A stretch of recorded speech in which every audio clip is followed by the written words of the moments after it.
Yeah, you know what time it is. No scripts, no filters, no fear. We said what we said and meant that. Off the record.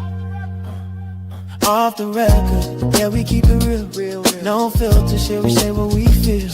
Politics, stories, truth on display. Come on. We talk that talk in our own way. Off the record, minion the God, let's go. Foxy 2 Roxy 3, she go hard. I swear on everything, that is exactly what he said right here in the studio. That is the funniest thing I have heard all week. So hard, busy with the facts she never missed. I said what I said, that's the twist. Off the record, yeah, come and catch the vibe. Where real ones talk and the truth survive.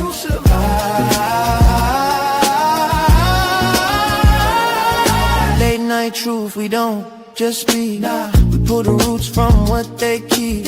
From pain to progress, we light the flame. No spin, no script, we call it by name. Minion bring the vision, Foxy bring the flame. Lizzie drop a cease, it'll never be the same. I said what I said, say it loud, no shame. We taking truth global, remember the name. No apologies, no disguise. Just soul and purpose in our eyes. We move with power, bold and free. Say it loud, you gon' feel this energy.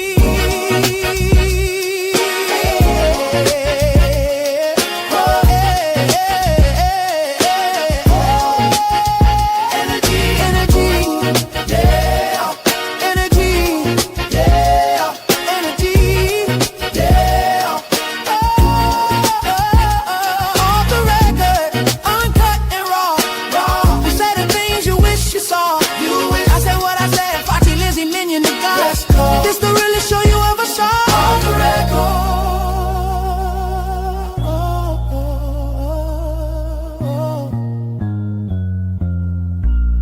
We said what we said. Off the record.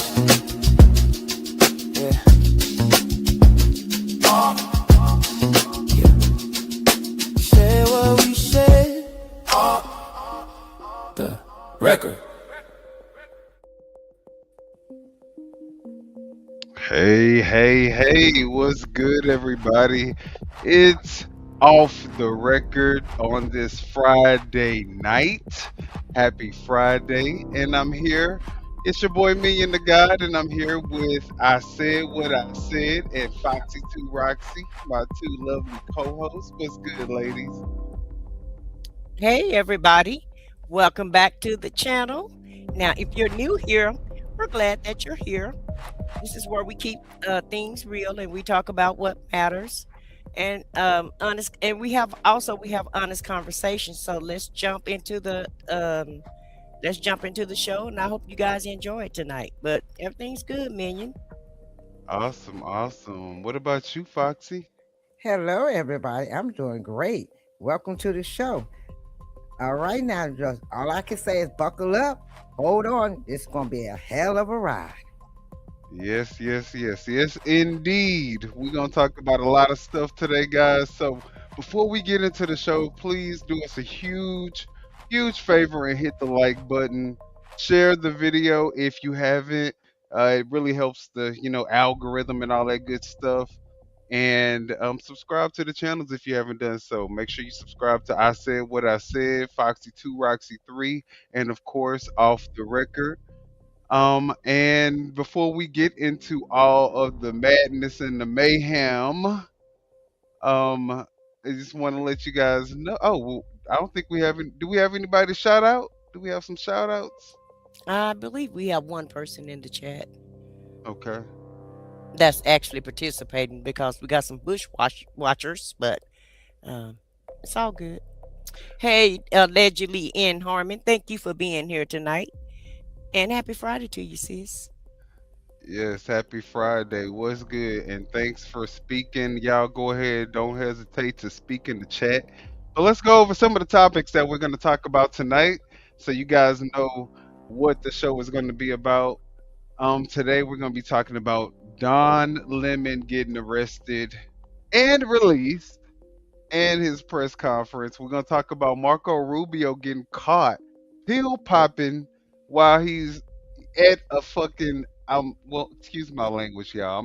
We're gonna start off early with me not cussing so much, but starting at a public hearing. Allegedly. Allegedly. We're gonna look at the video and y'all tell us what y'all think. And then we're gonna talk about the death of Christopher Clark, who is the mayor of Harvey in Illinois, and what comes next. We're gonna talk about Melania Trump, the movie, and the hard flop that it is actually experiencing right now. We're going to talk about the newly released Epstein files, and then we're going to finish it off with Donald Trump suing us, the taxpayers, for $10 billion. So we got a lot to get into.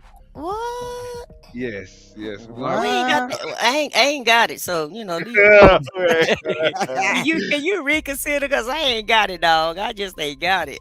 right, I right. ain't You got it need to either, know my dog. credit report because it ain't getting paid by me. All right, so let's get into it.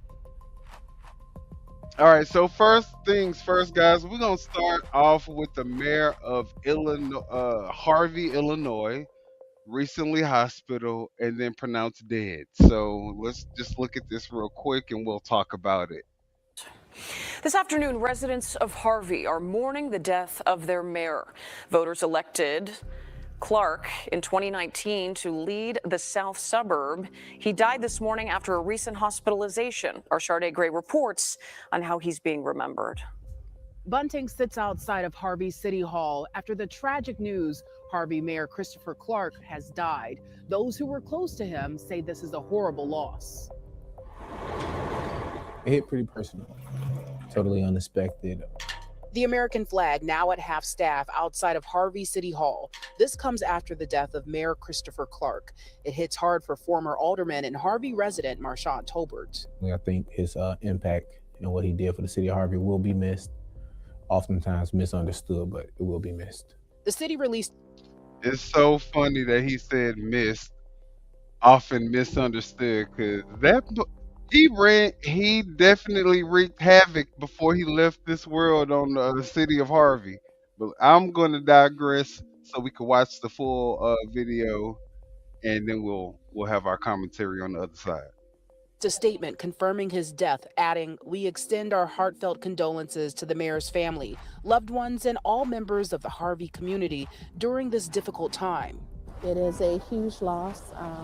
It is very disheartening, and still taken a bit back by it, to be perfectly honest. Cook County Commissioner Keisha McCaskill lives in Harvey. I'll just be honest, it's just a difficult parallel because as a resident, wanting to see certain things happen in the community, but I have such respect for people that sit in their seats. The city of Harvey has been struggling with financial issues, furloughing nearly half of their city employees last fall. Clark missed the last Harvey City Council meeting, the first one since mass furloughs were announced because of health issues, sources told CBS News Chicago. Those sources say Clark had been in and out of the hospital for the last 6 weeks, with his most recent hospitalization coming just 5 days ago.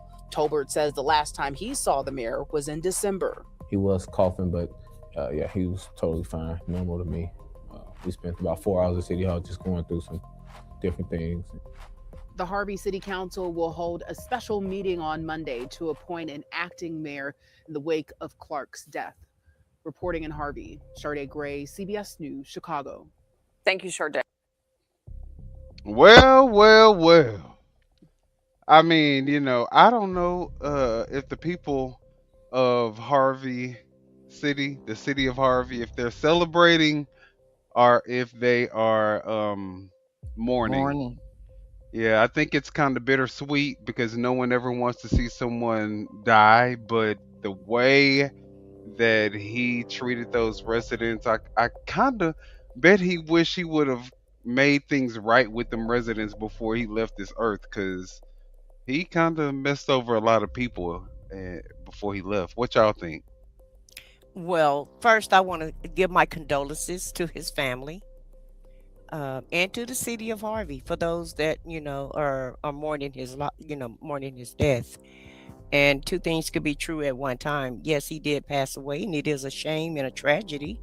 However, um, the city has to go on, and he did do a lot of things that the residents didn't agree with. He was accused, of a lot of different things of what they say he was doing in the government, and there's been a lot of reporting about him. So he was a very controversial figure, right? And Right. Yeah. so I kind of agree with. So I don't really know. I don't know if the city is sad, or if they're relieved. And I'm sorry to say it that way, but it is what it is. Well, and like you said, I give my condolences to the family and the city of Harvey for those that are mourning him. Um, there was a lot of things that he didn't do right, and he did not treat the people right either. He talked down to the people and treated the people a certain way. And I'm not condoning, because it is a tragedy that he lost his, he's no longer with us. But sometimes you have to humble yourself, and I'm hoping that he got right with God before he left here. That's all I can say to that. It's so funny. Maybe God was like, you know what? The final straw is him having that meeting. What he have at the church? What he held at the church? A Christmas party. He did something at that church. I think God was like, look, nah, nope. You're doing too much, and you're using my name in the way that I'm not for. So you gotta go. No, Was I'm that joking, event y'all. for nefarious reasons? Uh, Always nefarious, always an agenda outside of something religious or actually Hmm. about God. So Right. Yeah, yeah, it Mm. was in the church. Had a young lady there that was, how they say, popping and locking it, and you know, and then cursing like a sailor in the church, disrespecting the church, twerking in the church. Certain things you have to give God honor, and that was a little too much. So I Hmm. think yeah, Interesting. she was Interesting. twerking and popping and locking it and cursing, and then I say like a sailor. Hmm. and you know what's so funny, because I did do my videos on Christopher Clark, which kind of led into me doing videos on somebody else. But out of the videos that I did, I felt like people didn't really feel the disdain or the outrage that I felt towards Christopher Clark. Hmm. And I do feel like sometimes, God can.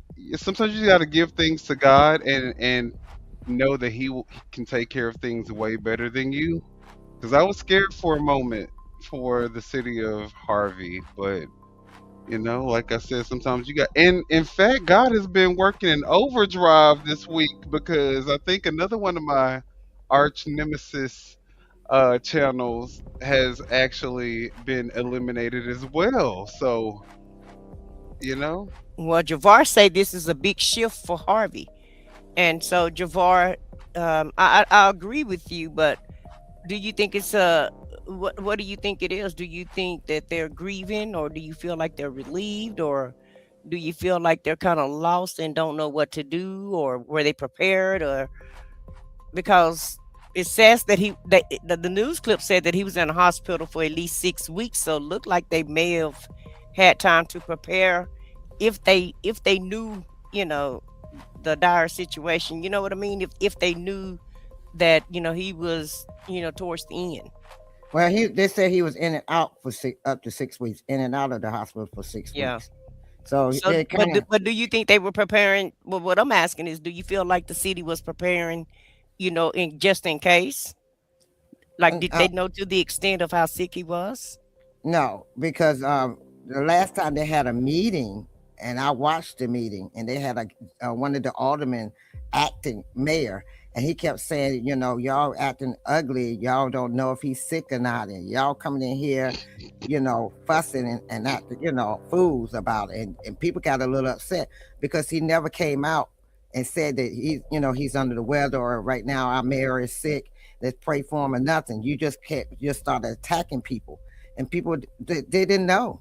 They didn't know he was sick or what was going on because they kept it quiet. He So should have used that time to try to make amends with his residents and try to make right what the people felt like he did. But you know what? His pride was too strong and he had to leave the way he left. So I just hope that he has a good explanation for, why he did the things he did when he gets to them pearly gates. That's all I hope.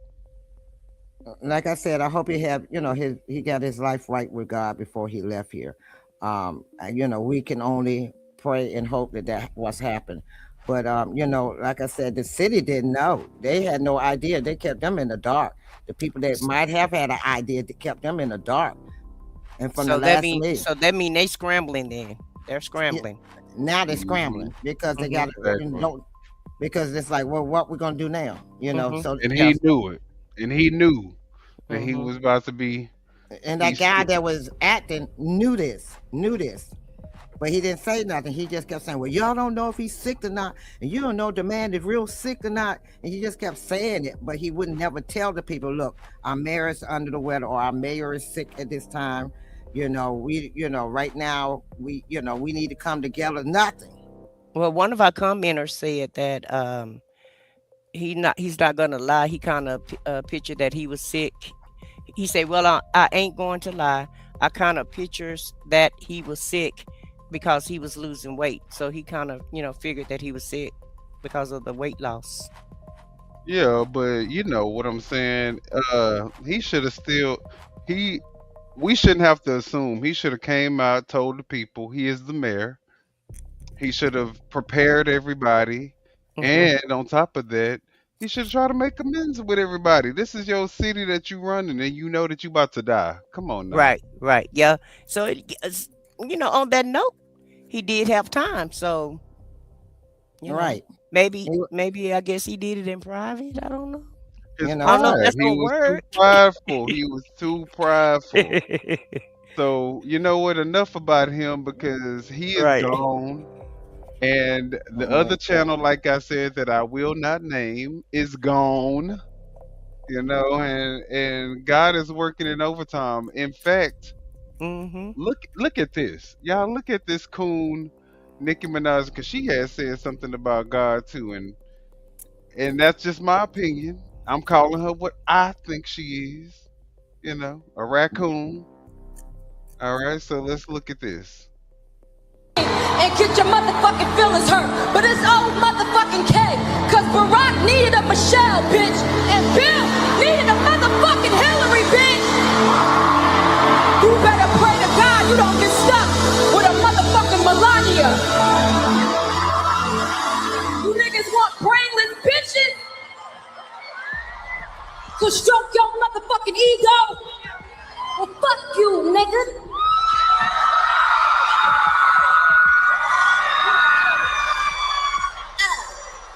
Ow. She snapped that neck, didn't she? Snap, Yeah, snap, yeah, snap. Now you yeah. understand. You kiss your forehead. Kiss my forehead. Now they kissing and holding hands and shit. Is she the new Melania? Maybe she trying to take Melania place. Child. Maybe. Uh-oh. Let's look at this just one more time because I don't think y'all understand. This is hilarious to me. And get your motherfucking feelings hurt. But it's old motherfucking K. Cause Barack needed a Michelle, bitch. And Bill needed a motherfucking Hillary, bitch. You better pray to God you don't get stuck with a motherfucking Melania. You niggas want brainless bitches to stroke your motherfucking ego? Well, fuck you, nigga.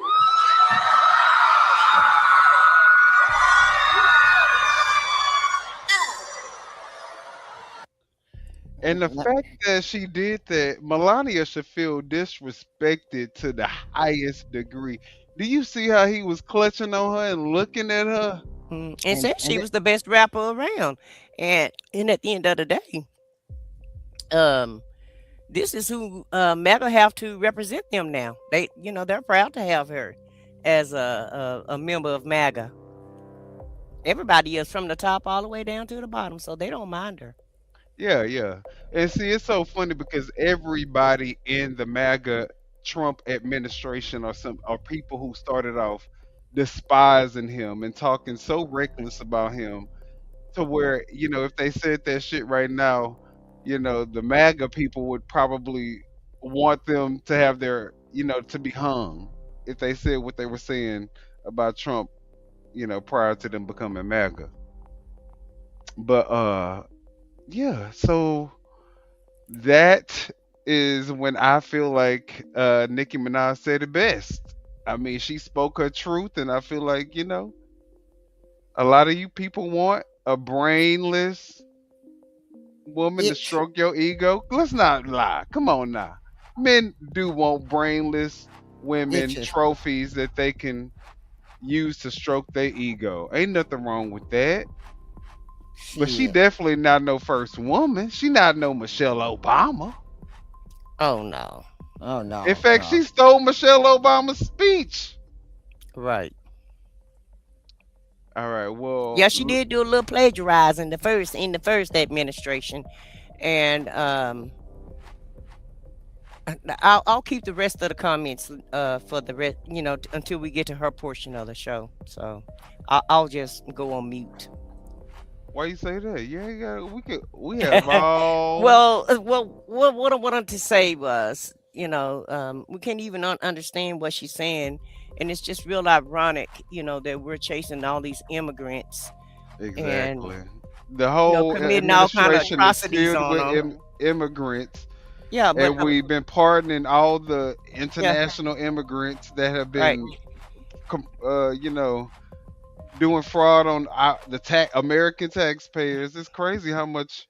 But I thought they were targeting people who had criminal backgrounds or what have you. Don't get me wrong, I'm not saying that she has a criminal background, but some of her family members do, right? It's true. And Mm-hmm. so, and Very but she close family members, very close and family members. And normally, a president don't allow anybody that have somebody that's in close proximity to them that have a record because of security reasons.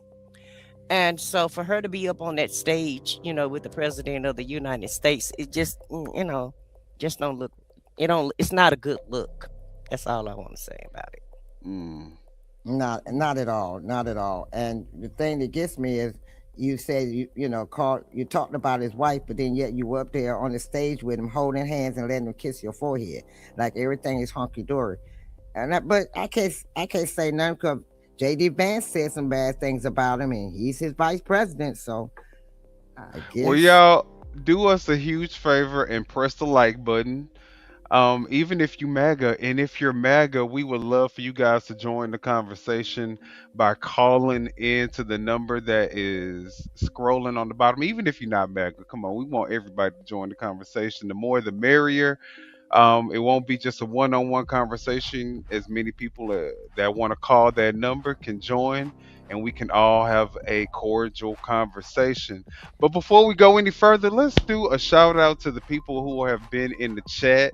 I said what I said. You want to do that, or you want me to do it, or Foxy?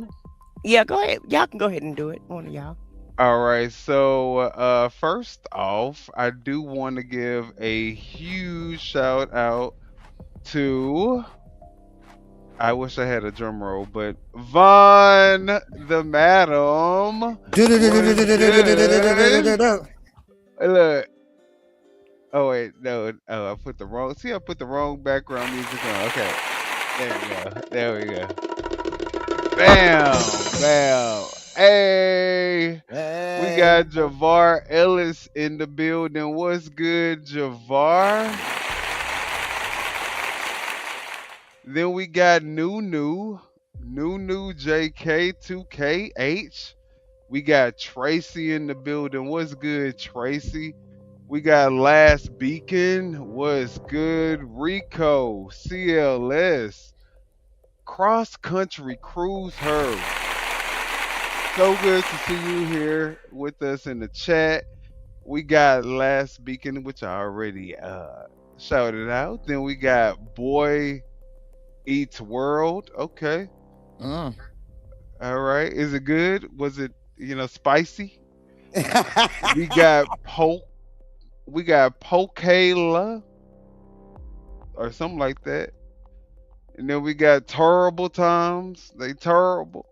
We got Daryl Cofield in the building. What's good, Daryl? We got Them Are Dumb. Them Are Dumb. Okay. All right. I know what you're talking about, Megan. Yes. Then we got Lovey Brown in the building. What's good, Lovey? Fish business. All right, y'all. Thank y'all for coming in. I'm not really looking at the chat, but that bitch ain't American and she afraid she's gonna be deported. That's why she's fucking orange. She's sucking. Oh. Yep. Her husband is a Peter. Oh, okay. Whoa, Charlie. Chat not being too nice tonight. The chat is Ah! this chat is popping. Poppington. All right. The Siams that y'all see it on the chat. Thank you for being here. They just repeating. They just repeating themselves. This Siam or Pride Quarrel or something like that. We're white. Was Who's that the white Siamese? people blamers? Siamese Who they are?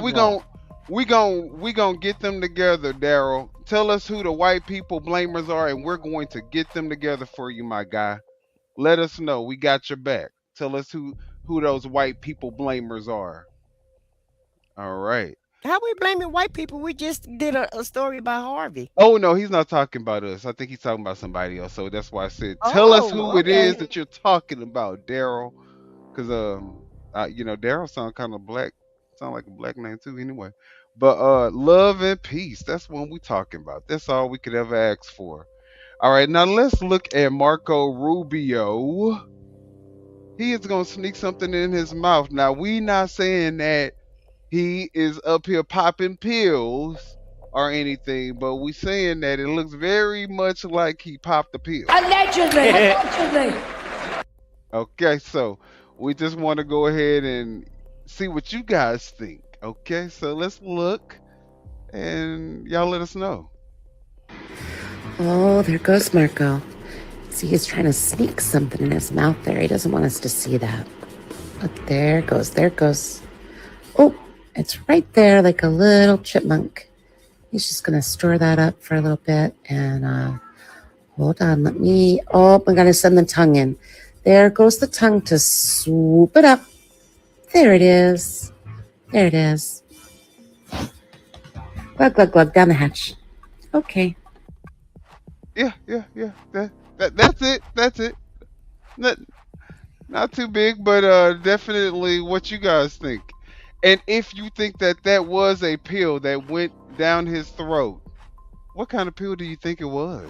That's the real question. What do you guys think it was?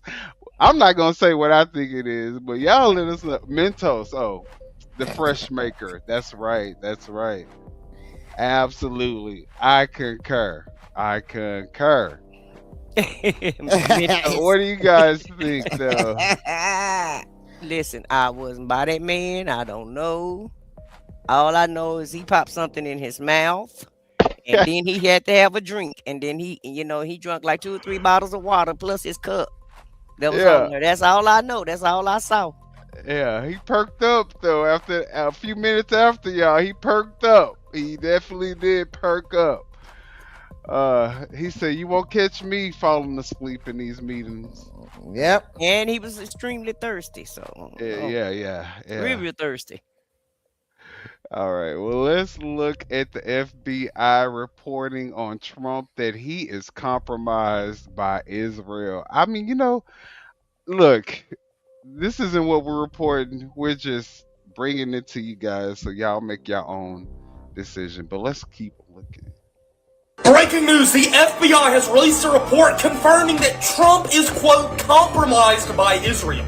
Read this right here in the red. Quote, Trump has been compromised by Israel, and Kushner is the real brains behind the organization and the presidency. This is from a declassified FBI report on the Israelis, where they say that Trump is compromised and his son-in-law, Jared Kushner, is running the country. The same Jared Kushner that is in Israel on the Gaza peace board. Comment your thoughts, follow me for the newest update.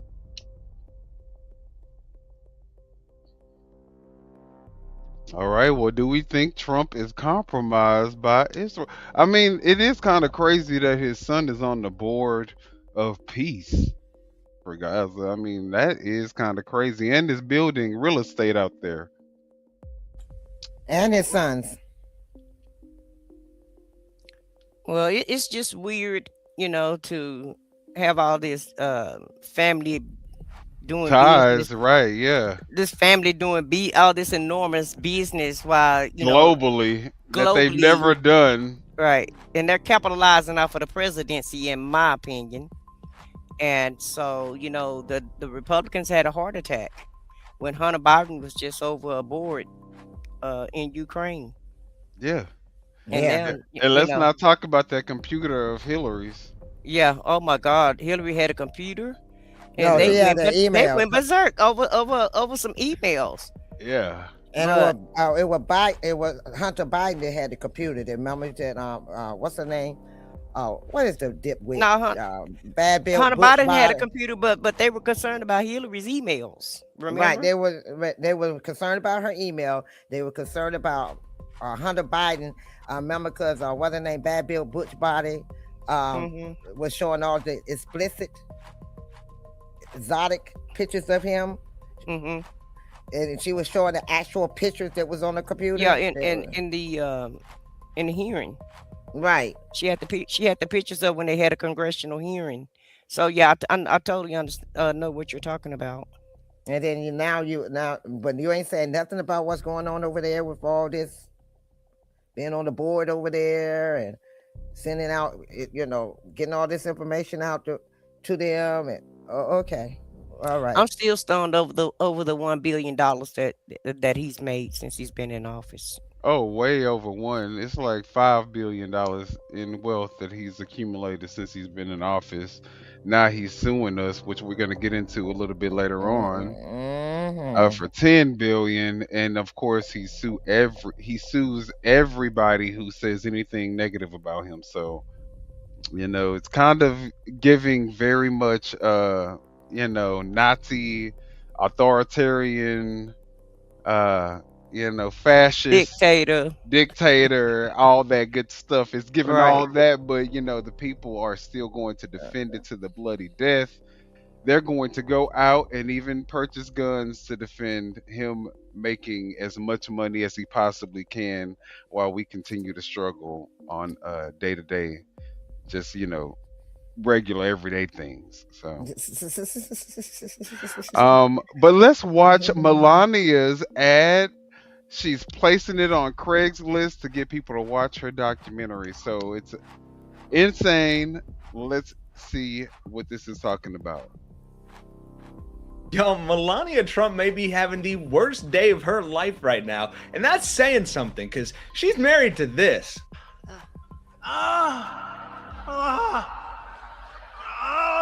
On top of her abomination of a movie getting roasted by critics and comedians alike, all the people in the movie are giving it rave reviews. That's enough for me. It is now getting review bombed so badly and sold so few tickets that someone in Boston actually put out a Craigslist ad offering free tickets and $50 on top of that to go see the movie, with the explicit stipulation that you had to sit through the whole thing. You can't make this up. As I was editing this video to go grab screenshots to show you the initial Craigslist ad, they now updated it saying that they had to shut it down because it violated campaign finance laws. This is too good. I genuinely don't know what's more humiliating now, this or the actual reviews from people who didn't even watch it but are joining in on today's nationwide ICE protests. And as if all that wasn't enough to make Melania want to self-deport to Slovenia out of shame, the latest tranche of Epstein documents also revealed a gushing love letter from Melania to Ghislaine Maxwell, and it does not look good. Obviously, lots to get to here, folks. Finally, some happy news, and let's really stick it to MAGA and Melania by making this video get more likes than Melania gets paid viewers. And be sure to subscribe to Really American on YouTube and Substack to join the growing resistance. We're almost at 1 million strong. All right, guys. Of course, we ought to tell you to go ahead and like their video and subscribe to their channel. Who is this guy? What's his name? It's the Kenny channel is Hesse? called- Yeah, Kenny Hesse, and the Oh, channel Really is called American? Really American Media. Nice. All right, y'all. Support that guy. And we couldn't have done it without any of y'all. We appreciate it. Now, after it was revealed that people weren't exactly storming the theaters to see the Melania movie, according to the Telegraph, so far just 2 tickets have been booked for the 6 p.m. showing at the View Cinema in Islington on its opening night. But there is still time, Nick. some MAGA sycophant or deep state operative in Boston, you let me know which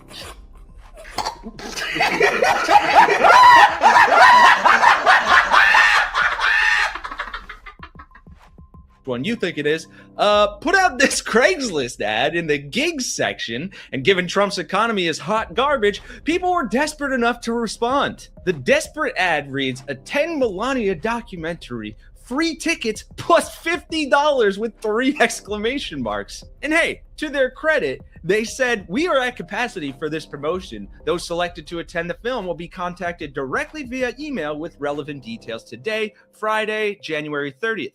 We're working to finalize arrangements now. That text was added after the fact. The original reads, a 10 Melania documentary at any Boston area theater during opening weekend. They had to specify this upcoming weekend, free tickets plus $50 per seat occupied, though they've stipulated pretty clearly must remain in seats for entirety of the film. And the way that reads, it's almost like if you go to the bathroom or something, they're gonna be like, you didn't stay in the seat, so no $50 for you. And knowing any kind of Trump supporter, that's definitely a grift or scam they would run. And I cannot believe it, the grift didn't even work.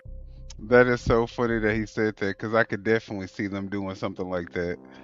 Saying, you went to the restroom, you went and got some popcorn. I can't believe he actually got the actual Craigslist update. Right, January 30th. That's crazy. Right. So this is for today. Well, I'm just saying the Craigslist, the original post. Right, and it was updated. Right. Listen to this. I was literally editing the video and went to pull up the original for screenshots, and it's been updated again.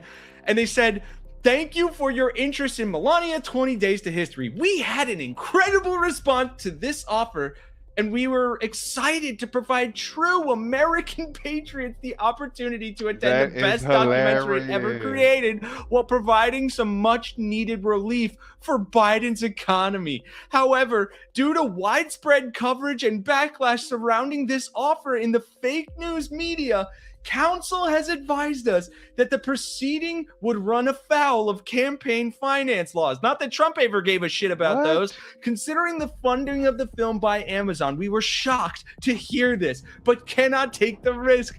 Therefore, we are unable to move forward. As usual, this is the fault of the lunatic left and their corrupt election laws.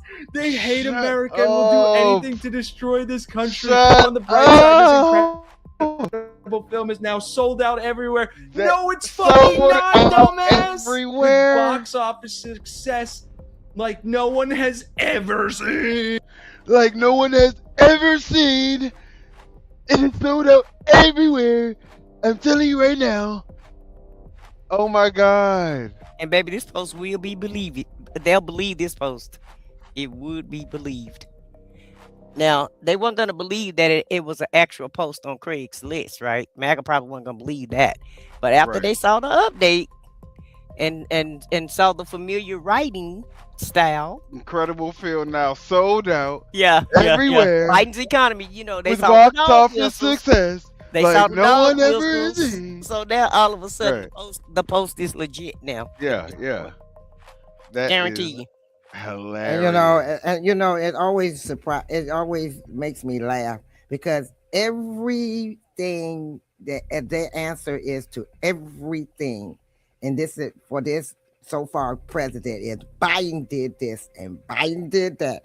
I said if I hear fucking Biden's name one more motherfucking time, I'm gonna cuss all they motherfucking asses out. Well, I don't understand why MAGA not supporting the movie. They support everything else. They got tennis shoes, they got phones on ordered because I heard they hadn't been delivered, but the phones are ordered. They got t-shirts, they got t-shirts, they got hats. Yeah, they coming, Eric gonna get it to them pretty soon. But they got t-shirts, they got hats, they got all kind of, Trump merch. So why people aren't supporting this documentary if it's, I don't understand why MAGA not supporting this for that. For the I'll tell you why. They don't want to see Melania. Well, that MAGA do. That one like it. The 2011 North. He said it was an Oscar worthy. Best movie in the 21st century. Okay. Well, I think the First Lady probably would want more people to participate and show her some support because it would look better for her, But just 2 tickets out of our country and other countries, that's not going well. And then pulled from theaters because of lack of ticket sales. I don't know if it's such a great movie or not. Hey, I do know from one theater they did take it down. They went ahead and took the announcement down. The flyer and everything they put up for the movie. They took it all down. I do know one movie theater did it. They said they won't get no sales, and they had people for the premiere at that movie theater standing around waiting for the people to come, and they closed them down, told them to go home. Told them if they want some popcorn, take some popcorn, take it home with them because they couldn't sell it because there was nobody to sell it to. Well, I went ahead and gifted 10 memberships, so we can go ahead and get those out the way. It's the end of the month, so. Well, congratulations to all the new subscribers. The new members. The new members and new subscribers. All right, guys. So let's talk about Trump suing us for $10 billion.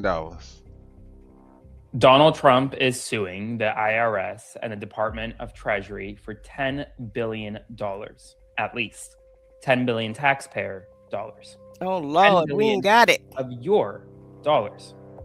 In a major development this evening, and what I believe and what many legal experts believe is one of the biggest corruption schemes you can see from an American president, Donald Trump is going after the United States government, the same government that he represents, for over $10 billion taxpayer dollars.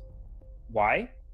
Because he believes he was wronged, he was aggrieved when a federal employee leaked Donald Trump's tax returns to the New York Times, ProPublica, and others. I'm going to get right into it. Make sure to like, comment, share, and subscribe. You may not like this news. Y'all hit the like but button. You need to like the video because people need to see this for what it is: corruption. And please consider supporting my work by subscribing to my Substack. Click the link below. I'm going to break down this lawsuit for you. And then I'm going to talk to you from a legal perspective of exactly why this is so corrupt. The lawsuit was filed in the Southern District of Florida.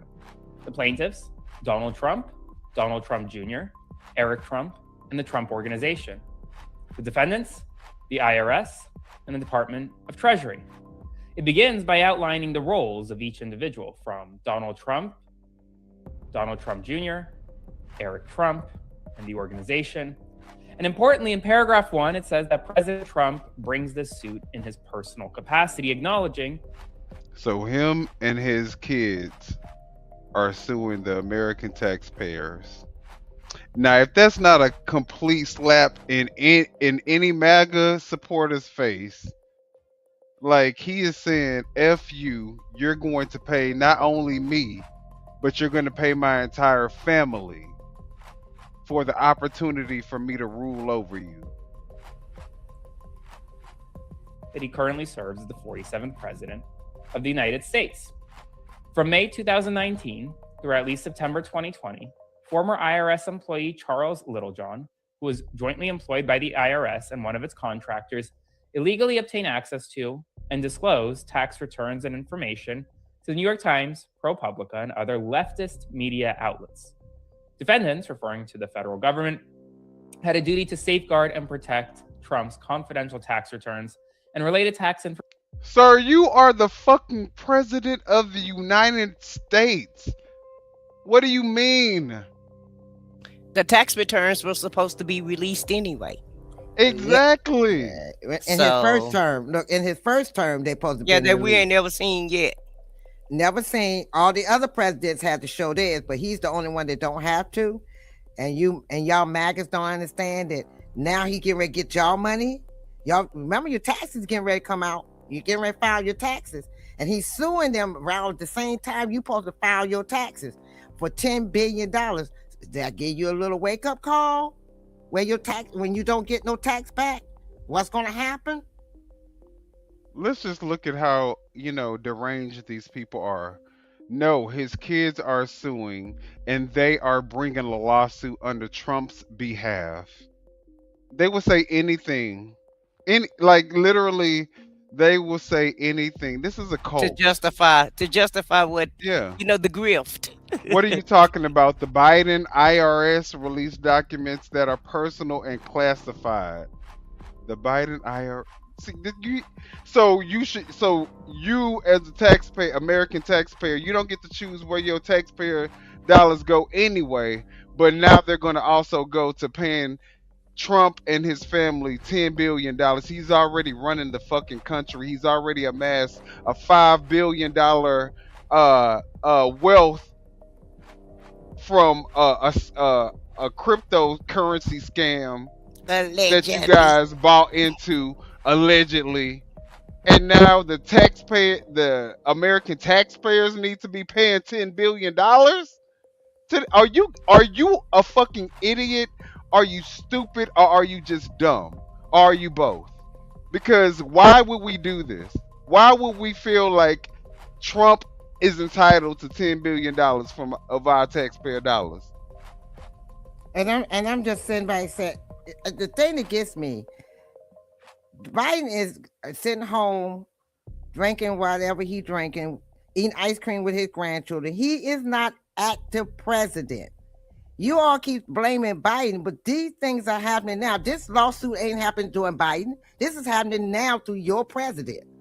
Y'all keep saying Biden. Biden is gone home, sitting down with his wife and grandchildren and children and having a good old time. Y'all keep talking about Biden. He's gone. We're talking about your president now. He's the one that's suing you all, not Biden. He is. Could you imagine if Biden would have put a damn lawsuit out against the American public? Oh my God. They would have been trying to kill him. Oh, they would have had a heart attack. They would have had a heart attack if Biden would have did 5 things that Agent Orange has done while he's been in office. He couldn't do one of the things that Agent Orange has done while he was in office without these maniac, brain cell deficient, maggots being completely on his ass. Right. Like he is trying to cause the end of the world. You guys are lunatics with a cult mindset and a very small amount of brain cells to put it all together. So there's no way that your actual party, whatever MAGA is supposed to represent, would actually succeed in United States. But for some reason, we got to this point. So that's already room for us to be questioning what the hell is wrong with the American public to elect a 34 count felon to be the ruler of the fucking nation. That's the first thing. We need to address that issue. But the fact that he is in here causing havoc, wreaking havoc on the American people, killing people, murdering people point blank and doing it under the guise of trying to say that we're trying to enforce the law when you're doing nothing but breaking the law, kidnapping people, babies, sending women, ransom notes, saying beating people up. give me all your voter registration or I'm keeping them there. Like what is going on in our government right now? Riding around, stopping by your car with your window down, telling if you raise your voice, I erase your voice. What? Right, exactly. Knocking on people's doors, trying to go into people's houses with an administrative warrant. Like this is not America. But these MAGA maggots will say wait a minute, arresting newscasters, arresting newscasters for basically recording the news. And I'm like, what do it take for you all to get it in your head that he's not looking out for you? If you listen to everything he says, he's talking about every other country but the United States.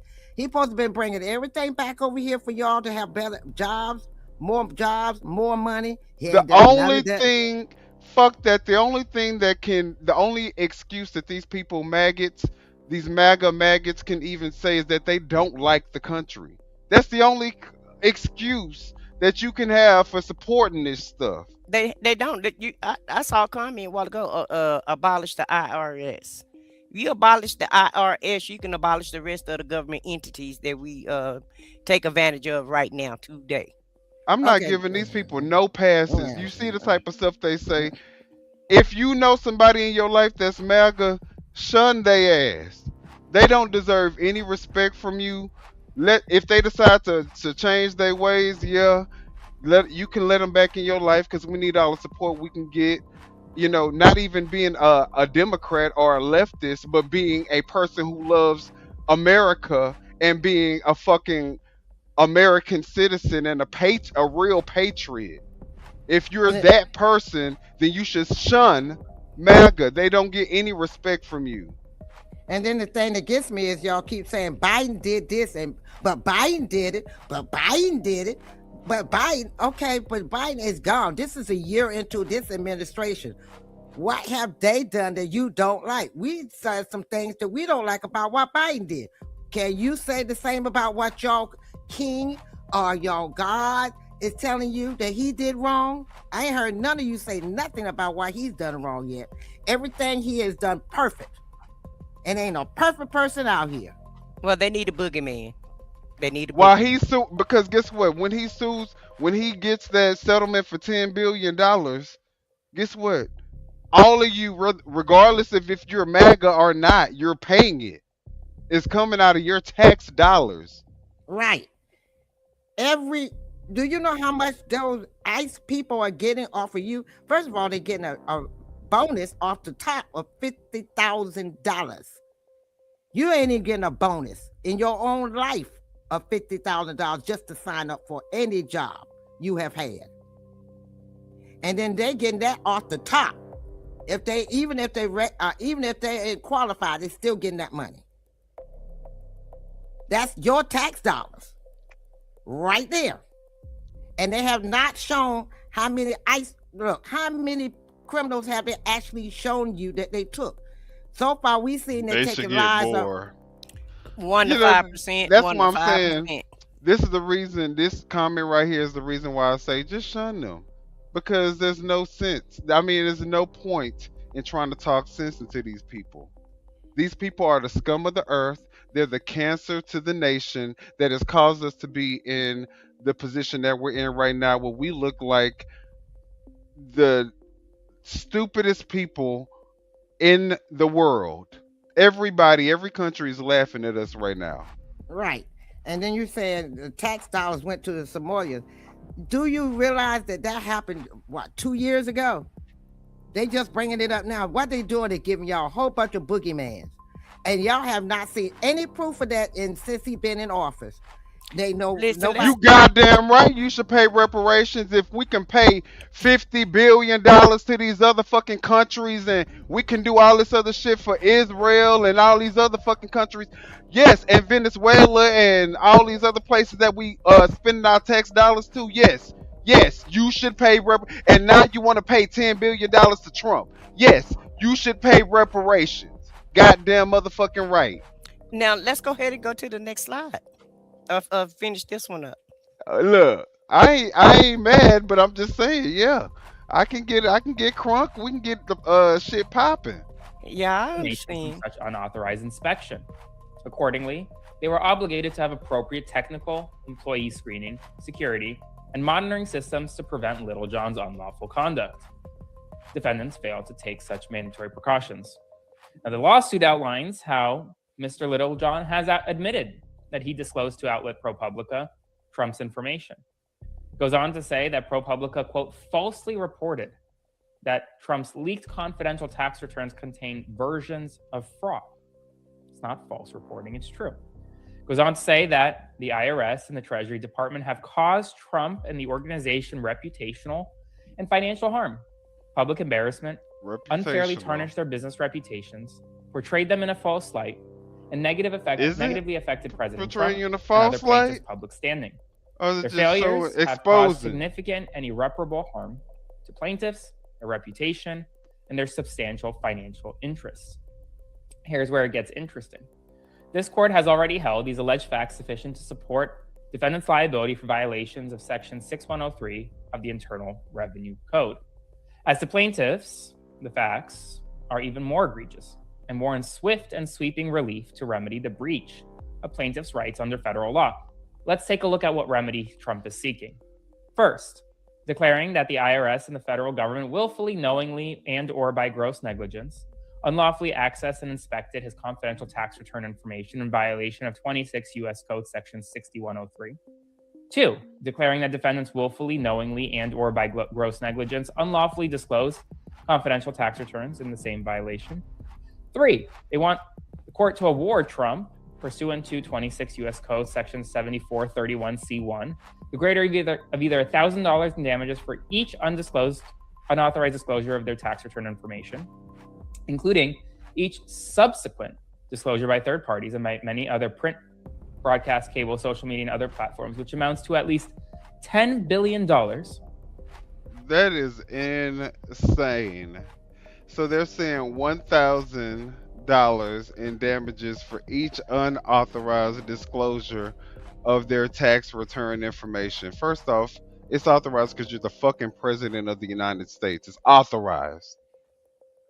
Just on that premise alone. Wait a minute. You see everybody else's taxes, but we can't see his. So he better than everybody else. He above the law. Right. Everybody else got to show their taxes. We got to get audited. We got to get punished and dinged for what we haven't done right in our tax. But yet he can't. Nothing about his taxes can be revealed. Okay. Well, every other president showed their taxes. Right. So, even the Republicans, the MAGA, even the Republican presidents showed theirs. Well, this is just another way to grift the public, another way to make money, and probably another lawsuit that's probably going to be struck down. More than likely, he probably don't have any standing since, all other presidents produced their tax records and it wasn't, against the law. So I don't feel like the lawsuit going to go anywhere, but he's Trump. He's going to try it. That's just what he does. And that's just another tier from us seeing what's really going on. The Trump with State Files. Now, exactly. Yeah. More hidden secrets. A deflection. More hidden secrets. And and they using everybody. All these people that's coming on here. Well, Biden did this, just like this one saying Pelosi did this, and Obama did this, and that person did that. Okay, but we're not talking about the past. We're talking about what's happening now. This is what is happening to us now. This man wants $10 billion now, not last year, not when Biden was in there, not when Obama was in there. He's in here, and he wants $10 billion of your tax money in his pocket. What do you don't understand? Hey guys, if y'all want to join the conversation, you're more than welcome. If you don't want to get on camera, to call that number. And if you do want to get on camera, or if you want to join the conversation and stream, you're more than welcome to join the conversation using the link down below. All right. So we're gonna keep watching, but yeah, if you're a conservative and you feel strongly about what Trump is doing, and you're in the affirmative for Trump, then we want to hear from you. Or the actual damages sustained by plaintiffs and all related entities, which also amounts to at least $10 billion. Now, they go on to say they also want attorney's fees. They also want damages pursuant to 7431C1B2 because the information was disclosed due to willful or gross negligence. Pay damages under the Privacy Act and interest. Willful or gross Let's talk negligence. about this for a second, because I don't think people realize how big of a deal this is. And honestly, the outrage meter should be at a 10 out of 10. Hello. And I know I say that often, but here it is. Donald Trump is suing as president of the United States. He's currently the president of the United States. He's suing as a private citizen, the IRS and the Treasury Department. Okay? Who represents the IRS and the Treasury Department? IRS attorneys, Treasury Department attorneys, sometimes the Department of Justice. Okay. Who oversees those attorneys? Well, in the Treasury case, Scott Bessent. In the IRS commissioner. In DOJ, Pam Bondi. Who oversees the principals? Donald J. Trump. Okay?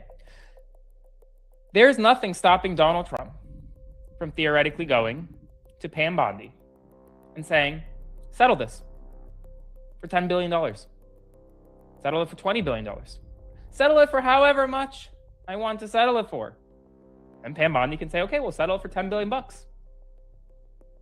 Well, I mean, that's definitely a very real possibility. She is the attorney general over she could just settle it. Baby Papa say, who gonna check me, boo? Ain't that crazy? Who gonna check me, boo? Ain't that crazy? I can take I can take all your money and nothing you can do about it. Right. He's starting off with 10 billion, but who's to say he won't end up finding the? Because I mean, didn't he try to sue us before for like 300 million or something else? And now he's suing us for 10 billion. Right, $10 billion. And somebody in the chat talking about that's not taxpayers' money. Don't you know? Don't your taxes go to the IRS, dumbass? It's crazy. Like these people are literally part of a cult at this point, because there's no way that you can support the corruption that goes on with this man and the way that they twist it and turn it to make it fit their narrative for MAGA. But if Biden was to do this, he would just not even be able to stand a chance. These people are completely demented in what I would call suffering from Trump derangement syndrome. Exactly. And Lord behold, if Obama would have did this. Yeah. They would have just fell out in the street. There's no way. Right. No way they would let Obama get away with any of this. Because if that's the case, then Obama can sue for $10 billion for somebody putting his birth certificate out there, because didn't Trump put Obama's birth certificate Trump is out your daddy. But the thing is, Trump don't know you. And But didn't if you're illegal, Trump will deport your ass. Right. But didn't he put Obama's birth certificate out? Yes, Yeah, he did. Okay, He so I did. think Obama needs to sue the American public for $10 billion. So, or not even that. Birth certificate and his taxes. If Trump gets $10 billion for his tax forms being released, Obama need to sue him directly for $10 billion for having his his tax files released. They talking about deport this moron. I'm actually a American citizen, sir. Sorry. All right, love Obama. He deported millions of migrants. Exactly. No one's talking about deporting people. Deport all the people who are here illegally. Who anybody on this panel object to them deporting people who are here illegally, who are criminals, Nope. who Get them all out. get them all out? Get them all out. Right. Foxy, do you think that what is your stance on that? If they're illegal, yes, send them all back. If they are illegal, Send them back. And Send if them they're back. if they're not trying to make themselves a citizen, yes, send them back. But there's a way of doing it. Just snatching people up off the street and not knowing if they, illegal or not. That's not the way you go about doing it. That's the problem everybody's having. It's not that people don't want them deported. It's the point of how you're going about doing it. You just snatching people, going in restaurants, just snatching people up. And because they have a Hispanic name or they have an accent, and you just snatching them out of cars and stuff. That's not how you do it. The line should be crossed when American citizens are getting murdered in broad daylight in the middle of the street, being recorded for everybody in the world to see. And hey, they're even threatening people. They're telling them, if you ride behind me, even if you're going somewhere, you riding behind them, they can get out of the car and snatch you out and detain you. If you sit back and if you got an accent, a foreign accent, they have the right to snatch you out of the car. So where's that illegal immigrants? Right. Criminal, illegal immigrants, where are they at? Because we tired of seeing the people at Home Depot. We tired of seeing you going to the damn courthouse where people are trying to abide by the law.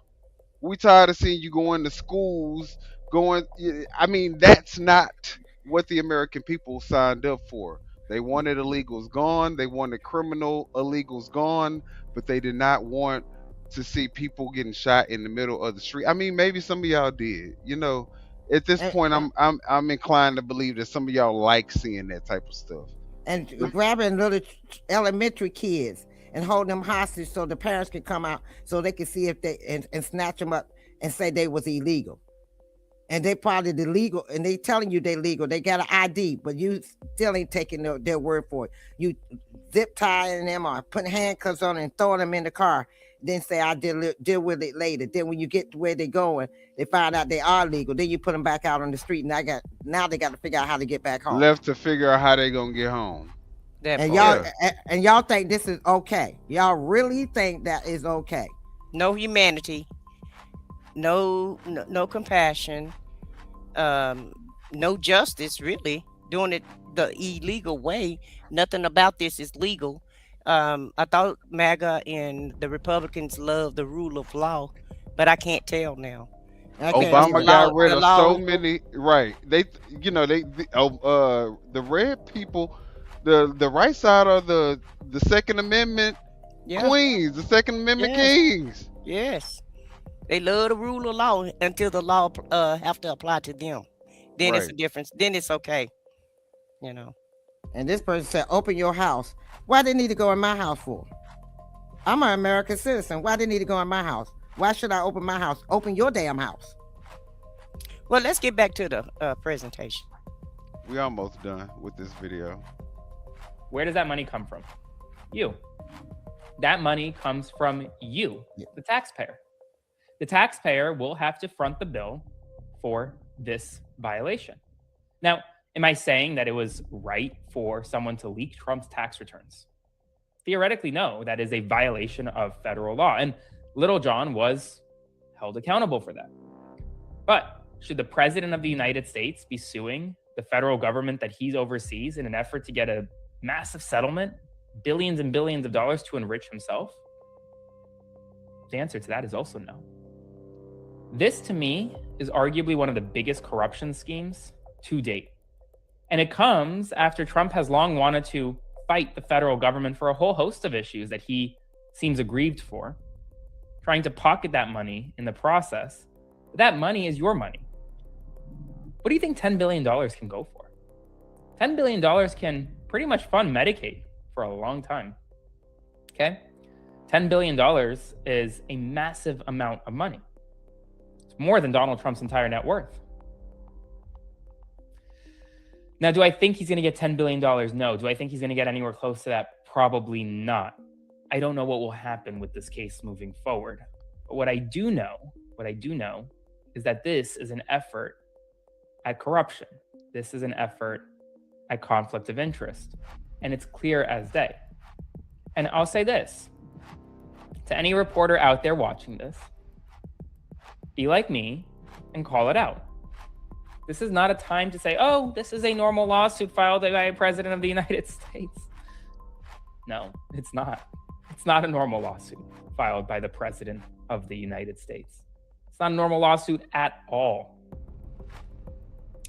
It's corruption in daylight, in broad daylight. And we need to call it out. So I hope you'll joining me in doing so. As always, make sure to like, comment, share, and subscribe. I'll have another update for you very soon. Stay tuned for more.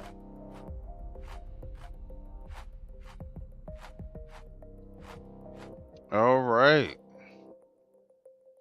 Well, that was a lot of corruption this just on today. Very interesting, isn't it? Yeah, we got people trying to sell Melania tickets and make you sit through the entire movie so that they could pay you, but then realizing that it's illegal and then pulling back. Then we have Trump trying to sue the American people for $10 billion because he's suing the IRS, but of course, who would be footing the bill would be the American taxpayers. So we had that happen, but that is not all that happened tonight, guys. Today, so much more happened, and of course, we know that the mayor of Harvey, Illinois, has passed away. So all of that has happened today, but we are not done. And we're going to take a brief intermission, and we're going to look at some of the highlights from today. And this is coming from I Said What I Said channel. So if you guys haven't done so already, please go subscribe to I Said What I Said. Go hit the like button on this video. And let's look at some highlights while we take a brief break, and we'll be back with some more drama.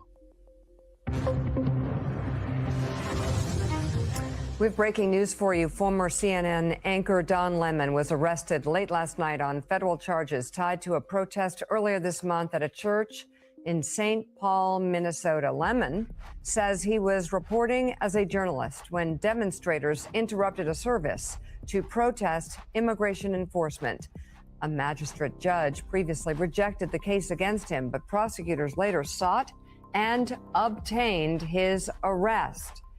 Lemon was taken into custody in Los Angeles and is scheduled to appear in federal court this morning.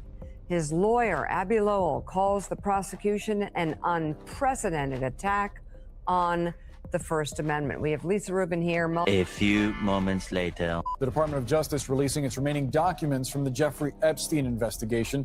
Deputy Attorney General Todd Blanche saying the records will be posted throughout the day, including more than 2,000 videos, more than 180,000 images, some of the material so explicit you have to verify being an adult before you can actually access it. Many of Epstein's survivors have been publicly pushing for years to have these documents come out, but it took a law passed with near unanimous support in Congress to finally bring these documents to light. Victims of Mr. Epstein have gone through unspeakable pain, and there's nobody that should say anything differently. And I to the extent that there's frustration, I understand where that comes from, just from what we know about Mr. Epstein.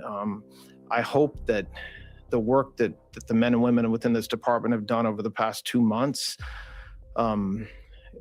hopefully is able to bring closure.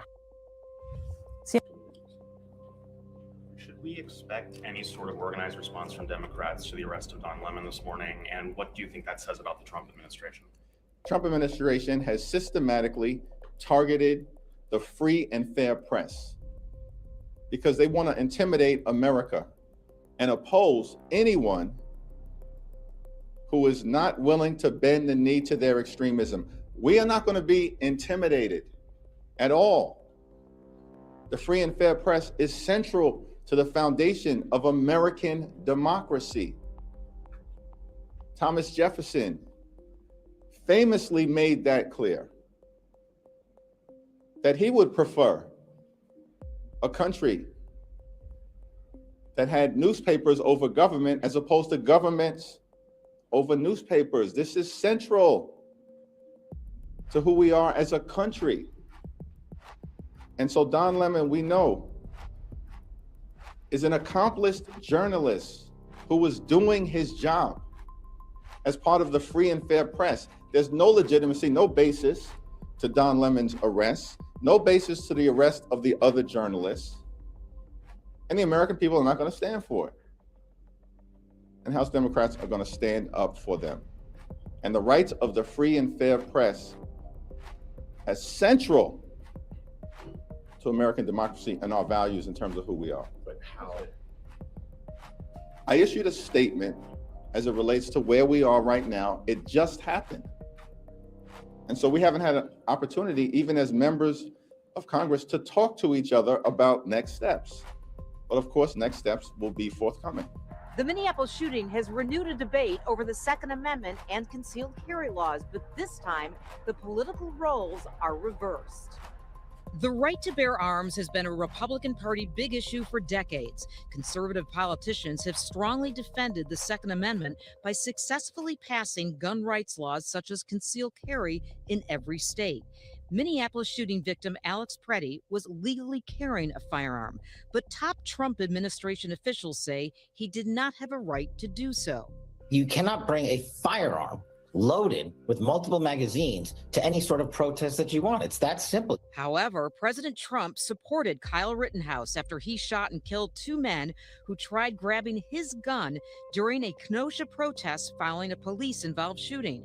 Some January 6 rioters were armed, and many Republicans supported this Missouri couple who pointed their firearms at George Floyd protesters.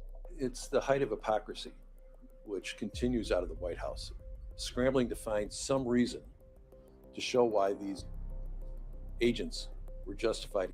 Former Illinois House Republican leader Jim Durkin says the hypocrisy surrounding the Minneapolis case will continue to fracture the Republican Party.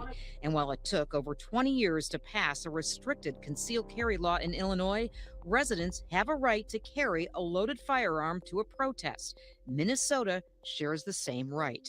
Mr. Preddy was not violating the law in terms of the Second Amendment. He had a constitutionally protected right, and the law in Minnesota did not prohibit him from carrying a firearm down there. But former FBI agent Rob Chadwick, who now works for the U.S. Concealed Carry Association, says the law gets dicey if the armed person inserts themselves in a law enforcement operation.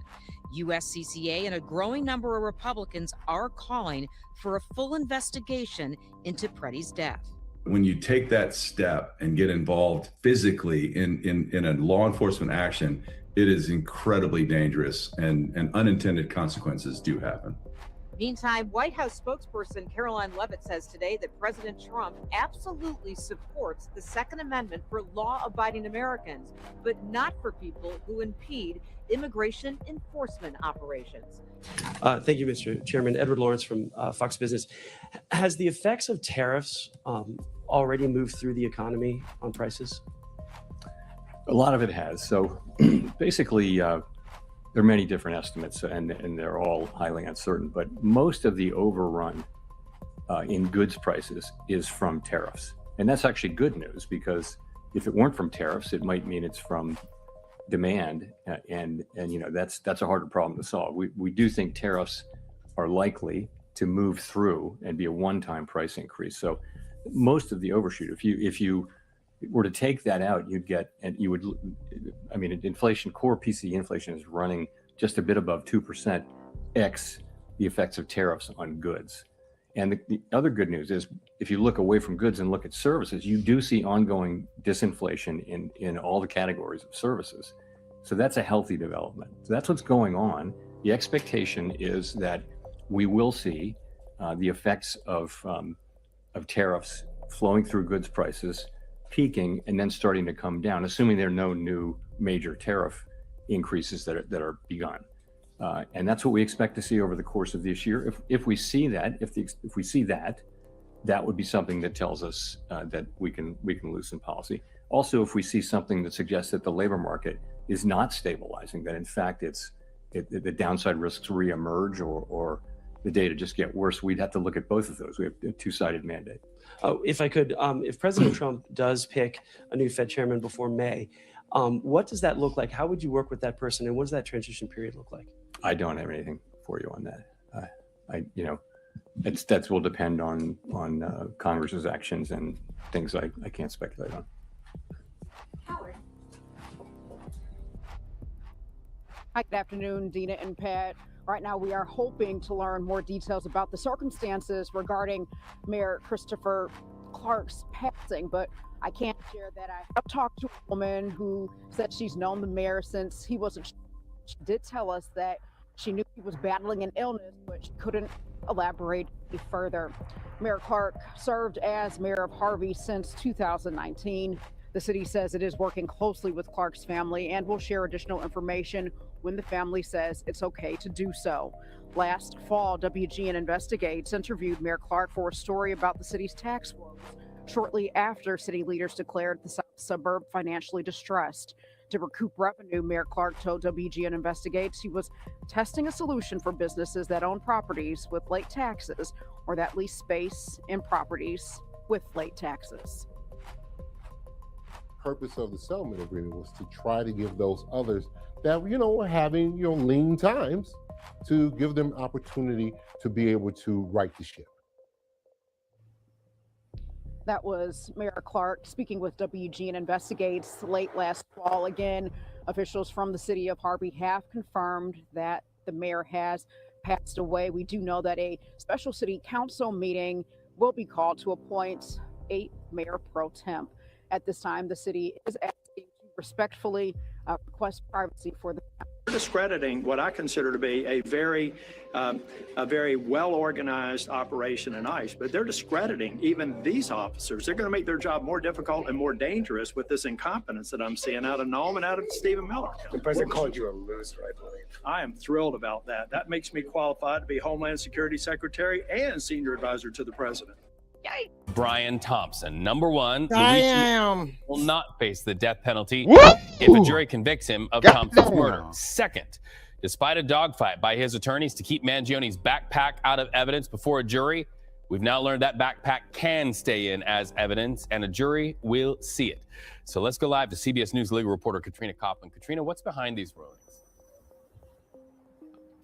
Reed, when it comes to the two charges that have been dismissed, what the judge says, and it's a little bit complicated, is that the murder and firearms related charges, which carried the weight of the death penalty, those got dismissed. In order to stay in and keep the death penalty, they relied on the two stalking charges that do remain on being considered what's called a crime of violence. And the judge said that under federal law, while it may seem antithetical to some, since clearly there is a charge where a murder was committed here, that those stalking charges don't technically meet the definition of a crime of violence. As a result, she dismissed those two other charges. The death penalty is now off the table, Reed, but Mangione still could face life in prison. Now, when it comes to the backpack, she is going to allow the contents of his backpack to be let in as evidence at trial. Her reasoning behind that is she says that there are certain exceptions to getting a warrant that would apply here, including something called the inevitable discovery doctrine, that in the lawful conduct, the search, that these ultimately would have been discovered through other procedures. So the fact that they didn't have a warrant necessarily, ultimately it becomes a moot point. So both a good and a bad day for Luigi Mangione. On the plus side, the death penalty is off the table, but the contents of that backpack will be let in. That includes a firearm and a notebook with some writings that are very key to the prosecution's case, Reed. All right, and speaking of that case, so what comes next? Because we know it took us weeks of argument in court just to get these two findings. That's right. I mean, basically next we're going to be leading up to this trial. The sides are going to be doing procedures that work towards putting together a jury questionnaire. Ultimately, that jury selection should take place on September 8th read. If this is no longer a capital trial, the trial will take place in October. The judge that said next week she's going to reach out and set some deadlines. Now, there is still the possibility that the prosecution could decide to appeal this ruling about the charges being dismissed. As of today in court, they said they were still mulling over that decision. The judge asked them to give her a more firm response or let her know a timeline by February 27th. So that's the only thing that could ultimately potentially change the timeline here. Otherwise, we're just going to proceed up to a trial starting with jury selection in September. Thanks for watching. Don't forget to hit the like button, subscribe to the channel, and I will see you on the next video. Okay, so let me explain who Machion is. Remember, he was the young kid that unalived the Blue Cross Blue Shield executive that was at that conference in New York. Remember, he gunned him down in broad daylight. Right? Yeah, so that's what that news clip was about, to whether or not he's going to get the death penalty and whether or not they were going to allow his backpack, to be as evidence to be submitted as evidence in the case, against him. So, I'm kind of listen. A lot of stuff happening today on this good old Friday. Yeah, the way that America is going is making people unhinged, especially people that may need a little assistance and not really maybe looking, seeing a therapist at the time. So you got people that, may possibly could need medication or just not thinking straight. And then some people are just exasperated. And a lot of people are hopeless. They were talking about black fatigue. I think I think it's America fatigue because, yes. It's like we're not getting anything out of all this except for the division, the stress between having to go against people just because you decide that you want to be Democratic. And, you have people who hate you. Right. Because you don't think like them. Because you don't think like them. And I think it's a fatigue that's happening to the entire American public because people should be able to have their own views and live their own life without it affecting the American people. Now, the healthcare thing, I think that affects a large amount of people. I could see his outrage, with the prices, the way they try to monopolize the healthcare system. Like, there's a lot of issues with the healthcare system that causes thousands, if not millions, hundreds of thousands of people each year to die because of a lack of healthcare. And we are America, so and the middleman is taking the middleman is the fat cat in healthcare. That's why the healthcare is a lot of times they're monopolizing these sectors to where they're the middleman as well. You know what I'm saying? And they're the provider and they're the carrier. And they're doing all. And writing prescriptions and sending out the medication also. And you have these billionaires that's putting pharmacies in their stores like Amazon. Amazon sell everything now. Now they're selling medication that you can get your medication. Yeah, they're the pharmacy now. Exactly. Yeah, they sell every and anything under the sun. And the consumers continue to patronize these billionaires, and meanwhile they're getting richer and richer, and then they go to Washington and the prices are getting higher and higher. It's not like although they're monopolizing. Hold on a second. They go to Washington and they implement rules that goes against the American public, and it's the same public that made them billionaires from the get-go. Exactly. And on top of that, although they're monopolizing the entire sector in medication, or of course Amazon has a lot of different, but they don't lower prices. They can.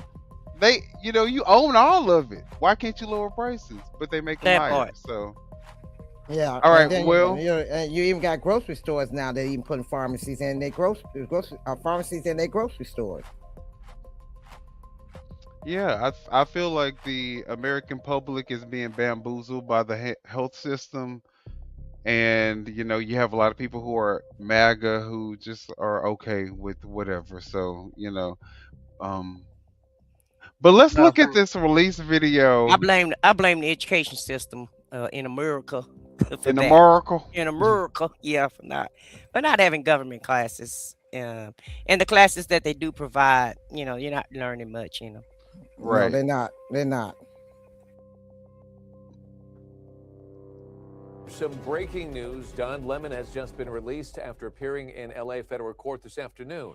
Lemon spoke briefly about 30 minutes ago. He's been charged with civil rights crimes in connection with a protest at a Minnesota church. Eyewitness News reporter Josh Haskell is live in downtown LA with the breaking developments. Josh? And David and Giovanna, President Trump's Department of Justice tried to present Don Lemon as a flight risk. They said that they want to restrict his travel just to Minnesota and New York. They also wanted $100,000 bond. That was all denied by the judge. Don Lemon will have a court date in Minnesota Judge was like, next y'all month. are Now, once out of your leaving this mind. courthouse, Don Lemon walked to cameras. This is what he said. I've spent my entire career covering. I will not stop now. In fact, there is no more important time than right now, this very moment, for a free and independent The media. biggest that grift shines a opportunity. light No, I'm joking. On the truth and holds those in power accountable. Again, I will not stop now. I will not stop ever. Don finna milk this moment though. I ain't gonna lie. Do I listen to Don Lemon all the time? No. Right. But is this like the perfect opportunity? Could And Donald Trump do hold on a second. anything else? Let me make a correction. That guy shot a United Healthcare executive. I said Blue Cross Blue Shield, but it's United Healthcare executive is who he shot. My bad. Okay. I just want to make the correction. Right. But I mean, in terms of Don Lemon though, like I don't even watch him like that. But do you know that he is probably going to be able to be like one of the most popular independent journalists right now because of what Trump did? It's like Trump. It's the Trump effect. Like he says you become Trump's enemy, and then you get like a whole bunch of notoriety, and they said that he's was able to raise over $1 million. Don had over 20,000 people in his live all day long today while he was getting bonded out. Like if that doesn't tell you that Trump is a very unpopular person right now, because Don Lemon don't really add a lot to the conversation. You know what I'm saying? He was just actually, just I kind of like Don. I like Don. I like Don, but he's not. When he was on CNN, what I'm saying is I used to watch his show from time to time. I kind of like the way he brought the news out, but no one deserves this. If this guy been doing this for 30 years, it's just another constitutional right that the president is trying to take away from the American public. And really that's what I see in it, from this saga. But I also feel like he's not like the radical independent journalist like a Brian Tyler Cohen or iHip Radio or what I'm saying? Like he doesn't take it to the extreme to where he would garner this type of reaction from the White House. Just because he was covering a church raid that was gonna happen regardless if he was there or not. He just reported on it. Well, it's just another power move. It's him and there was two other reporters there too. They got arrested too. I haven't heard about them. Four reporters what they're saying is 4 reporters altogether has been arrested, but they wasn't arrested with Don. It's just around the country. They've been arrested in different areas. But at the end of the day, like I said, it's just the optics of it all. Look, somebody talking about they arrested the wrong Don. More than they arrested the wrong Don. I know that's right, baby.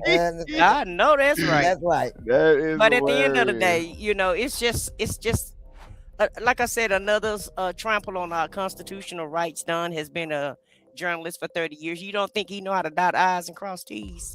Yeah, I mean, but even if he didn't, because they don't give a damn. Let's be clear. They don't give a damn if you dot your I's across your T's. And Nick Shirley wasn't even Nick Shirley, the one that made that fake statement about the Somalians and daycares. He's not even a journalist at all, and he was celebrated. Matter of factly, the president made a change because of what started attacking Somalians based on what Nick Shirley reported, who is not even a certified journalist. Exactly. And Jeff says he made it about him. He wasn't reporting an event, he was the event. Now, whether or not you think that his platform is big enough to be the reason why that event garnered so much attention is, that's your opinion. But the thing about it is that the news does the same exact thing when they report stuff that you would otherwise not have any knowledge of.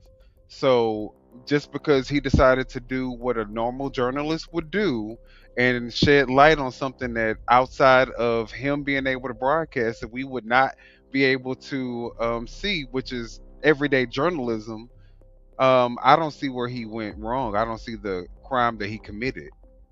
You could And say he that and it he was even about him, interviewed but he interviewed the pastor, and the pastor talked with him.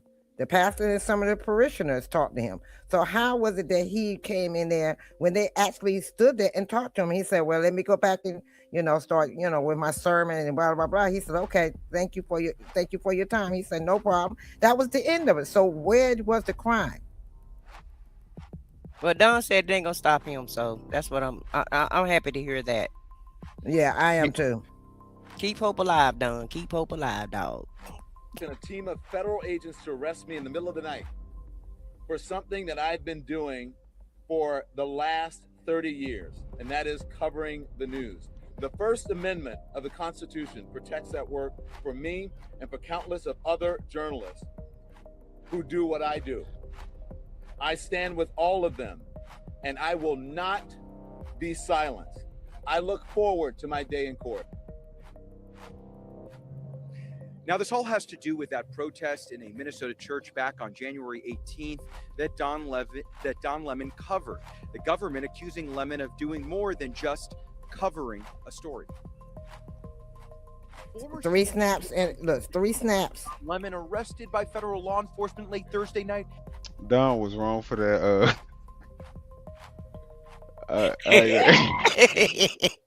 Flexing now. You know he finna be a hero now. Yeah. He about to milk this, and the American public gonna let him milk it. And you know what? At this point, I say go ahead and milk it because you deserve it. All right, go do your thing. When he decides to put your name in his mouth, right, go ahead and show him. FAFO. They say FAFO. They said Don Lemon FAFO. Just trying to take another black man down. Just trying to keep the black man down. I'm telling you. Keep him down. He need to stir in the splice. Y'all hit the like button and donate if y'all got it. It's Friday. I know some of y'all got paid, so go ahead and super chat us. At the Beverly Hilton Hotel in Beverly Hills. Lemon charged with federal civil rights crimes in connection with an anti-immigration protest at a Minnesota church back on January 18th. Lemon, who was in Los Angeles covering the Grammy Awards, posted this on social media hours before his arrest. Lemon has been accused of interfering with the First Amendment rights of worshipers at that church, whose pastor also works for ICE. But Lemon has maintained he had no affiliation with the protesters and was there covering the story. You have the right to worship freely and safely. And if I haven't been clear already, if you violate that sacred right, we are coming after you. Let's say he said, oh, I like what you're doing. Let's go and do it together. You do it, I'll report it, this will publicize it. That sounds like it could very well be a conspiracy. On the other hand, if he just happened to show up and saw that this was going to be happening and said, oh, I want to cover this just as a journalist without really any real coordination with the people who are committing the underlying crime, then probably he wouldn't be guilty. Last week, a magistrate judge rejected prosecutors' initial bid to charge Lemon. 3 other people were he's arrested such a criminal. by Got rejected. in addition to Lemon, including journalist They Georgia said, Ford, who if at shared first his you don't emotional post on succeed, Facebook that agents dust were at her yourself off door and as a try result again of a like grand jury Aaliyah. indictment. I don't feel like We'll I see what have happened my to her, First though, Amendment but- right as a member of the press. because now federal agents are at my door arresting me for filming the church protest. Governor Newsom posting on They're social media, arresting her for a free filming the press isn't protest. the enemy, it's the safeguard, and Putin would be proud. The government can't Putin will just be go proud. after its critics He is simply so because he silly. doesn't like them and just gin up charges against them. That's, of course, would be a violation of rule of law. Now, supporting Don Lemon in court were his agent, his husband, and Los Angeles Mayor Karen Bass, who called all of this ridiculous. Now, when Don Lemon and his husband left the courthouse here after speaking to reporters, it was... All right, so that's the Don Lemon tea. So what y'all think? People in the chat, do y'all think that Don Lemon should do time? Do y'all think that he should milk this moment for 5 minutes of fame? His 5 minutes of fame that the president has given him. What are you guys thinking in the chat? Because obviously this is going to be a huge win for Don Lemon. He's not going to have to pay any of his legal bills. Obviously, there's too many people who don't like Trump who's going to support him. Yeah, he already made $1 million. Yeah, and I mean, obviously, his viewership is going to go way up because they know Trump. I mean, they know that Trump has him on his radar, Right. so they're going to be, all in his stuff, hoping that the president sees the comments. Right. Now, so what is this? OIO? Oh, I'm sorry. Go ahead. That's Can you put that okay. back up? Yeah, I here wanted you to go. I wanted to read this comment because OIO III 6271 said, I cannot wait for Trump to enact the Sedition Act. Hope he includes you communista and race baiters go home. He couldn't even spell. Yeah, I guess he's trying to spell communist. Yeah, and I don't think he meant sedition. I think he meant insurrection act. Oh, okay. Yeah. He's just a little illiterate. That's all. Yeah. American education. Uh-huh. 8th grade. MAGA education. That's MAGA what that education. is. Yeah. Yeah. Hintz says, yes, Pam is going to jail. They all will. Okay. He's talking about Pam Bundy. Oh, So she Russell- definitely going to jail. Right. She definitely going to jail. All of them going. Russell Okay. said, everybody Trump said, ain't got ain't no loyalty wait a amongst minute. thieves. Ain't Right. no what is it? Ain't no honor amongst thieves. Listen, Trust dog, me. they've been throwing each other under the bus all week. Okay. Yeah. So our Russell said that Don Lemon is a criminal and got prosecuted as such. And got released.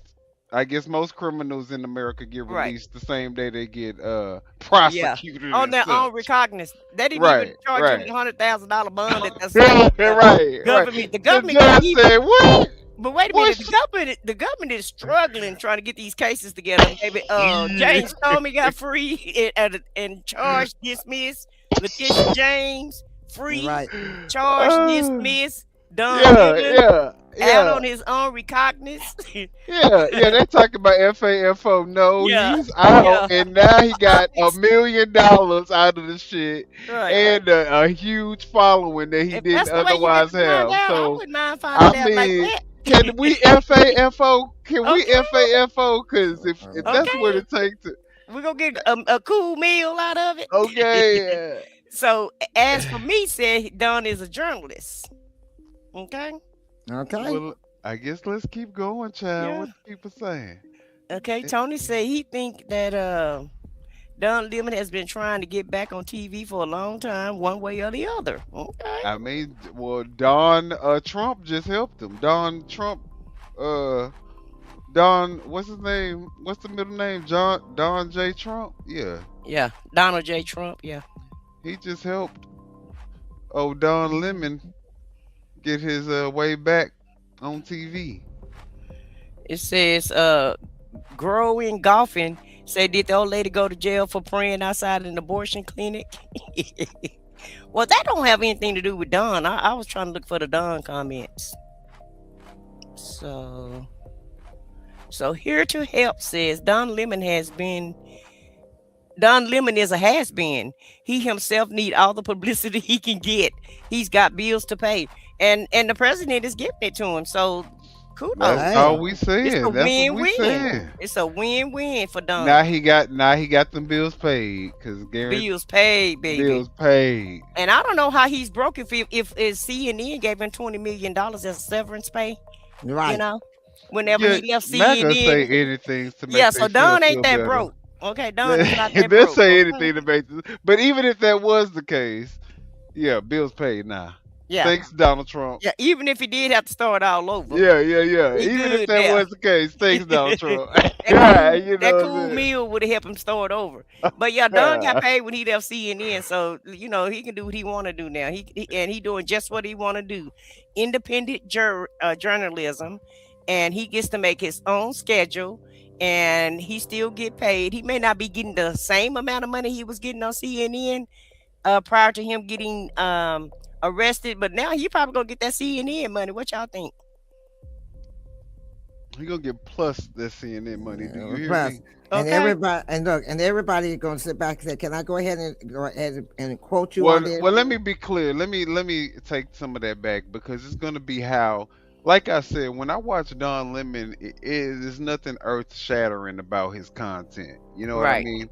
So I do think that he has an opportunity to grow his base because of what happened with Donald Trump. But you know, if it's going to be the same Don Lemon that we've been looking at, then he'll probably just see a little moment, like you said, 15 minutes or 15 seconds of fame, and then it'll go back down to what it was at first. But to me, I'm not looking at him like that. I would rather Brian Tyler Cohen or something like that. Midas Touch or somebody Midas else. Touch, Yeah, really Bulwark, American. Somebody else. I help.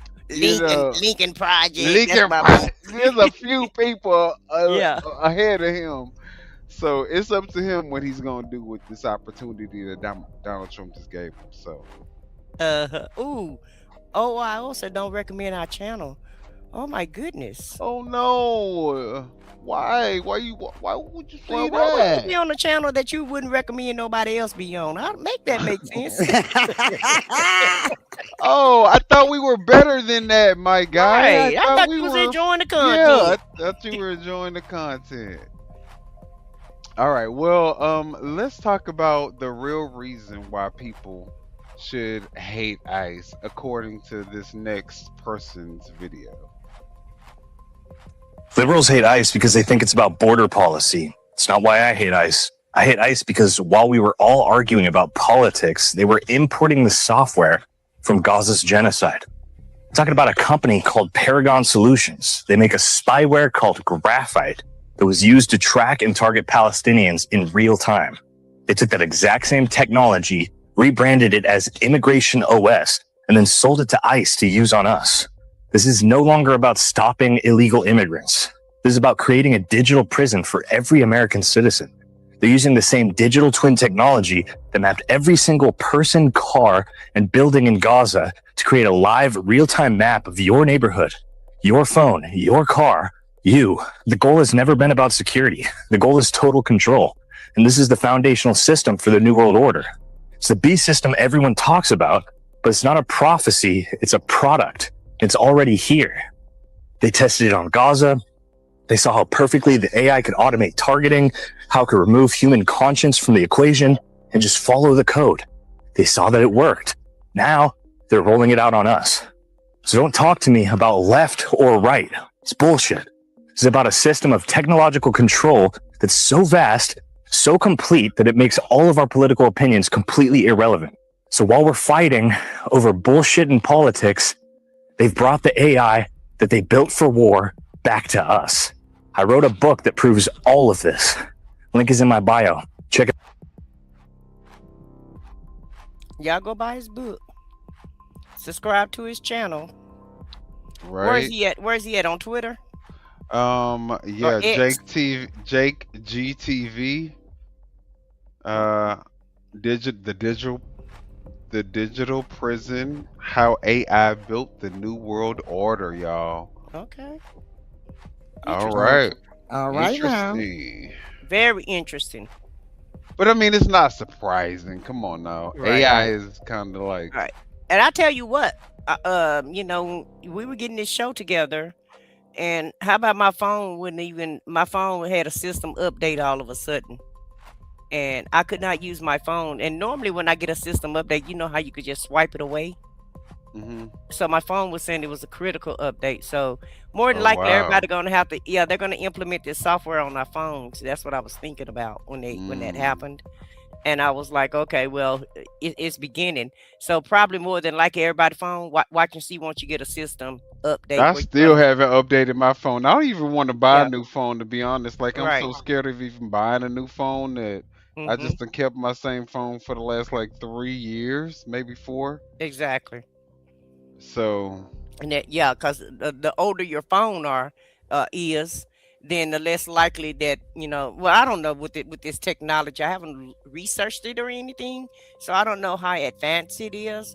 But I'm pretty sure they probably took it, you know, when they implemented it, they probably said make it go back at least 5 or 6 years, you know, so they can catch the majority of the people, because most people change phones every 2 years.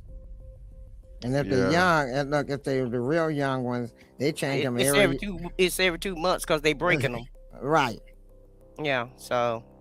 Yeah, I definitely hate updates on my phone. So y'all, don't update y'all. No, I'm joking.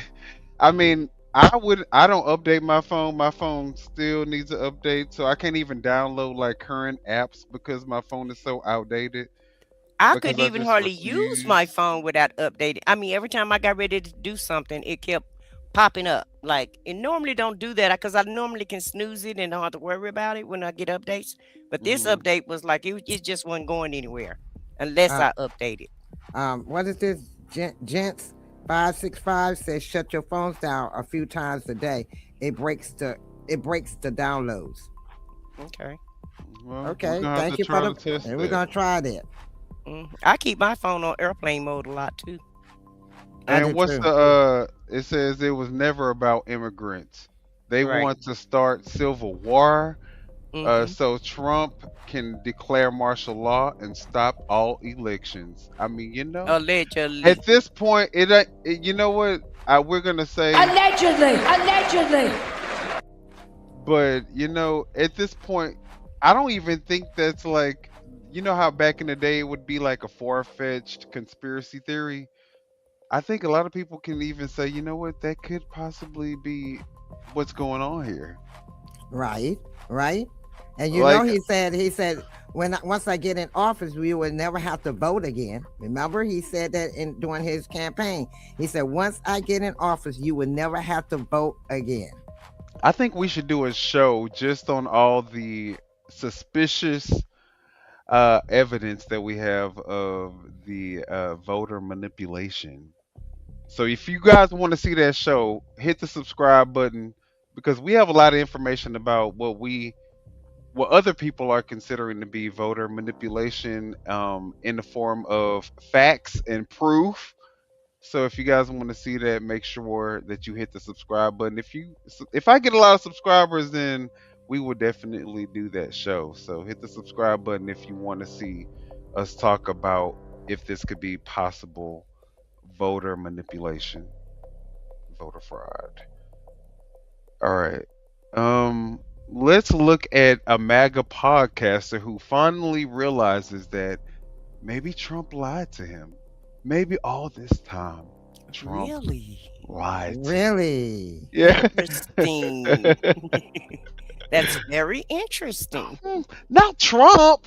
No. Not Pawpaw. No. I don't believe Pawpaw lied to him. No, Right. Pawpaw couldn't lie to him like that. No. All right. Let's see.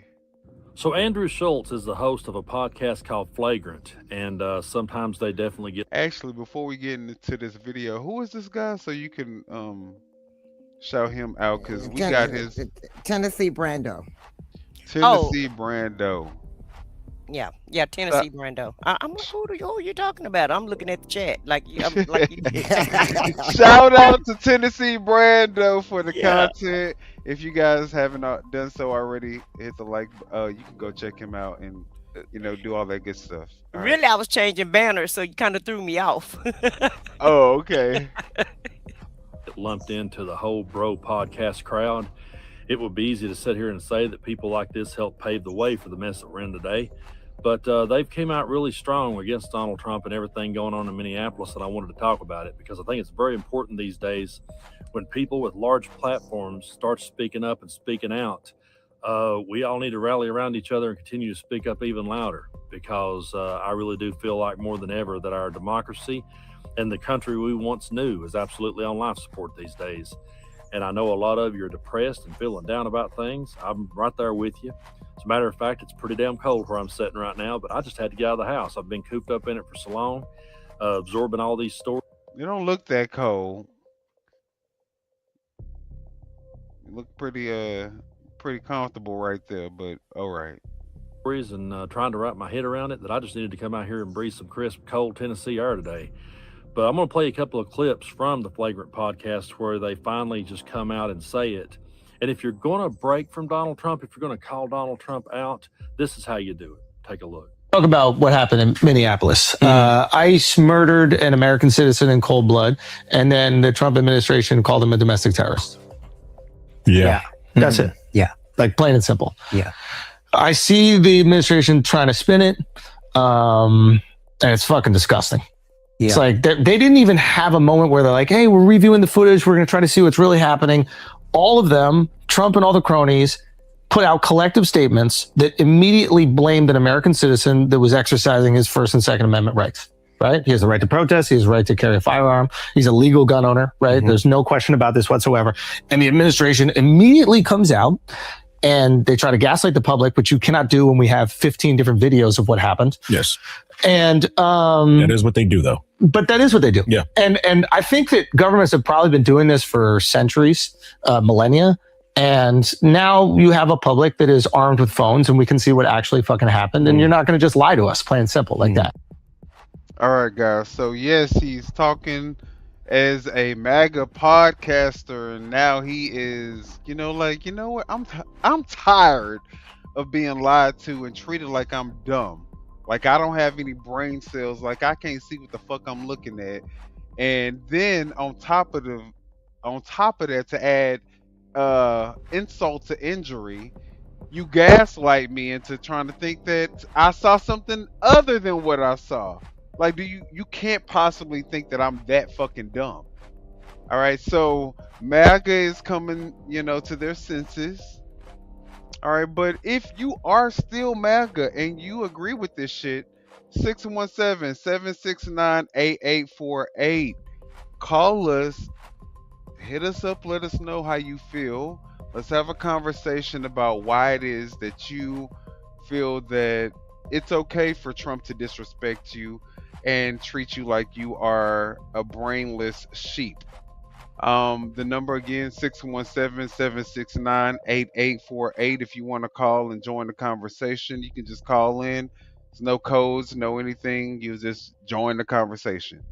All right, let's keep it moving. I got to be honest. There are people in my life who I have looked to see if they would have a response like this. People who still supports Donald Trump. And I look at them hoping that I will hear words like that. And then they double down and get even more hateful and show me just what a despicable person they truly are. And it really is heartbreaking, to tell you the truth. I don't enjoy saying these things, folks. Sometimes when I'm talking, I just get so frustrated and angry at the whole situation that I will use words like scumbag and despicable. I don't enjoy using those words, but there's no other way to call it. When you have people defending the murders of Alex Preddy and trying to find any excuse under the sun to spin it and make it Alex Preddy's fault, it's absolutely disgusting. And like he said, we've all got our eyes open. We can all see. I was telling a good friend of mine not long ago, I was like, back when Kent State happened, Neil Young wrote the song, the classic song Ohio, about it. There might have been a little bit of video footage here and there, and there's a famous picture of the girl down crying, but everybody didn't have a cell phone. And yet people still knew that was bullshit and called it out. People still cranked up that Neil Young song to full volume and sung it to the top of their lungs because they saw through the bullshit that it was. But now we live in a world where we have all the information right at our fingertips. There's no excuse for being ignorant because information is out there. and you can educate yourself. It's not as hard as it used to be. To find something. Used to, someone could tell you a lie or tell you a line of bullshit, and you had to, wait a while before you could figure out whether it was or not. These days, a lie and a bullshit. You can find it out for yourself. You can chat And when these GPT that shit. catastrophic events happen, everybody's got a cell phone out recording it, and you can see it from every angle.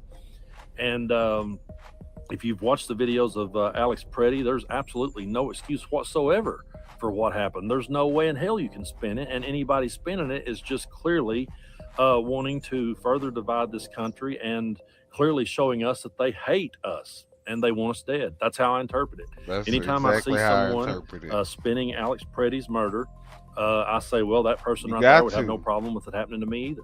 Absolutely. Happening to my You children, got to. anyone that I love or care about.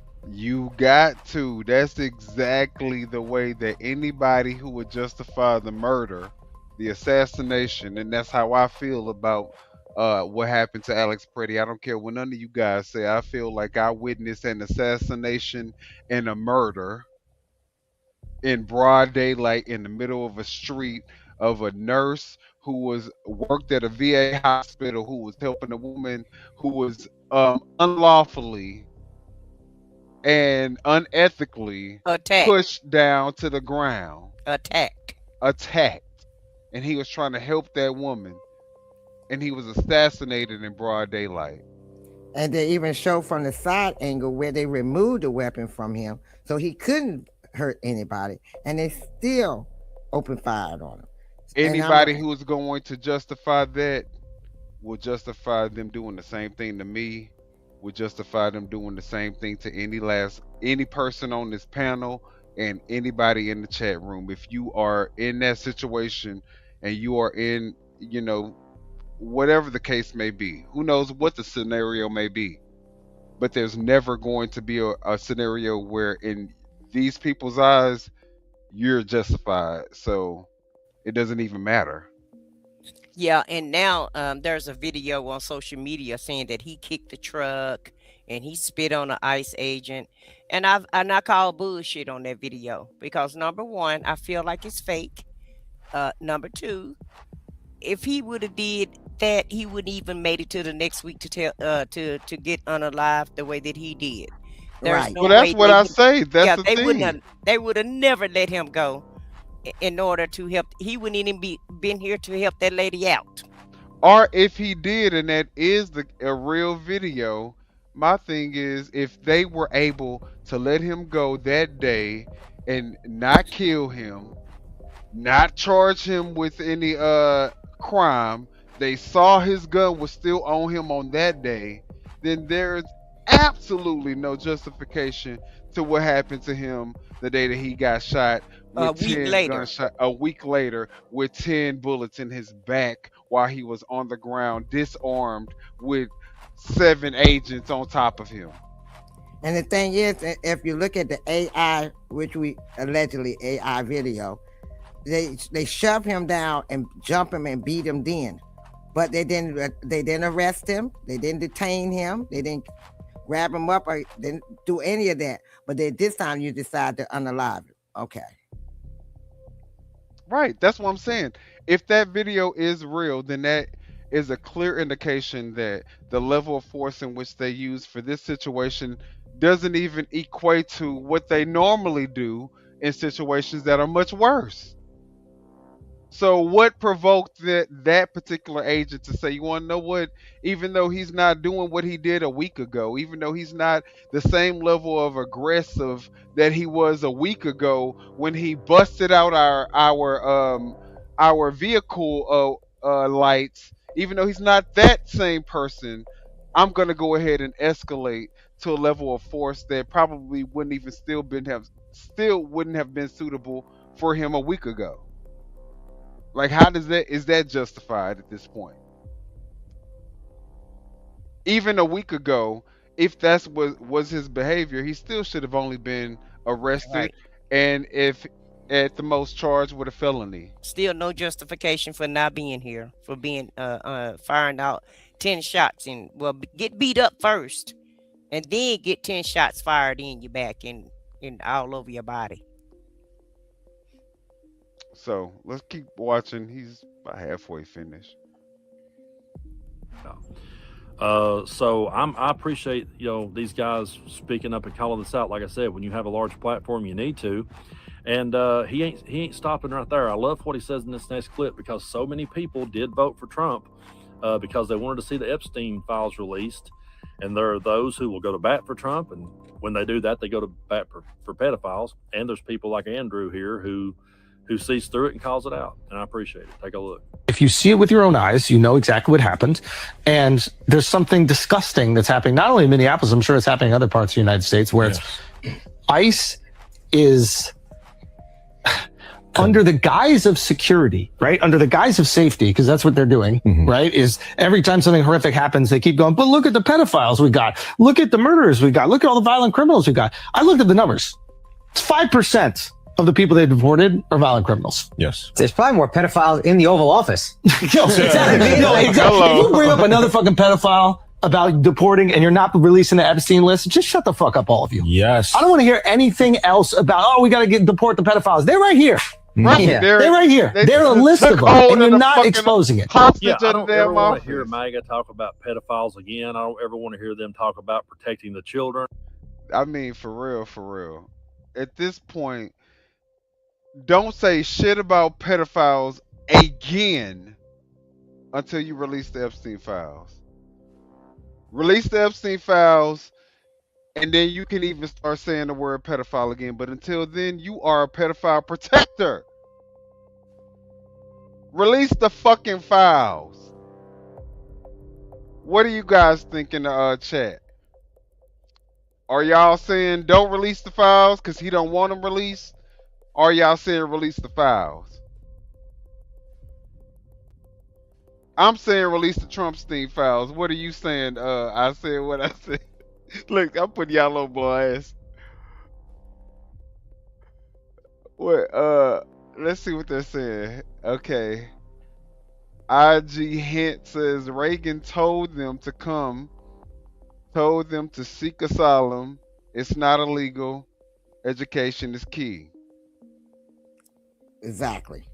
You two ignorant motherfuckers need to get your facts straight before you come up here and make a total and complete ass of yourself. Oh. Wow. Is that what we're doing? I didn't know that. I didn't know that either. But I thought it was 3 of us up here. So which 2 are you talking about? Get the files out. He did release them. You clown. It is illegal. That is the definition of illegal alien, stupid. We will fight back if they revoke the Second Amendment. But that's what they voted for. We showed you what Trump was going to do, Project 2025. All of this is in it. Exactly. I concur. I don't ever want to hear them talk about being pro-life. They're none of those things. They've completely lost the argument and lost the plot on all of that. They've also lost the argument and the plot on the First Amendment, and now they've lost the argument on the Second Amendment, which is one that, I kind of thought maybe they would hold on to. But then again, in the back of my mind, I was going, no, they don't really care about me having a gun or me having the right to defend myself. They just want to arm white supremacists. Right. So that's exactly. where we're in, Exactly. Been for a long time. And again, it would be easy to say, well, guys like that help pave the way for it. But if they're going to speak up and speak out, they got a large following. Maybe they can change some minds, and maybe they can get people to thinking and looking in the mirror and examining themselves, because Joe Rogan sure as hell ain't doing it. He definitely got his marching orders, and I'm not going to play the clips of him on here. I thought about it, but Rogan will come out and he will make little subtle jabs at things, or he'll just make observations about something. Right. He never calls Trump by name, even though he called Biden by name the entire time. He'll always try to blame it on Bondi or Kash Patel or somebody else. Or they're giving him bad advice, he'll say. He'll try to spin it that way, and then people will say, oh, look, Joe Rogan seen the light. No, he didn't.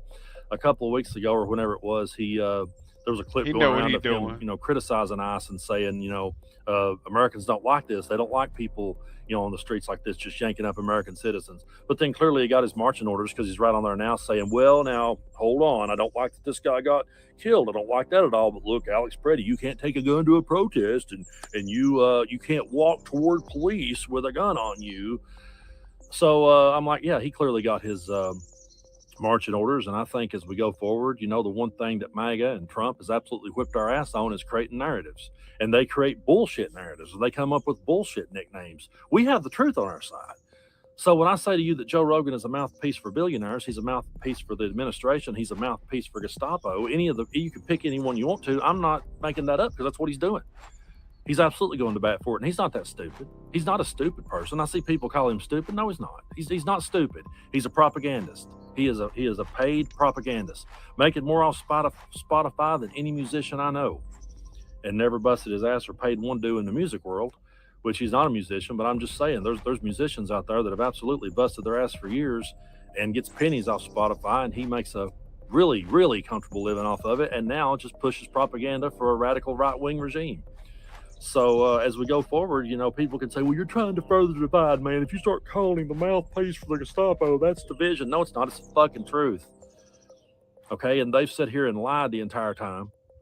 They've used bullshit. Hey, if we say that they're the Gestapo, if that's how we look at them, that should bring us back together. That should be stuff that should be the language that say, you know what, this is too far. We can't have something that can be considered the Gestapo running amok in the United States American streets.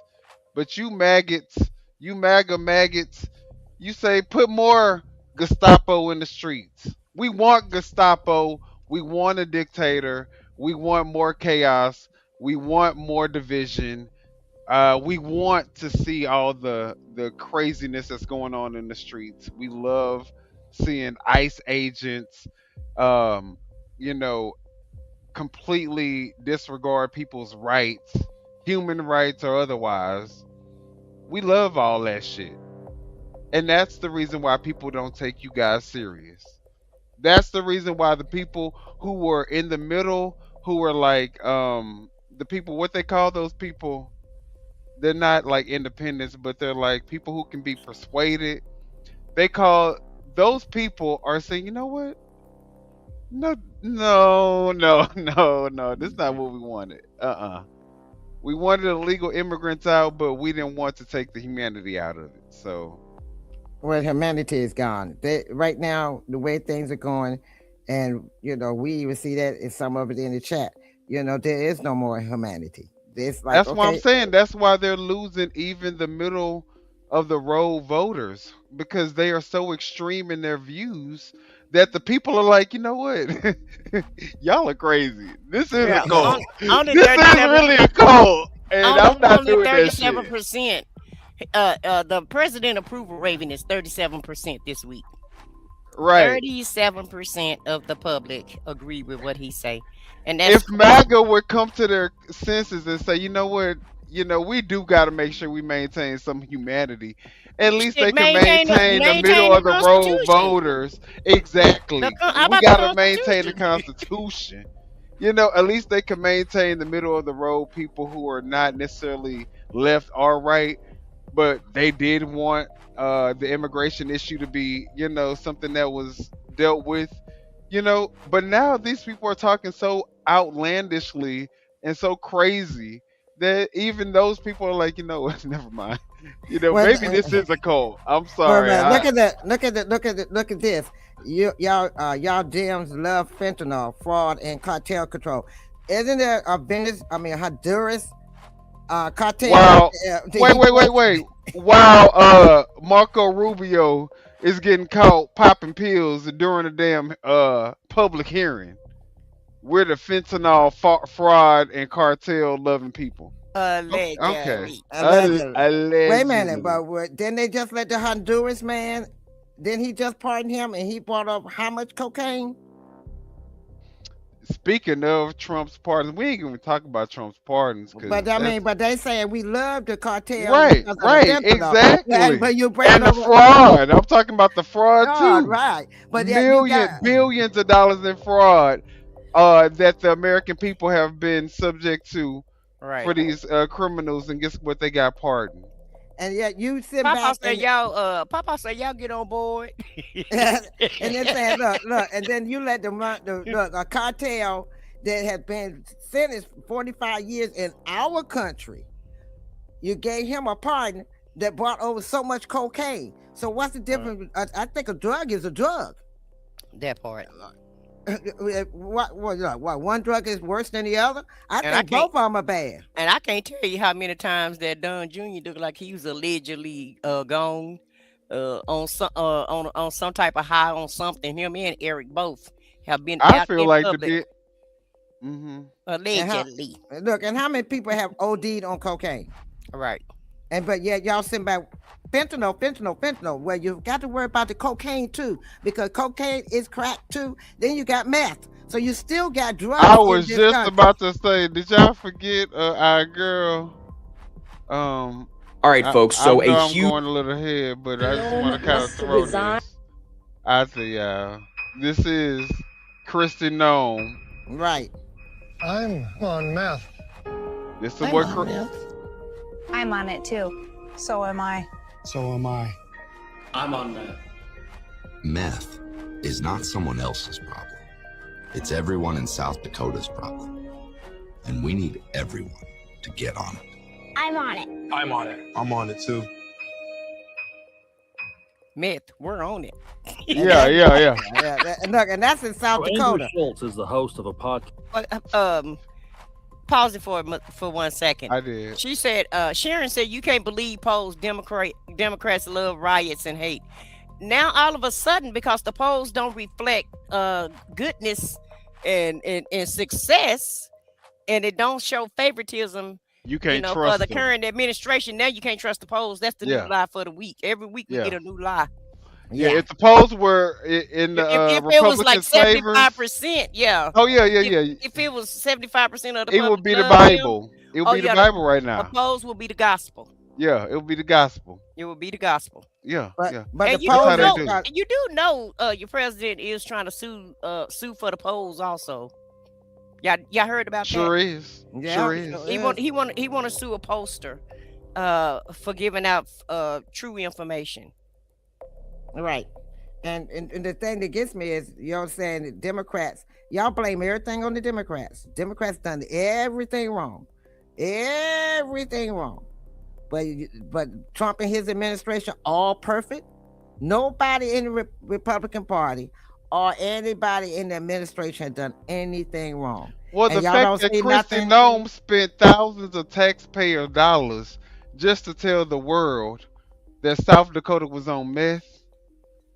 Oh, and she flying around on your tax dollars with 2 planes. Did y'all know that? She has 2 private planes, one for overseas and one to fly around in the United States. Did y'all know that? You want to know what? Let me go back and let me play that video one more time, because I don't think they really understand. Like,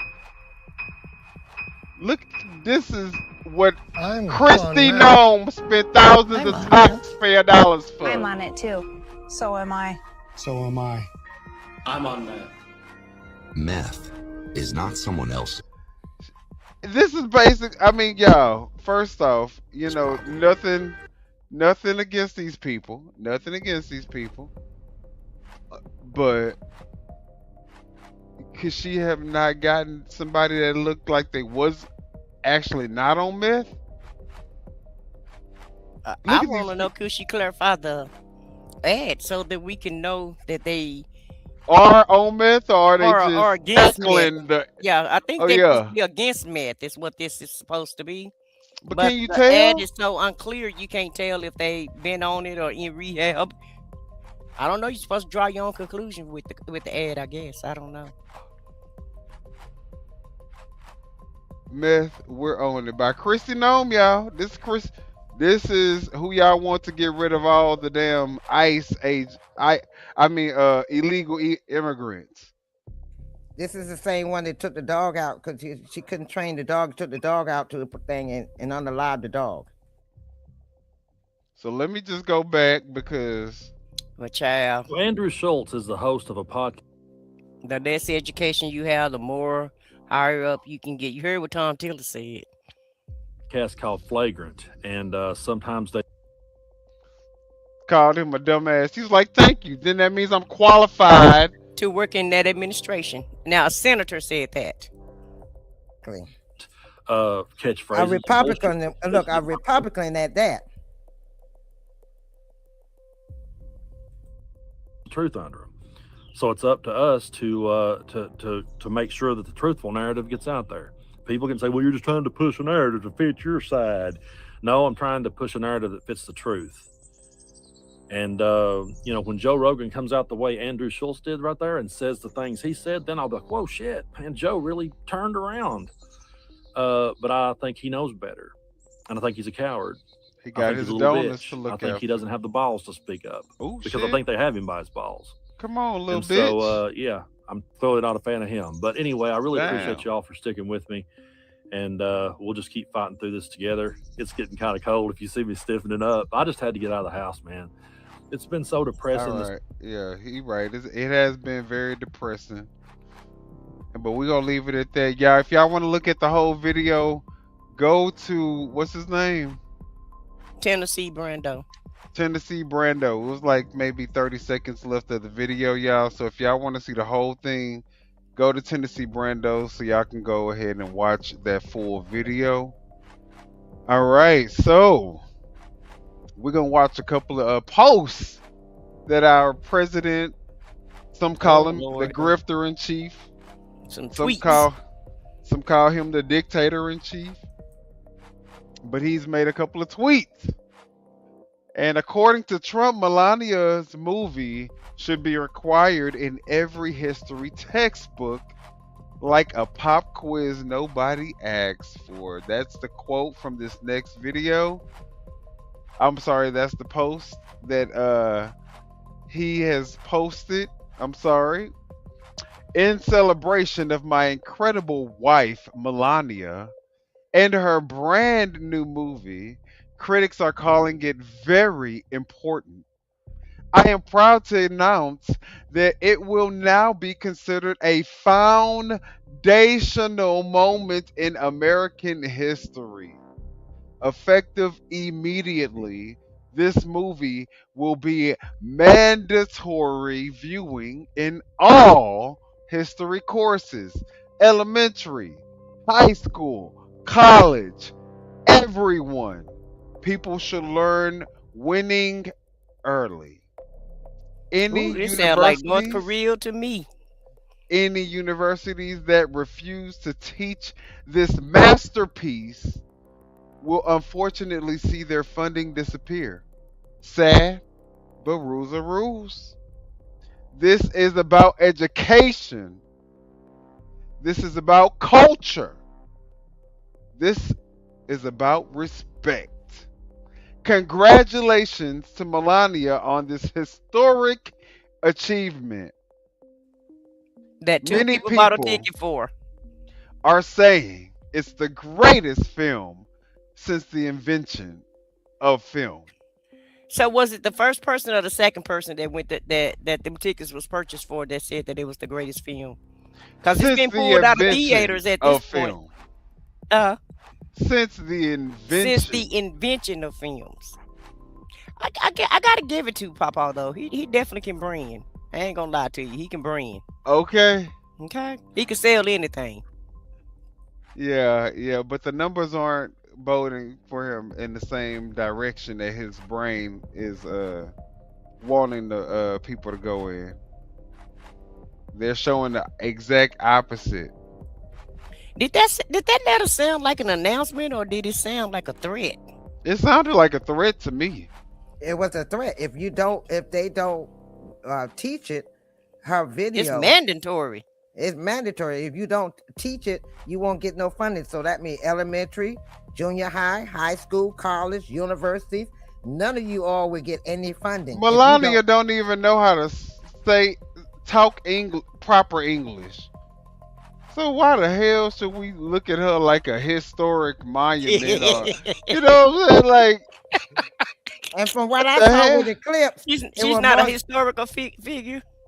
And what was no, not at all. Not for America. Now she a Russian. She may be history for Russia to put in their textbooks and shit. You know, they may talk about how she made it to America as a Russian model through the Epstein model agency. You know, and then she was able to meet Trump through Jeffrey Epstein. You know, they may put her in the history books like that. maybe. Mm-hmm. You know, but that's what you're going in history.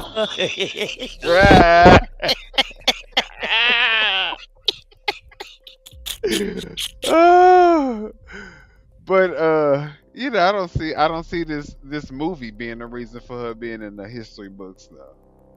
Nah. Well, the reason we call her Russia because Russia is the one that posted her throughout their magazines and stuff when she became first lady. I digress. Look, Donald Trump is so in over his head right now that he doesn't know what to do to distract from the Trumpstein files. He has actually called for Barack Obama's arrest after accusing him of working with the CIA to manufacture false intelligence on Trump, guys. So here is the Truth Social post, and we're just gonna go over it and then we can talk about it. So it says breaking. Wait, hold on before you play that. Let me. I found a clip that I need MAGA to see. Okay. From Fox News. Fox got some. Yeah, Fox. Yeah, Fox. Yeah, Fox got some news they want to share with us. And we don't have to play it all, but we can just get the first, couple minutes of it. Let's see what Fox got to say. Yeah, let's see what Fox got to say about all this. This premiere. His self-titled documentary tonight in Washington. A little preview of the film you just saw. Let's bring in the founder of LA Mom Magazine, Shirin Yadigar, and Washington Examiner commentary writer Tiana Low-Desher. Thank you both for coming on. Shirin, to you first. The Melania premiere was a short time ago, right? And as expected, all day today, the left was doing whatever they could to tear down the documentary. Here is Pod Save America. Watch. You make a lot of important points about the lack of integrity in this project, but I want to make another one, which is this is a giant bribe masquerading as a film. 100%. No one wanted this. No one wanted to buy this documentary. No. The left did not want anybody to buy this documentary. Shirin, what do you think? I mean, this is just more of the same. It is ridiculous what's happened. She is the one first lady who has not been featured on the cover of Vogue while she was the first lady. Mm-hmm. She doesn't get any grace for who she is. She is a legal immigrant in this country who would be celebrated if her politics were of a different right. If you think maybe, yeah. I mean, she is the first lady of the most incredible country in the world, and yet she's ignored, not celebrated for anything. She is protecting children online. She's done so much. I'm so excited that there's a documentary about her. I'm going to take my 4 girls. We're going to watch it because the media has been hiding her. She's like a secret that no one knows about. It's crazy. Meantime, Tim Waltz says, how is the media hiding the first lady? Is that the media's job, is to bring the first lady out, or what?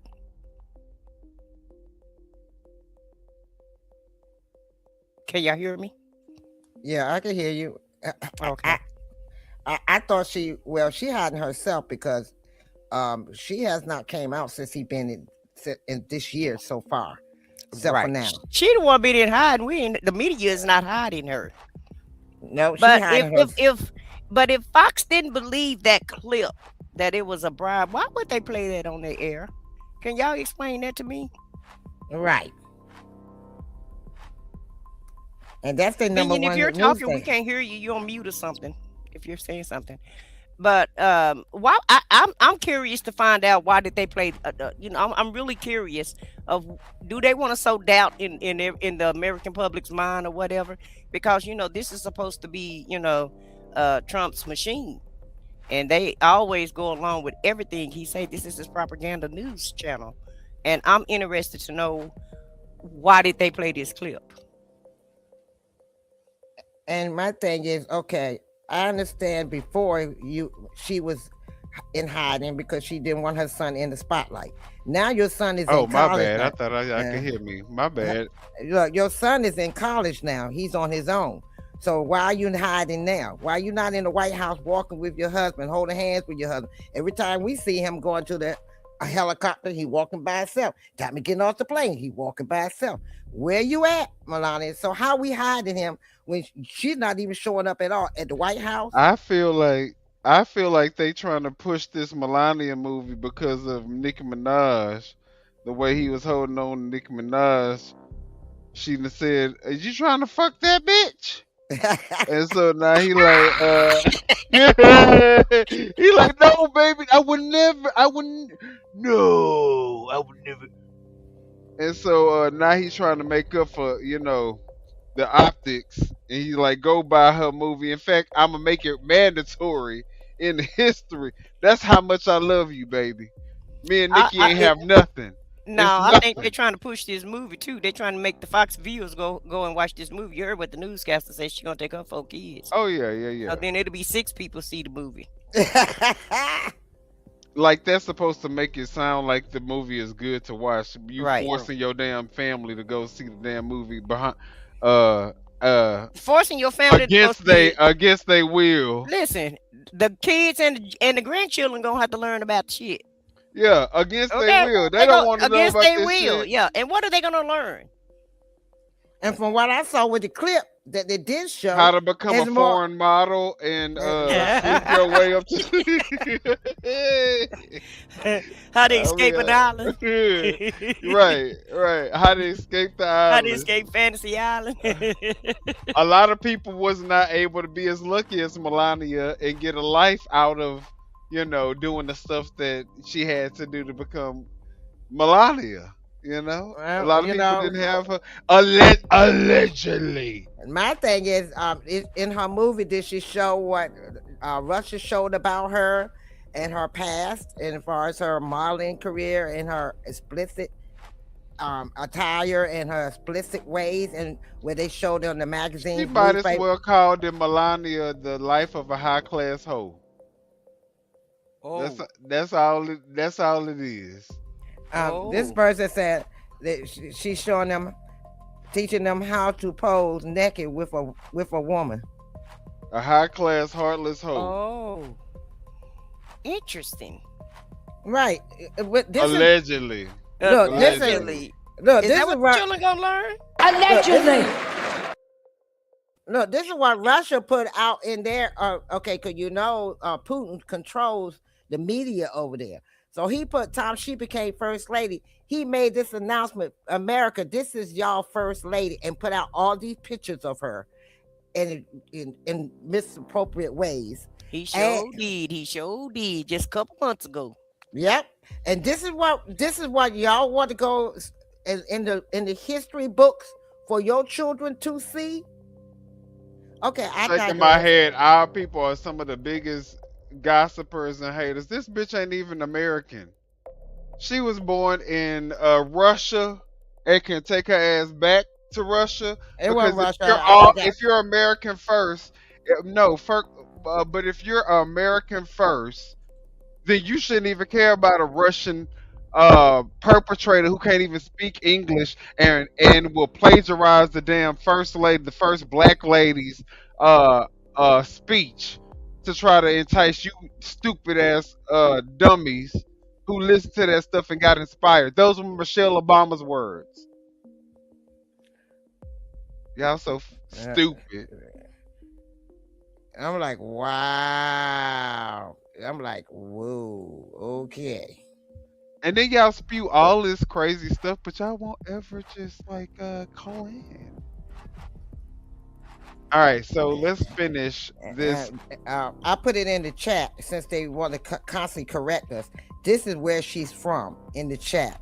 So y'all look it up. It is in Russia, Slovenia.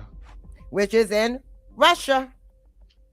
And It's this one of person the talking about states. Michelle is a man. So you mean to tell me she had to copy her speech from a man posing as a woman? So she a Russian bride? The number is on the bottom of the screen. And if they look at the hit, look if they go and look, if they go into geography and look over there in Russia and look at the states within Russia, like Canada, you'll see that area in Russia. So she's Russian, idiots. 617-769-8848. You can call in and join the conversation. All right. But it says breaking Director of National Intelligence Tulsi Gabbard has just released hundreds of bombshell Russian gate documents proving that Barack Obama personally ordered CIA agents to manufacture false intelligence on President Trump and was actively working with the enemy. With the enemy, your wife is the enemy if that's the case, to undermine, and erode Americans' confidence in our democracy and President Trump's landslide 2016 victory. This was a coup attempt by Barack Hussein Obama and his cronies. As Jesse Waters said, whatever happens to these guys is not revenge, it's accountability. And it's time for people to pay the price. Arrest Obama now. You see this stupid ass shit that he posts on his True Social? And he won. What And part he of this make? won. Yeah, you won. So what? even if this was halfway true, you still won. Well, even if he tried to stop you, and it didn't work because you still won the presidency. Exactly. What are you still crying about? What Why are you crying still about the a victim? whole decade ago? We are A tired of whole you decade, a whole crying decade. and whining like a little bitch. Right. About Get over it. every You're the little thing. president. About every, he need a pacifier. That's what he need. He need a pacifier. You are the president. Let it Give him a pacifier, go. y'all. Give him a binky. You need a binky. Him and look, him Can and he the man. act like it? Can he act like it? Y'all put some binkies in the chat. Yeah, let's For put some MAGA binkies. and MAGA and Paw Paw. Foul drop. Trump's name removed. That is hilarious. Okay. We got somebody. We got a new visitor. All right. What's good, God Family Trump? What do you got? What do you have to say to us and the people about your beliefs? Because it looks like you're MAGA. Hello. Take your mute out. Well, I guess you don't have it on mute. You know, don't have it Go on to the mute. settings and set your audio if you can't speak.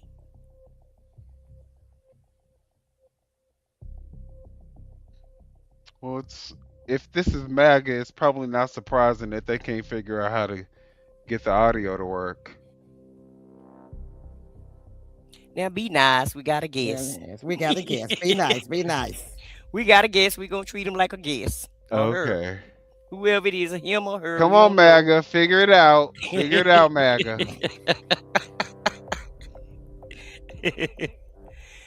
But anyway, I mean, Well, how preposterous for him to, that is just crazy for him to put a post up from 10 years ago, from a whole decade ago. God Family Trump, go out and then try to come back in. Try it again. Here, I'll put the link back in the chat again, and anybody can hit the link that want to come up and talk to us.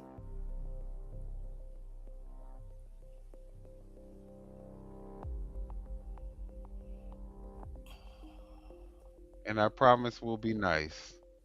He All said right, but let's. he said he can't hear us anyway.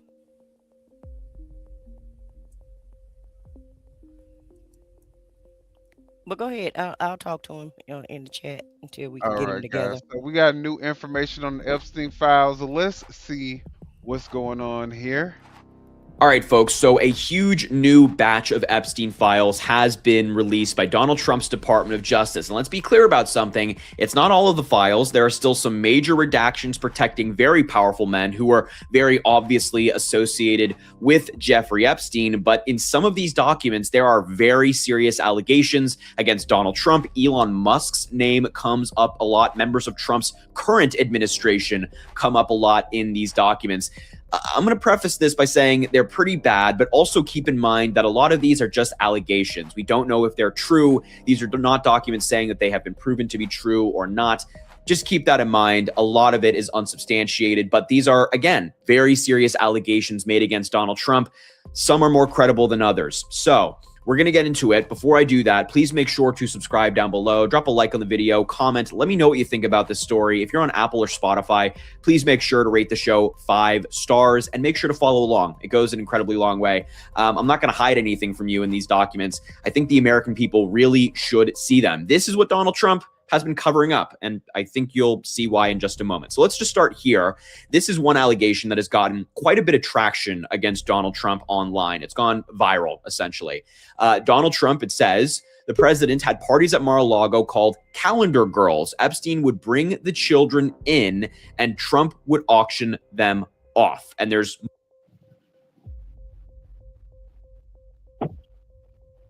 All right, well, that's a good place to stop. Do we have Guy Family Trump? Are you ready to talk? Hey, yeah, I'm ready. I'm ready to talk. How y'all doing tonight? We're doing amazing. We're What doing about you? good. How you doing tonight? I'm doing good, ma'am. Appreciate y'all having me on. So, are you MAGA? When it comes to policy, absolutely. I'm a, God-fearing person, and I think Trump's policies align more with, what America needs, at least in this time. And then I think he aligns mostly with the Bible. At least he says he does. I can't, I don't know his life outside of the public view, but yeah, I agree with a lot of his policies and stuff. Okay, so even though he doesn't exhibit the behavior of the Lord or Jesus Christ or anything like that, you think that just because he came out with a Bible that he is doing the work of the Lord? What's going on here? Because No, I don't get my moral arc from Donald Trump. I think your moral arc should come from your parents. I think they should raise you with a sense of ethics and morality.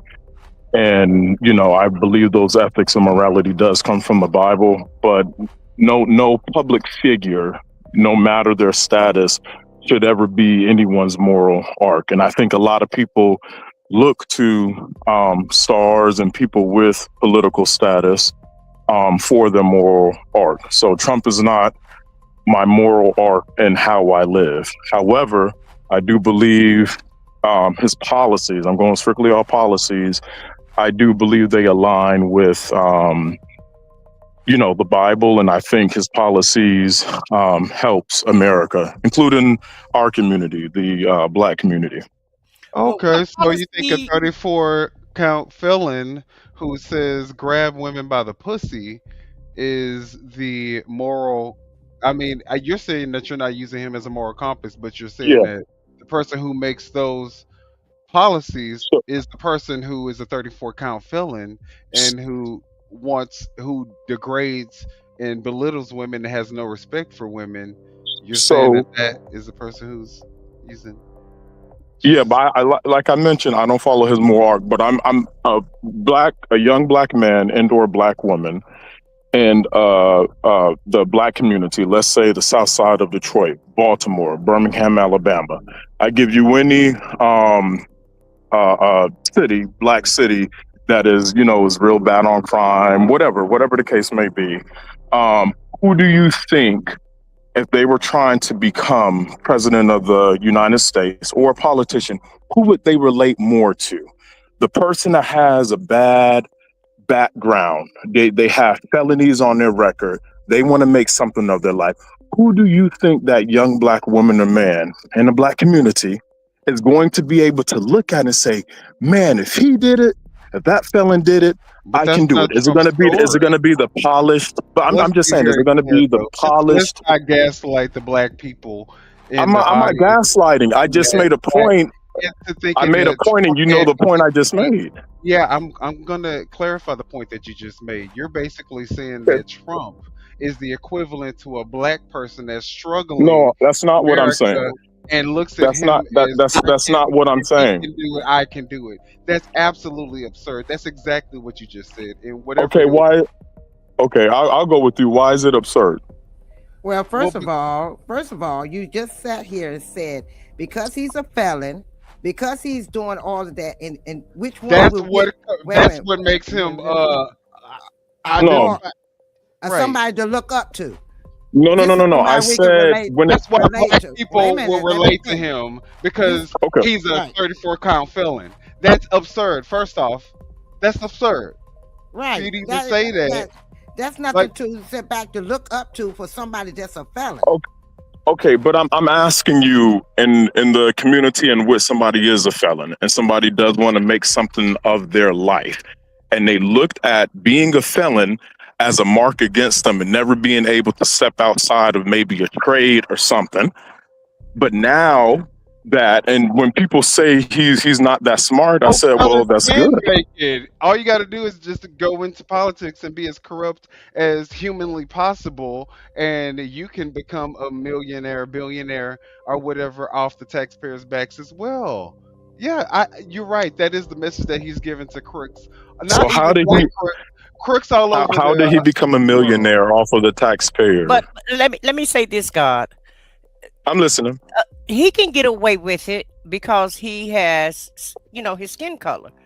Yes, And ma'am. so I understand what you're saying that, black people maybe can relate to him because he has a record and they have one, and, Yeah. maybe they can relate to him or what have you. But in actuality, no president has really came into the black community and helped the black community. I But think he has. what What do we're you think talking about the about, First hold Step on, Act? hold Okay. on. What we're talking about is this is the president of the United States. This is the highest office in the land. I guarantee you, with his record, he couldn't go to McDonald's and be a manager if he wasn't the president and he was just a normal person and he walked in there and he gave his resume, he gave his record, he would not be anything. No company in America would allow him to even maybe sweep their floor with that's all he could probably do is sweep their floor with the record that he has. But because Okay. he's a rich white man, he's able to be the president. And I wouldn't want my kid to aspire to be like him, none whatsoever, because he's not an example. I wouldn't want anybody to believe in anybody that's a criminal. And I Okay. damn sure don't agree with the way that he treat people. Because I don't know any policies. I'm interested to know what Yes, ma'am. policies that he's implemented that has helped your life. That's what I'm really interested in. Okay. Can if you will give me a moment to respond, I would say I have a lot of.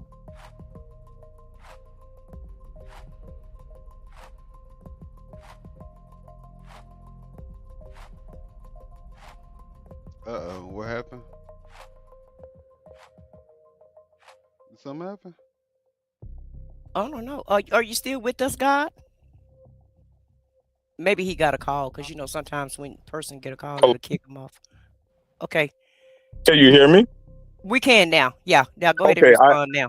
Okay, I apologize about that. No, I was saying I have a lot of people that are incarcerated, and when Trump implemented the First Step Act, which commuted the sentences of nonviolent offenders to where, if let's say under the 90s crime bill, to where if you had maybe an ounce of weed and you already had 3 other strikes against you and you were looking at 25 years to life for a small crime, when he created the First Step Act, it commuted that whole sentence. So whereas if you had maybe 10 years, whatever time served, you can spend the rest of that time served at home on probation. And then he also created designated zones that gave incentives to companies to hire so-called convicted felons and stuff. The one thing that every single racist politician got in common, Eugene Bull Connor from '64, when he was sicking dogs on us and they were using the fire department to use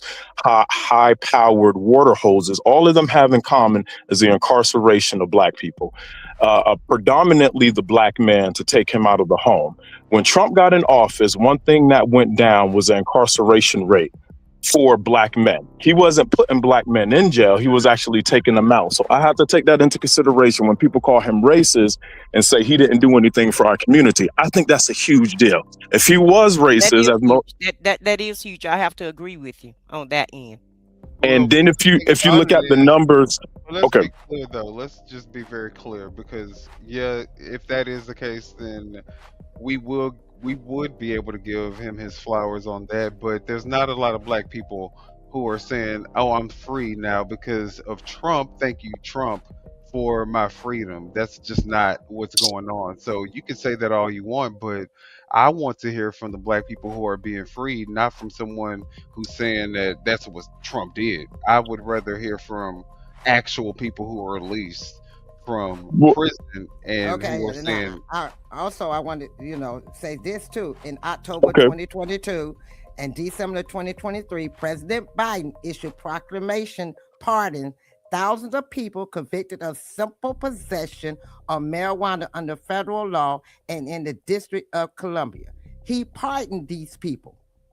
So you can't say, that there have been presidents have done that. That's the thing they keep telling. but ma'am, there's a difference between pardon and legislation.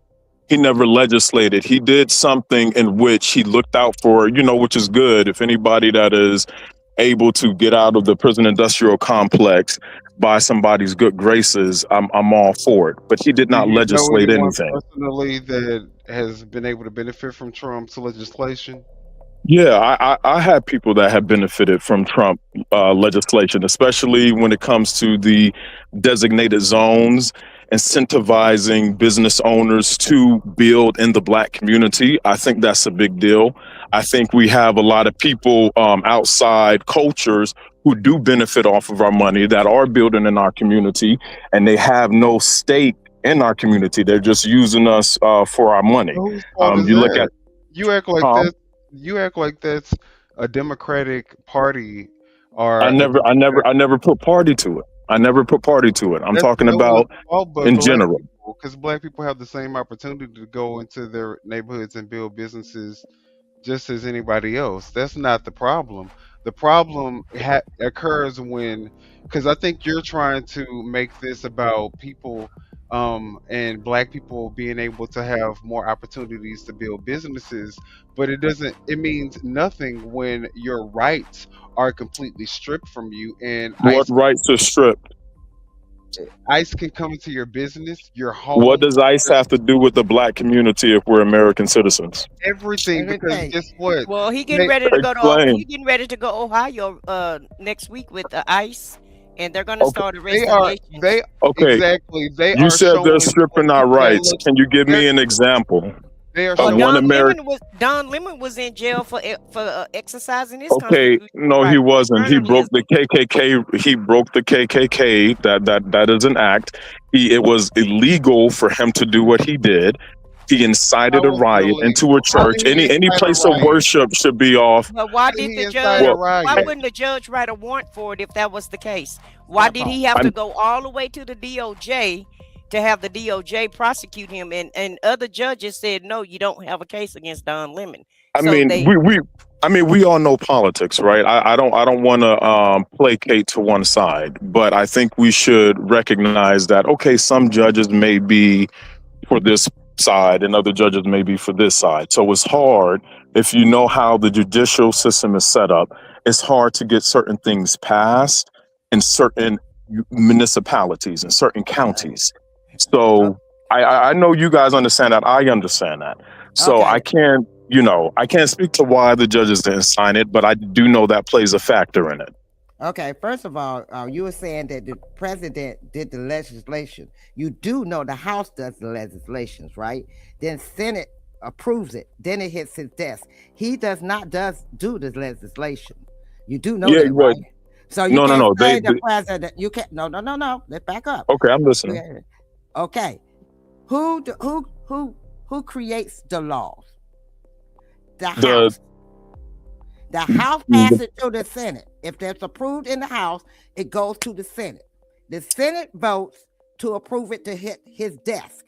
Then he signs it into law. He does not do the legislation. House does the legislation. This is the problem. People get confused. Legislation is not done by the president. It's done by the House. Motherfucking House. Hey, you ain't supposed to smack him like that. I'm sorry, y'all. Let me just say this real quick. Ma'am, you do. Okay, so you know the check and balance system, correct? I know the check and balance system. Okay, so what power does the executive branch have? What law have they created on their own without House or the Senate? Tell me that. No. In order for it to get. No. Okay, I'm trying to explain to you. The legislation creates the law, right? Yes. Yes, Then ma'am. they pass it to the Senate. The Senate They can can say make yay or executive nay. orders. And Okay, then but he goes just to said it. He just said an executive order. So that was the point I was trying to get at. I understand what you're But saying. we don't govern Okay. by executive order. We Okay. govern Okay. It can be by undone as soon as the new president come in. We're talking about laws that has been signed and that's in the book that will stick. right. Understandable, but the president has a power to veto those laws. So if he see that, let's say it's And beneficial, Congress it's too has the power beneficial. to overrule that veto. We Right. could talk about, but listen, I get what you're saying. He has the power to do what the fuck he's doing, so let him do Yeah, whatever the fuck he wants to do. But guess I'm what? not saying that. As the American public, people who love the Constitution, people who love their country, they're not willing to just let one person who's in search of trying to appease his ego, destroy the Constitution, destroy our reputation around the globe. Our economy is going to shit Okay, because other countries realize that, you want to know what? There's another chance. There's a chance that in 2028 there may be another psychopath, narcissist president get in office, and maybe we need to look at securities in other places outside of the United States dollar. And he's Okay. already broke the First Amendment law. He's broke the Fourth Amendment law, the 14th Amendment law. And this is just from somebody in our chat. And I knew that he had already, and now they're coming for the Second Amendment. So you, Amanda, you should have put the Second Amendment because Ahmad, they're coming for the Second Amendment with Freddie Exactly. and this gun that he had. So Okay. yeah, he may have done some executive orders that that may have helped the black community, directly for a short period of time. But But look at again, it. no one even But talks does it about that. outweigh We the don't know anybody. destruction? But We does don't it know. outweigh the destruction that he's done? I don't The know anybody unaliving of people? personally, and you don't know anybody. I don't think you know anyone personally who has benefited from any of those executive orders that he did for black people. I said what I said. I don't know. Maybe you do. Okay, I don't. I'm going to wait until you guys finish and then I'll respond because you guys said a lot and I would like to unpack it, which is good. I love these conversations. So I'll let you guys finish. You have the floor. Oh, okay, I appreciate that. Okay, so I just want to address the first statement or claim that you guys made to where he's stripping our rights. I need to know if you guys are addressing society as a whole or you're addressing the black community. Society as a whole. Okay, so you're not recognizing that he's not stripping black people's rights, correct? Citizens, black citizens, he's not stripping our rights. You're talking about the rights of non-citizens, correct? Well, black people enjoy the same rights as white people do, to a certain We're extent. talking about the First Amendment. We're talking about the Second Amendment. We're talking about the Fourth Amendment. We're talking about the 14th Amendment. Those are the rights Hey, that he's stripping, right. and that goes for everybody. That it's not a black or a white thing.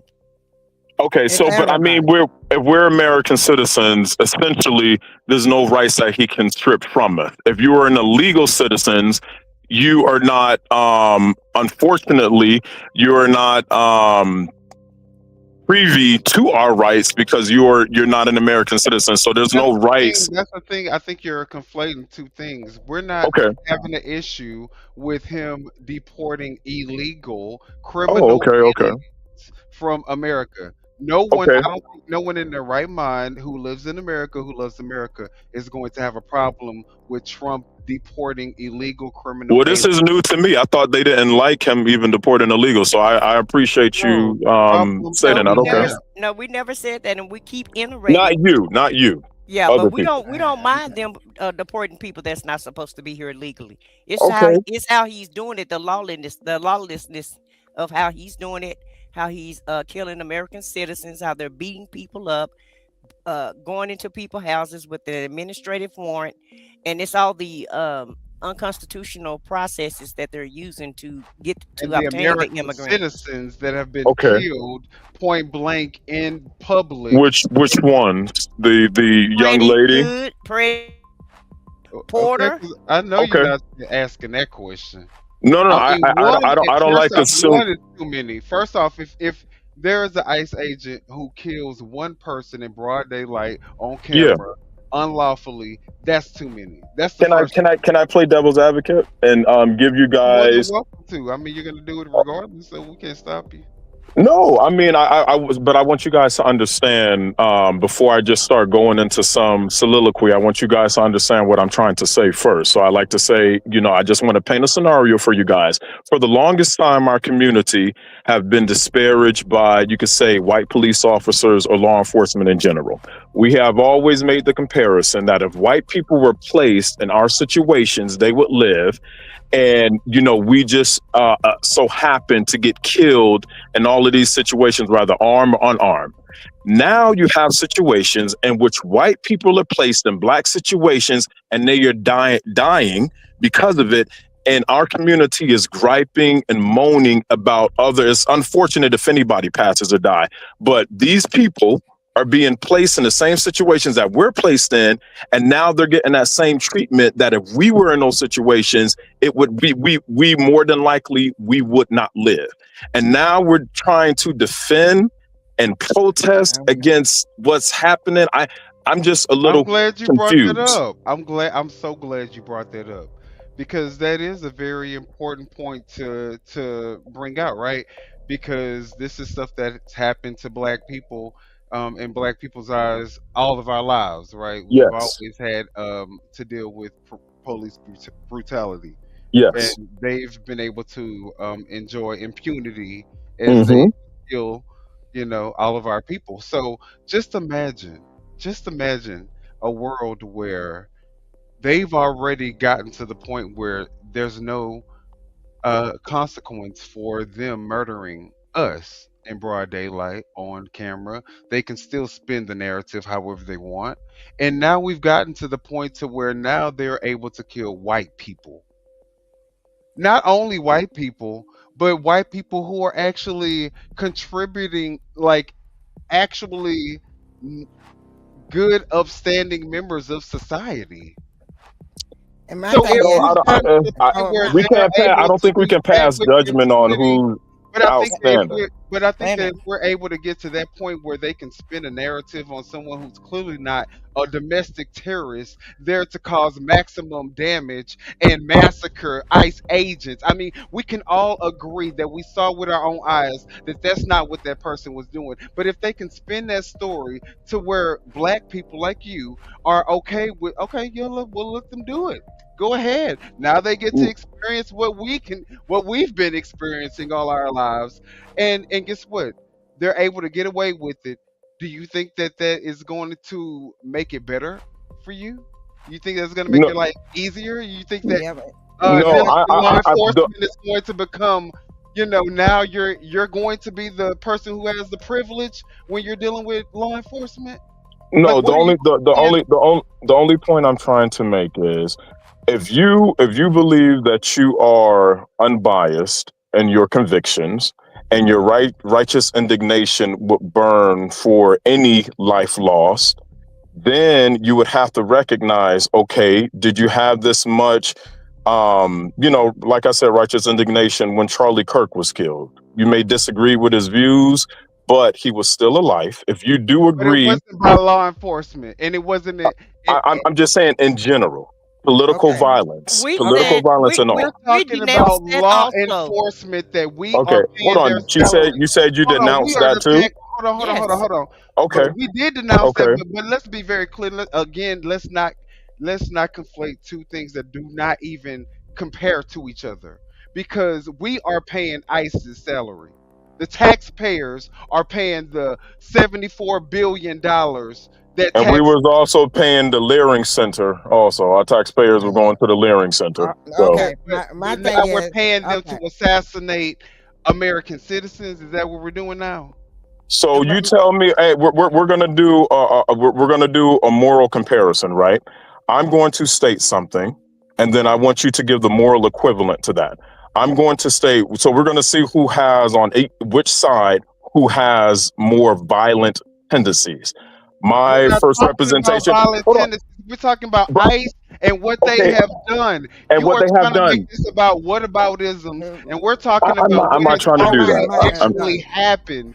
I'm not trying to do that. I'm trying to paint a point. That's all I'm trying to do. Let's talk about the facts. Let's talk about what is Okay, already so the happened. facts. Let's talk So about let's this see. video that I'm about to play right now is a video of a black person with a black person's accent getting harassed by an ICE agent at their own property. Let's talk about that. Let's watch this real quick. That's an anomaly. That's an anomaly. Well, let's look at it. Does it happen? Does it happen Let's across the look at board? it. Let's look at it because this is what was recorded. It's Let's an look at it, anomaly. and then we'll come back and you can give us whatever your reaction to it is. Let's look at it. They're sitting here raiding the motherfucking house. Hey, you ain't supposed to smack him like that. The fuck is wrong with you? Hell no, man. I'm on my property. I ain't gotta listen to you. Hey, you ain't got a search warrant. You can't come over here, man. Hey, look, I got you all on camera right now. I'm on my private property. Hold on, man. For what? You interfering with I ain't even doing that. So a black person that you saying Trump is helping out so much is recording from No, their that's a misinterpolation. That's a misinterpolation of what I'm saying. You're taking something that I said and you're placing it on this. I never said that. I made that point. Okay, God, let me ask you this question. Yes, ma'am. Okay. You said that yes, ma'am. That the black is happening to the white people now. They're getting what we got for so many years. Am I correct? I'm playing devil's advocate. I don't mean it's tongue in cheek. Okay. But yes, now, okay. Do you not know that they have denounced to them that they have total immunity? So if they feel that they can get away with it with the white folks for so long, you don't think they're gonna come for us? Now, when you say come for us, how and in what way? What do you think the end goal is? What do you think the end goal is? Yeah, because if they do it to Caucasian people, What those do are you think supposed to be the most powerful. 2045 is? Those are supposed to be the chosen people of the country, according to the way the country's been going, right? They've always had more opportunity. We always say that they got white privilege. Well, now I'm afraid, because if they're just killing white people on the streets, what do you think they're going to do to you? We're American citizens. We can. That man was one too. They That were lady was citizens. one. Freddie was a citizen. Good was The man that we just played was an American citizen on his own property. Just I understand. Okay. Well, I'll give you a universal concept. My universal concept is don't impede. So up the MAGA's ass that you I'm not. Well, let me just hear my point. Like the lovely young ladies you have. Just hear my point and then respond. Don't say I'm up anybody's behind. Just be like them, though. Okay. Well, in order for us to have some type of discourse where I understand your side, you can try to understand my side. This is what I'm saying. If MAGA is so out of touch with reality that when you over 80 million people footage in front of your face, you're still willing to make an excuse for it, then I'm not making an excuse. There's no. What's the conversation? I'm not making an excuse. The video. I just been saying to you, if they have the freedom and the privilege to go out here and kill white folks, harass white folks, beat up white folks, pepper spray them in their face, put stuff in their face, tackle them down, push them down, do whatever they want to do with them because they have no immunity. They can do what they want to do. There's no repercussions for what they're doing. What do you think they're going to do to us? Can I answer your question? Yes, I'm waiting for that answer. Okay, I appreciate it. So what I'm saying is, in my worldview, universally, I think logic, if something is logical, you can place it universally, and if everybody follows it, it will coordinate with nature. So my universal concept is, can you let me finish? Just let me get this out, and then I'm gonna let you. I'll let you finish. Let's just frame it correctly, because this is not a real worldview. This is a perfect worldview. Okay. My perfect worldview. I just want to respond to what she said. So in my worldview, all of us, just not black people, but all people comply with what, let's say, law enforcement say. If they say, tell us to get out the road, we get out the road. If the law enforcement tell us, hey, can you please exit your vehicle? I say it's better to be judged by 12 than carried by 6. If you feel like you're being untreated, I say fight it in the courts. Comply with what they're saying, and then we can fight it in the courts. I believe we will let. Hold on. Oh Jesus, I'm not gonna be able to finish. Let me just finish. Can I just finish? And then I promise I want to hear your opinion on this. I really do. But I'm saying, with my worldview, I believe that a lot of us will live. Now you flip it to the other side, and you say, go out there, fight against what ICE is doing, fight against what law enforcement is doing. I think there's a higher probability that you will be shot or you will be seriously injured going against law enforcement. My worldview, I think you're going to live. If you comply and you do what they say, I think you will live. We got the moral of the story. Tell me this. Okay. Have you researched the Holocaust? Yes. Okay, so you know how the Holocaust, you know how they were able to kill 11 million Jews? Okay. Do you know how that happened? Well, break it down for me. I want to hear what your opinion on it is. I didn't ask you what my opinion was. I said, do you know how it happened? I'm going to say no. I want you to tell me how it happened. Okay. It's because they started off indoctrinating people like you to say, you want to know what? If I just do what the people Why do you say have to speak in ad hominem to Coquille attacks? I'm not attacking your character. No. You said that if you just obey the law, they were the law. If you just obey them. So I'm a Nazi because I'm saying obey the law? That's what all I'm saying is that's what the people were saying to themselves. If I just obey the law, not say nothing, do what I do, it ain't nothing that's at my front door because I'm not a Jew. So let me just not say nothing. If they ask to come in you can come in, you can look. I don't have no Jew. Y'all good? Okay, do you? And then guess what? 11 million Jews. Genocide. Okay, but you're comparing Holocaust to somebody I guess essentially an addiction. I don't think those are the same.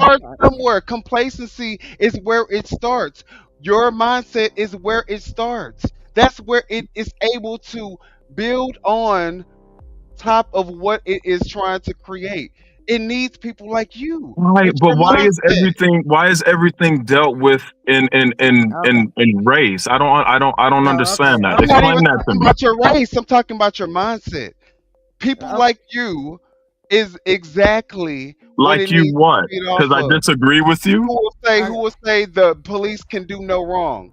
I never said that. I said fight it in a court. I never said that. You're straw manning the argument. Okay. If he owns the court, if he's over the court, he owns all the systems. It's a check and balance system. How is he? How can no he own balances. the court? There's no checks. There's no balances right now. Then why can't he just do totally? Okay, wait a minute. I'm listening. I'm gonna let the young lady. I'm listening. Okay. You just saw this video, right? Now, yes, ma'am. He was on his property, on his porch. He was not out there with them. He was not in their face. He just yelled across from his porch. Why are you slapping him like that? They came in his yard on his property and attacked him.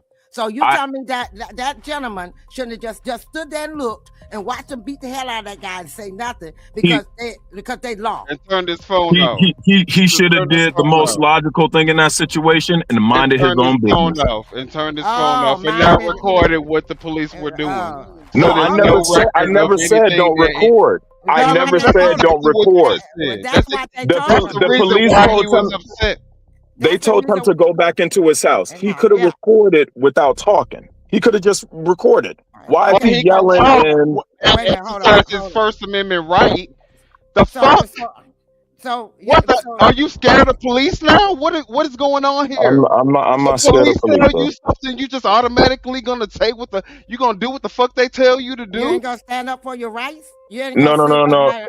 That man told him, "Do not come on his on my property." Okay, you would have to look. Can I just explain something? I don't know what state that happened in. I would have to look at the judicial law and what it is and what it is to impede an investigation. I don't know the laws of that state. I'm not impeding shit on my fucking on my lawn, on my property, recording on my property. I didn't even go out into the street. I'm recording on my property. You violate the law in real time, and you're mad. But I'm saying he could have just recorded. He shouldn't have opened up his mouth. He could have. But you're against the people. So you're against the people. I'm not against the people, sir. I'm. Wait a minute. Okay, so if somebody will whooping your behind. Yes, ma'am. Yes, ma'am. You want them just stand there and record? Don't say nothing. Don't even say, hey. Somebody could call the police. Did I commit a criminal act? You're making a very broad statement. Did I commit a criminal act? Wait a minute. You don't know what happened. Am I resisting arrest? Wait a minute. Hold on. Let me finish. They beating your behind. You haven't done anything wrong. They seen you not do anything wrong. Okay. Okay. But you just they just think that because you brown, you need to prove your residency, but you don't have your papers on you, and they're not letting you go get your papers. So they throw you to the ground. Right. They throw you out of the car, throw you to the ground, start beating your ass. Somebody trying to help you. They say stop impeding. If you keep recording, you're impeding. What you saying then? You saying no, stop recording because I want them to continue beating me with no proof. Well, okay, but will the beating happen if he was complying? Wait a minute, hold on. No, it don't matter. You didn't have time to comply. It doesn't matter. It does matter. Because you didn't have time to comply. You in your car. It does matter. You have time. They give you one direct order. No, the ICE agent said, open your fucking window, and you open your door, and you were like, hold on, wait, what's going on? Hold on. And you're trying to get yourself together, and then they bust the window, they pull you out the car, all this happening in real time, you don't know what's going on. You end up face down on the ground, somebody trying to record, trying to say, no, stop, don't do that to him. And what you doing? You saying, stop it, don't record me getting beat by ICE unlawfully. What's going but on? you don't know if that's what led up. You don't know if ICE. You only saw the. We're doing those hypotheticals that you like so much. So go ahead. I didn't give a hypothetical. I gave my world view universally. That's all I did. Okay. Well, let's go ahead and go to the next slide. Let's just go ahead and go to the next slide. No, let's not go there. Let's let him explain how he would feel if he was the one getting beat by ICE because he was black. And they wanted him to prove his residency, and he didn't have any time to get any of the papers out. Okay, but you don't know if that was the case. But you can't make up a hypothetical. You can't. You being the case, though. I want you to talk about it as if that was the case. Okay, so if a hypothetical, if I'm illegal, I'm going to do your hypothetical. If I was illegal and I was not compliant, you're legal. This is you. This is you.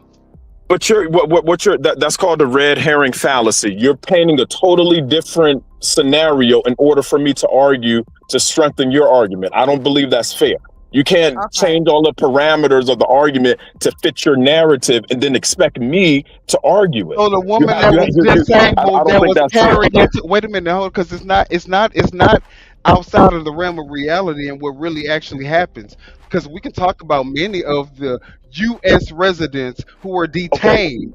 Let's say I'm illegal. Can we just say I'm illegal? I'm illegal. No, because there are legal residents, legal U.S. citizens, one namely that was disabled, that was carried from her car on her way to a doctor's appointment.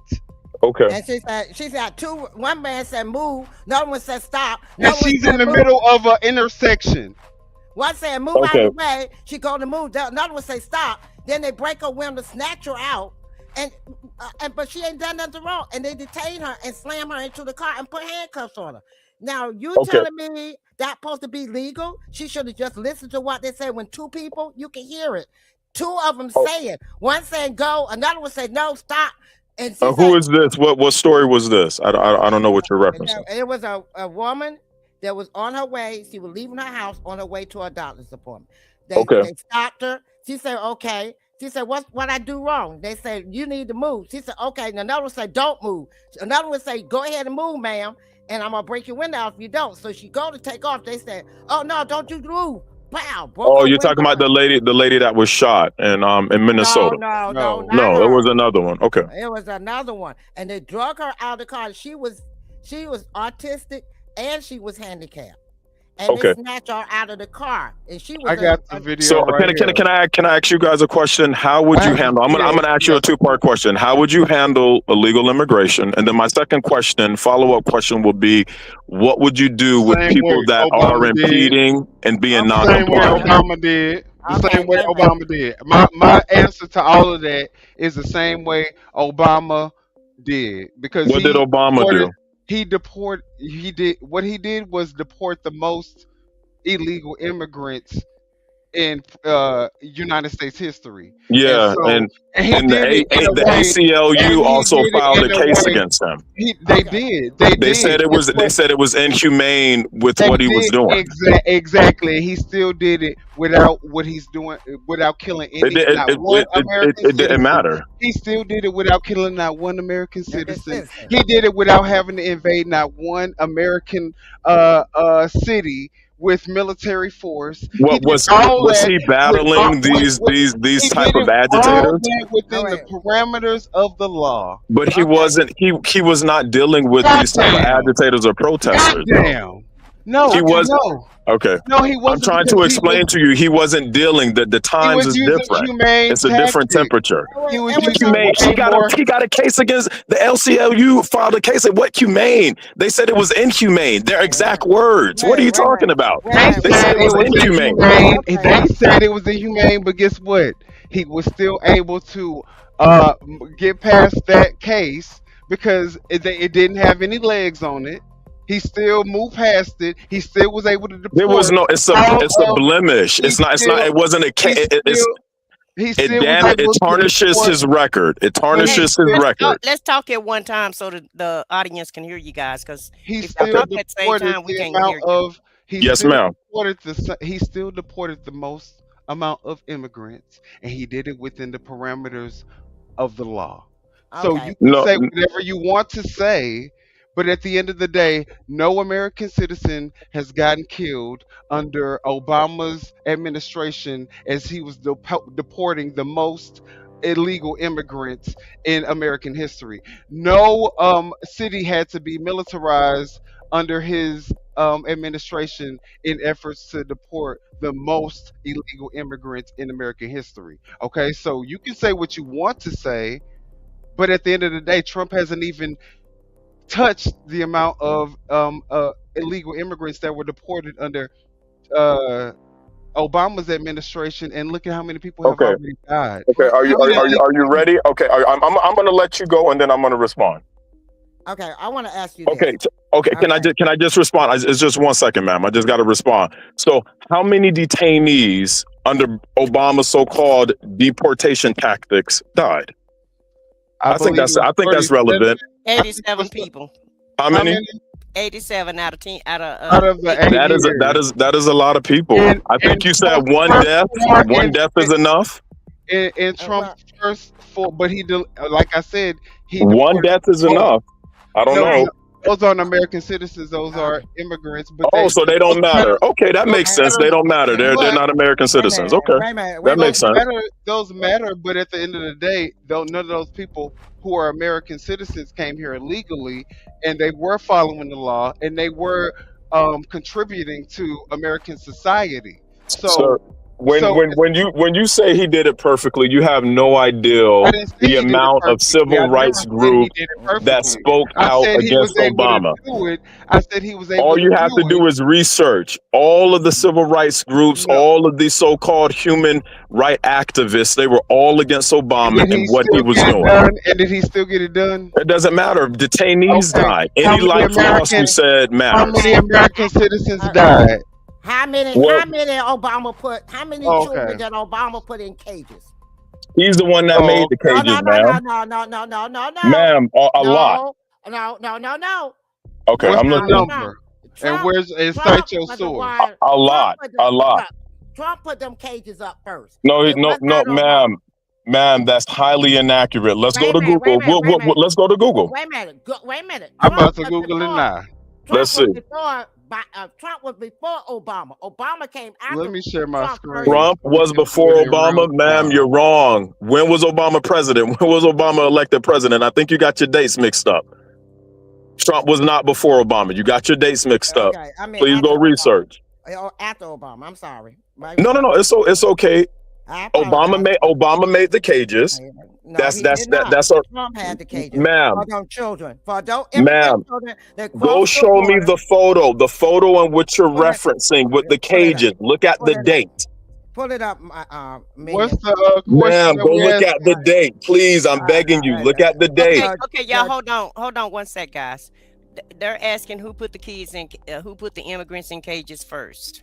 Trump or Obama? Trump or Obama? Yeah, let's just the look children, it up. not the people, children. No, we're talking. All right, I'm gonna let you. Whatever. Who started cages for kids? Okay, let me do for children. Let me just be. Can we do source? No, we're not. We're doing cages. Who put the cages there? That's a general argument. Who started cages? Oh, for okay. children? I'm sorry. Excuse me.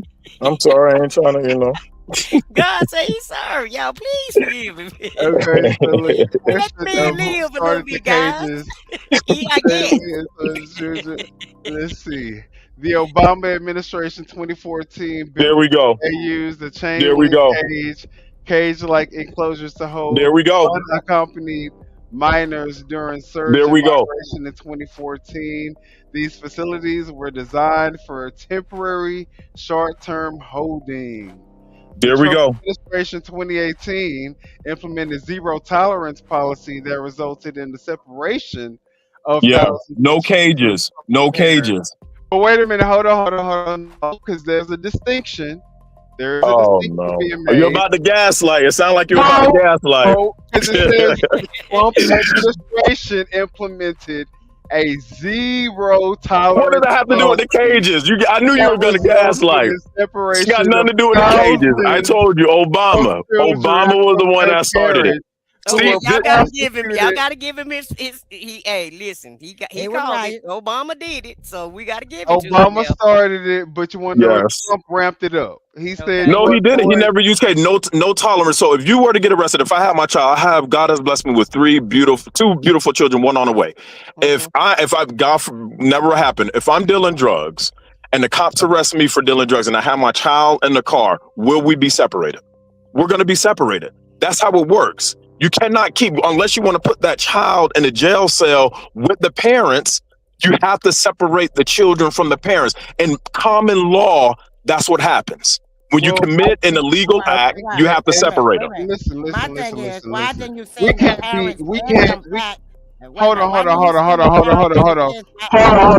on. I'm sorry, Foxy, but at the end of the day, it is not that black and white to say that it is okay. And see, this is the stuff that I'm talking about when you talk about people being able to get away with a genocide of people, is when you are saying that, okay, well, within the guidelines of the law, if there is a zero tolerance policy, then thousands of children should be, based off the law, separated from their families. No, we are a nation, the most powerful nation in the country, and we allow people to come in. Maybe it wasn't under his administration, but these people were allowed to come into the country, and to just say, okay, well, who cares if y'all were allowed to come here?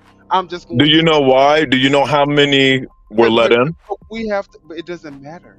Oh, no, it does. And this is the reason why it matters. Do you know what faction of the black community votes? What percentage of black? No, just answer my question first. I get what you're saying. The Mexicans are taking over the black vote, which is what. There we go. So they won't need you. They are trying to mark you out. I got that. But listen. That is not. So once they make it legal for illegal immigrants to vote, there will be no point for black people to get anything. That's what they're trying to get. And you just said you understand. What's your name? God Family Trump. Answer this question. I'm listening. Is it a illegal immigrants problem that a black person decided not to go to the voter poll? Because do they still not, whether illegal is here or not, do they still not have every right to go to the voter poll? We have a chip in the game. The chip in the game tell is me they this. still hold Tell on. me Let me this. tell you, please. Okay. They still have to jockey for position in order to get. They have to give us something in order for us to give them our vote. So we get something, even if it's a small slice of the pie. We get something. If you bring in the illegal immigrants and you give them nationalization to where they can vote, there would be nothing that they need from us anymore. And I don't think our community understands that. As soon as they get enough illegal immigrants in, and they are able to sway the masses the way they want to with illegal immigration, I promise you, there would be nothing that black people they will need from black people anymore. They are using the illegal immigrants to replace us, and you guys can't see that. We are not opposed to illegal immigrants being deported. I think that you keep Okay, so we agree on that front. So what ICE is doing, regardless of their tactics, we need it. No. We're not going to skirt the law, and we're not going to circumvent being able to allow American citizens to exercise their constitutional rights just because you want to remove a couple of illegal aliens who may at some point in the future have a right to vote. I mean, and they may not. I mean, the truth of the matter is that, let's be very honest, they're not going to have a right to vote. No illegal alien is going to ever have the right. They're trying to in California. In California, it's been blocked multiple times. They're trying to change it.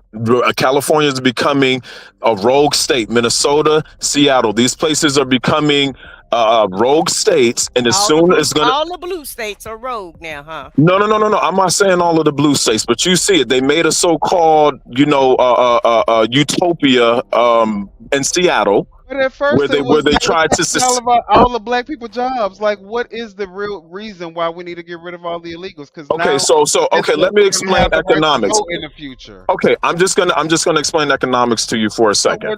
The reason why Americans, just not black Americans, do not want to work these low-end jobs is because the pay for them is very, very low. What we need to, instead of fighting so-called protesting illegal immigration, we need to fight for the minimum wage to be raised. Companies on average make at least 20 to 25% more than they did the previous year. Where I work at, my company made 15 million that fiscal year. The following year they made close to 30 million. Did we see any residual in our pockets? No, we did not. We need to demand all of these companies that are making an influx of money, we need to force them to raise a minimum wage. If you make agricultural jobs $25 to $35 an hour, hold on. All right, it's your turn. Go. I'm trying to drop some knowledge. Okay, go. No, because I'm about to drop some knowledge on you. Okay, go, please. You think that Trump, who has just enacted I'm not talking about Trump.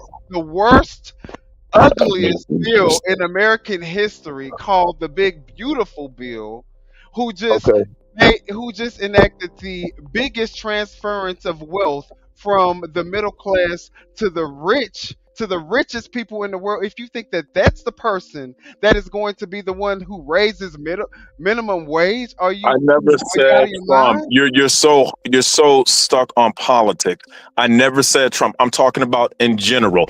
The reason why the illegal immigration is driven up is because they can get these people to work low wage jobs. If you take away that incentive.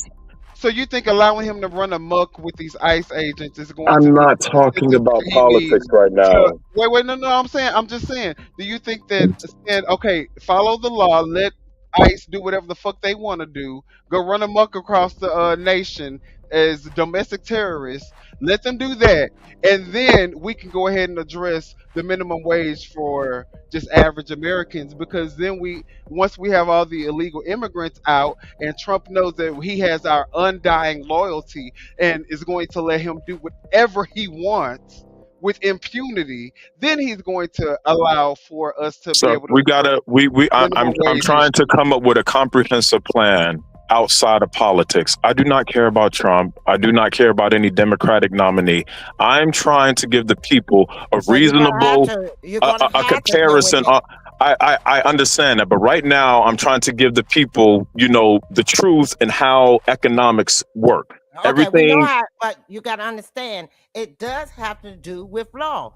Certain things gonna have to still deal with the administration and the law for any of that to happen for the economy. Okay, You but know, okay? protesting illegal immigration, we need to be protesting them giving illegals incentives to come here to work because they know they can work for a very low wage, and that's why the people are hiring them. But if you take that away, the government would then be forced, and the employers would then be forced to pay their workers more. To invest more in AI, which what they're doing right now. How can AI do agricultural work? How can AI do plumbing or electrical work? AI only goes to the extent. They're about to show you. They're about to show you. They're about to show you with all these robots. Yeah, they're about to show you. These robots can do everything. Okay, sir. The you just robots said, can even you said all these illegals came over here, right? You're about to Okay, see. then they fly some illegals from South Africa over here. With free. I'm sorry, say it again. Wait a minute. They flew The over South here. Africans. The You know South who they're talking Africans, about. the white South Africans. Don't act like you don't hear her. I'm trying to listen. I don't know what she's saying until I hear a complete point. Okay, they flew over. We keep talking about the illegal. Well, Yes, ma'am. They just went and flew over white South Africans over here that was illegal and gave them jobs, money, and housing. Why? And so, they were refugees. They were fleeing persecution. Do you know what's going on in the government with Boko Haram? So what You better represent for them white South Africans. Okay, I'm not representing. I'm speaking truth. Hold on. It's not representing. Wait a minute. You do know the white South Africans took over the black South Africans, right? And made them enslaved, right? I'm sorry. Say it again, ma'am. I said you do know the white South Africans. White South Africans were the ones that took over the black South Africans' land, and they finally fought back to get it back. That's called apartheid. And then they finally fought back to get their land back. That's why the white South Africans are coming to the United States. And you said they don't want to be on the other end of the totem pole. Right. Okay, so you're saying okay, hold on. I'm trying to get the gist of what you're saying. So apartheid, you're saying that white people were committing apartheid against black people, so segregating and discriminating against black people in Africa, because that's what apartheid is. So how was that happening? I want you to explain that to me. Okay, I want you to. We're not going to explain that on tonight's show. I mean, you said they're committing apartheid against black people in Africa. Google, ChatGPT, all that stuff is real, and you seem like a very educated person, even though you are coming off as you're trying to force yourself to believe whatever this is that you're. I'm not. I'm trying to come to an understanding. I'm understanding some points on you guys. Okay, look, I want you when you get off with us. I want you to ma'am. go and Google apartheid in South Africa. Okay, and you tell me. No. I want you to go and Google and do your research on the history of apartheid in South Africa. Ma'am, I know the history. Okay, and if you know the history, then you know the white South Africans was taking over the black South Africans' land. And they didn't give them any land. Right, and then they finally got it back. That's why the white South Africans have come over here, because they don't have any more farmland, because we finally got our land back. Well, they're called Afrikaners. Right. Okay. And they don't even want to. But that's just a broad summary. There's a lot more to it. But they come over here illegal, and they flew them over here and gave them everything. Okay, because ma'am, let me finish. Okay. I haven't said anything to a lot through this whole thing that y'all two been talking. This is my turn. Yes, ma'am. Okay. Now, you have sat back and you talked about all the illegal immigrants. Well, they was illegal. They came over here. They gave them everything they wanted. The same thing that the other illegals came over here and got. But you already saying that about them. They okay. But the other ones, because they brown skin, they wrong. They need to go back. But the white ones come over here. It's okay. Okay, ma'am. What I'm trying to understand, you said apartheid. I'm trying to understand what you mean by that. Apartheid has Well, let's gone, take has been. apartheid out of it. Let's take out. Oh, I mean, whatever you want to call it. I call it apartheid. You call it apartheid. was Whatever you want to call it. It was Let's say this. Let's say it Okay. wasn't that. Let's say it wasn't that. Do they still deserve to come over here as refugees when Trump has decided to turn off all refugee other countries? from all black and brown countries? Okay, And we're so still paying them. I mean, they're getting a better deal than even the people who come in as refugees. They're getting like everything. They Just got housing. the silver platter. They got a housing. Look, they were Is that flown okay? in. They were got housing. They getting food stamps, and they getting money for how many children per child. They getting $1,000-some per child. Per child. okay, And that's well, our money. But then they brought them over here illegal, and there were 85 of them, and they was talking about bringing over 800 more. There's 800 applications still pending, trying to come over from South Africa over here in the United States. And it was stated by the Trump administration that they were going to bring them over here and they're going to rapidly make them a United States citizens. okay. I do not know the expropriation. Okay, can I just explain the Expropriation Act? I have not read it enough extensively. This is what you guys are referring to, that a small group of white Africans owns a large portion of South Africans' land. And this act is supposed to, let me just explain. And this act is supposed to. It wasn't a small. It was okay, a lot. Okay, large. I'm not disagreeing with you on that front. What I'm saying is that the government of South Africa is going and they're slaughtering these people, these white people. If they do want to, redo what colonialism did, I don't think they should go about it this way. You're here talking about ICE. Well, I think slaughtering people, going in there with machetes, because they use machine guns, but their weapon of choice is machetes, and just chopping up white people and taking their land back in the name of, Wait a minute, I want you to go in and read up on Mandela. I want you to read up on Mandela, and I want you to read up on how were they able to even get their land in the first place? They was doing it. How you think they got the land in the first place? They was doing exactly how they did back to them to get their land back. And if they didn't want to work for them, you just got to face the consequences. I know the history. Okay, yeah. I'm not saying you know the history. If you don't want to do what we just did for you, if you don't want to do what you got to face the consequences we had to face. Right. Well, and I did the history. I was around when Mandela was around. Okay, well, I like I said, I don't know the Expropriation Act. I haven't read up on that extensively to what you guys are referencing. I do know, however, that they are to a certain extent being persecuted.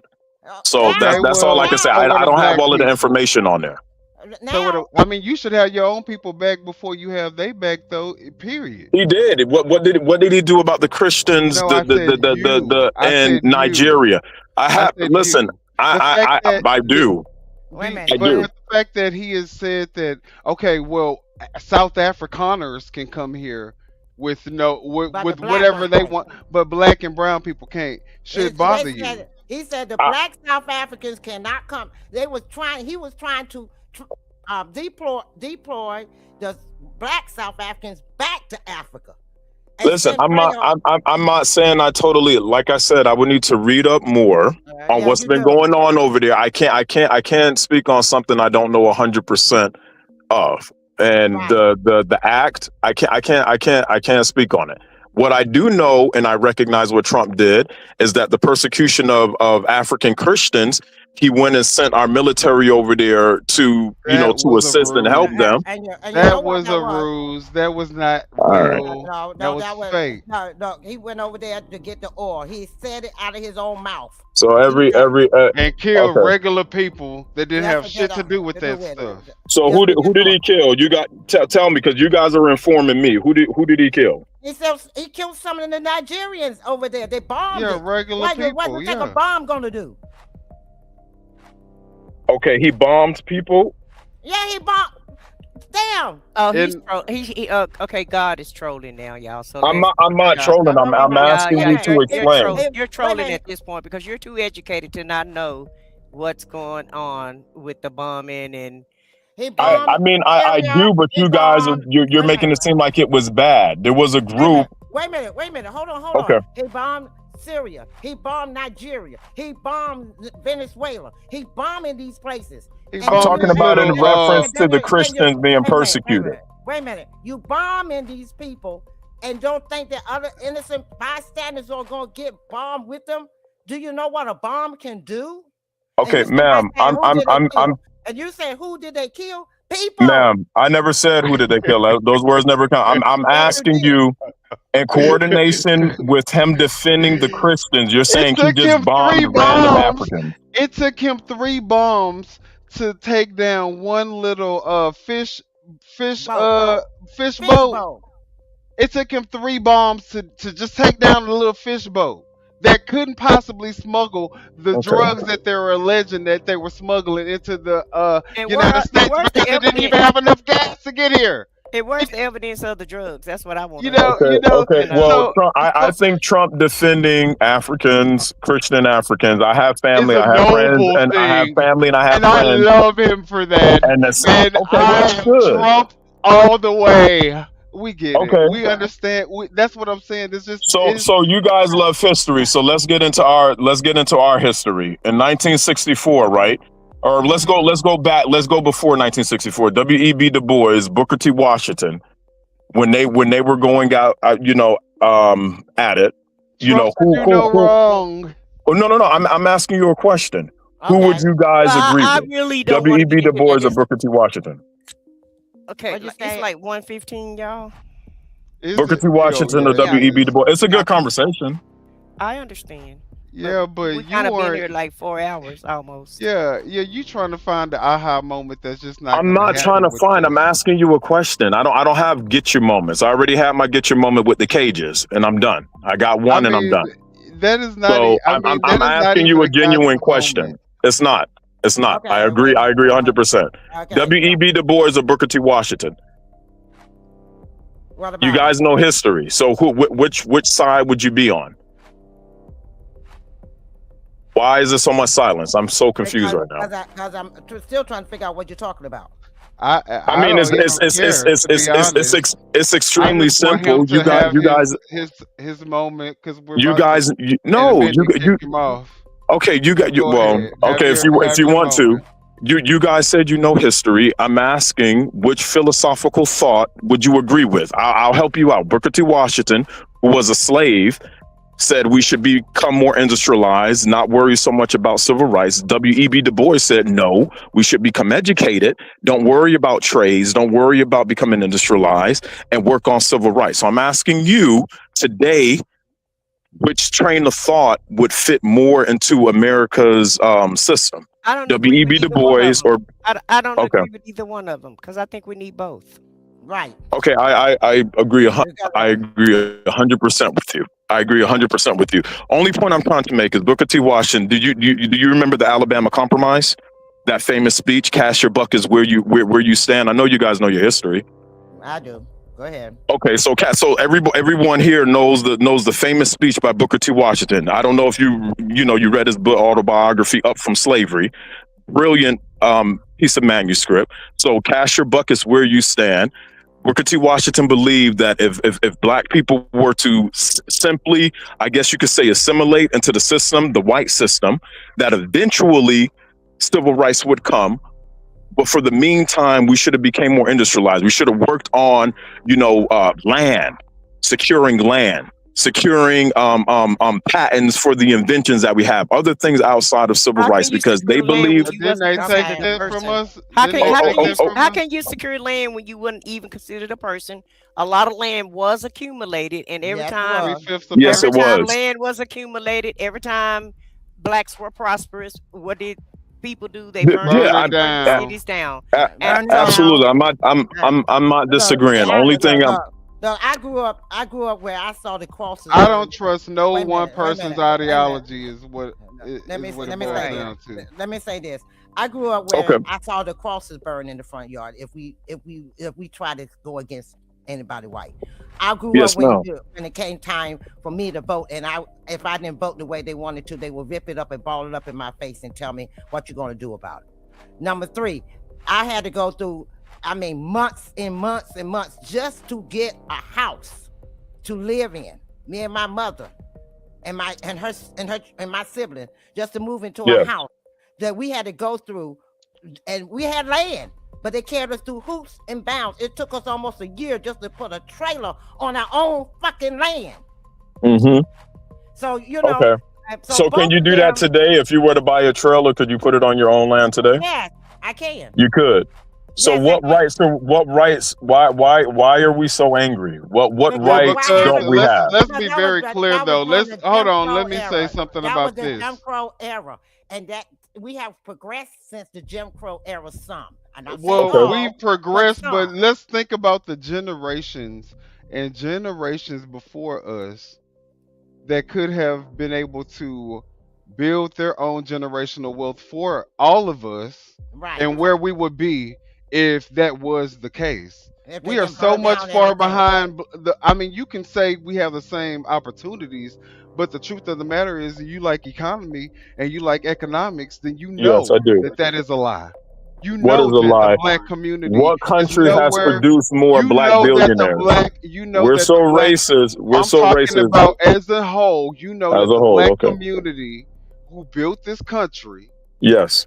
our blood, sweat, and tears is what built this country. You know that we are way far behind most every race that is populated here. Yes, because we still haven't come together. We rather Wait a minute. okay. I'm Black listening. Wall Street. What happened with Black Wall Street? History. Black Yeah, Wall Street. Tulsa, Oklahoma, we had hospitals, we had stores, we had schools. And because, they accused a young black man of just talking to a woman in an elevator, they decided to go out and they went and rioted, and they used all sorts of things, planes that some said they dropped a bomb. Yes, I'm very familiar Right. But yeah, they with my destroyed, history. They destroyed it. For one black person, they destroyed all of Black Wall Street. All of Yeah. Black Wall Street. And they dared us to even try to rebuild. Yeah, but every time we try to rebuild somewhere, blacks try to rebuild somewhere, what happens? And it was systematic. It's Let's be very clear. but It you was know it's systematic. different. It's different right now to where white people are no longer destroying our communities. It is ourselves destroying our communities. So But that's by design as well. Malcolm X said one of the most truest statements ever. Who taught you to hate yourselves? And that's what I think. I think we genuinely hate ourselves. They did, because they And taught us to hate ourselves, because you want to know what? Even with your rhetoric, you obviously I don't have a rhetoric. I'm sitting here trying to You're not- understand your point. you're- When you disparage somebody, you can't get anywhere doing that. Okay.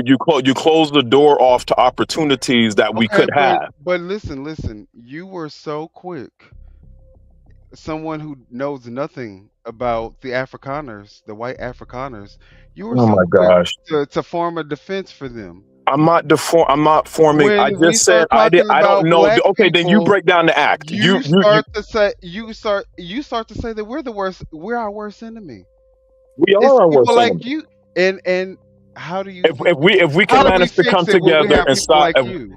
If we can manage to come together, because you guys suffer from teacher-parent syndrome. There's 3 types of people in this world, which can translate to parents.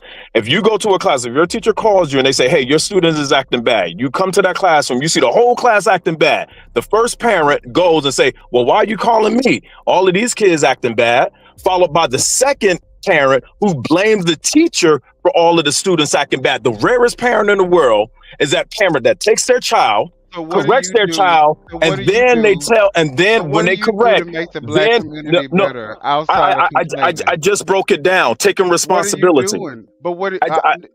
But you're talking about what you do for your family, for yourself. No, in a I'm not. selfish I didn't say manner. anything What are about you my doing family. for the black community? I didn't Do say you anything go about my around to family. different? Do you go around to different Sir, black families sir, and I do say, a heck of a hey? lot. Yeah, I Okay, do. well, what? I do, sir. Tell us. What do you do?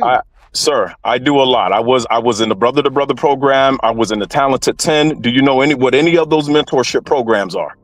I don't. You can't. Enlighten us. Okay, you need research them, but I will enlighten you. These are mentorships, especially the Talented 10. You know that terminology comes from W.E.B. Du Bois, where he said you just needed that small percentage of black people to come together, and they would change, the economical So the standings in people the have black to join community. the program to become No, that's associated with you. not what I'm. Don't Okay. red herring what I'm saying. I'm not. I got That's you. not what I'm saying. All I'm saying As long as this. they pass the bureaucracy and the red tape and they get approved to join the program, then you can No. associate I don't know. yourself with them. I No. get it. I I understand. don't know what you're talking about. The program is like a bit. It's Yeah. almost like the Big Brother Uh-huh. program, to where Okay. you take kids Uh-huh. that are not well off as other kids that come from bad communities, who Yeah, where don't have they a come father and or a mother seek, in where a they home. come and seek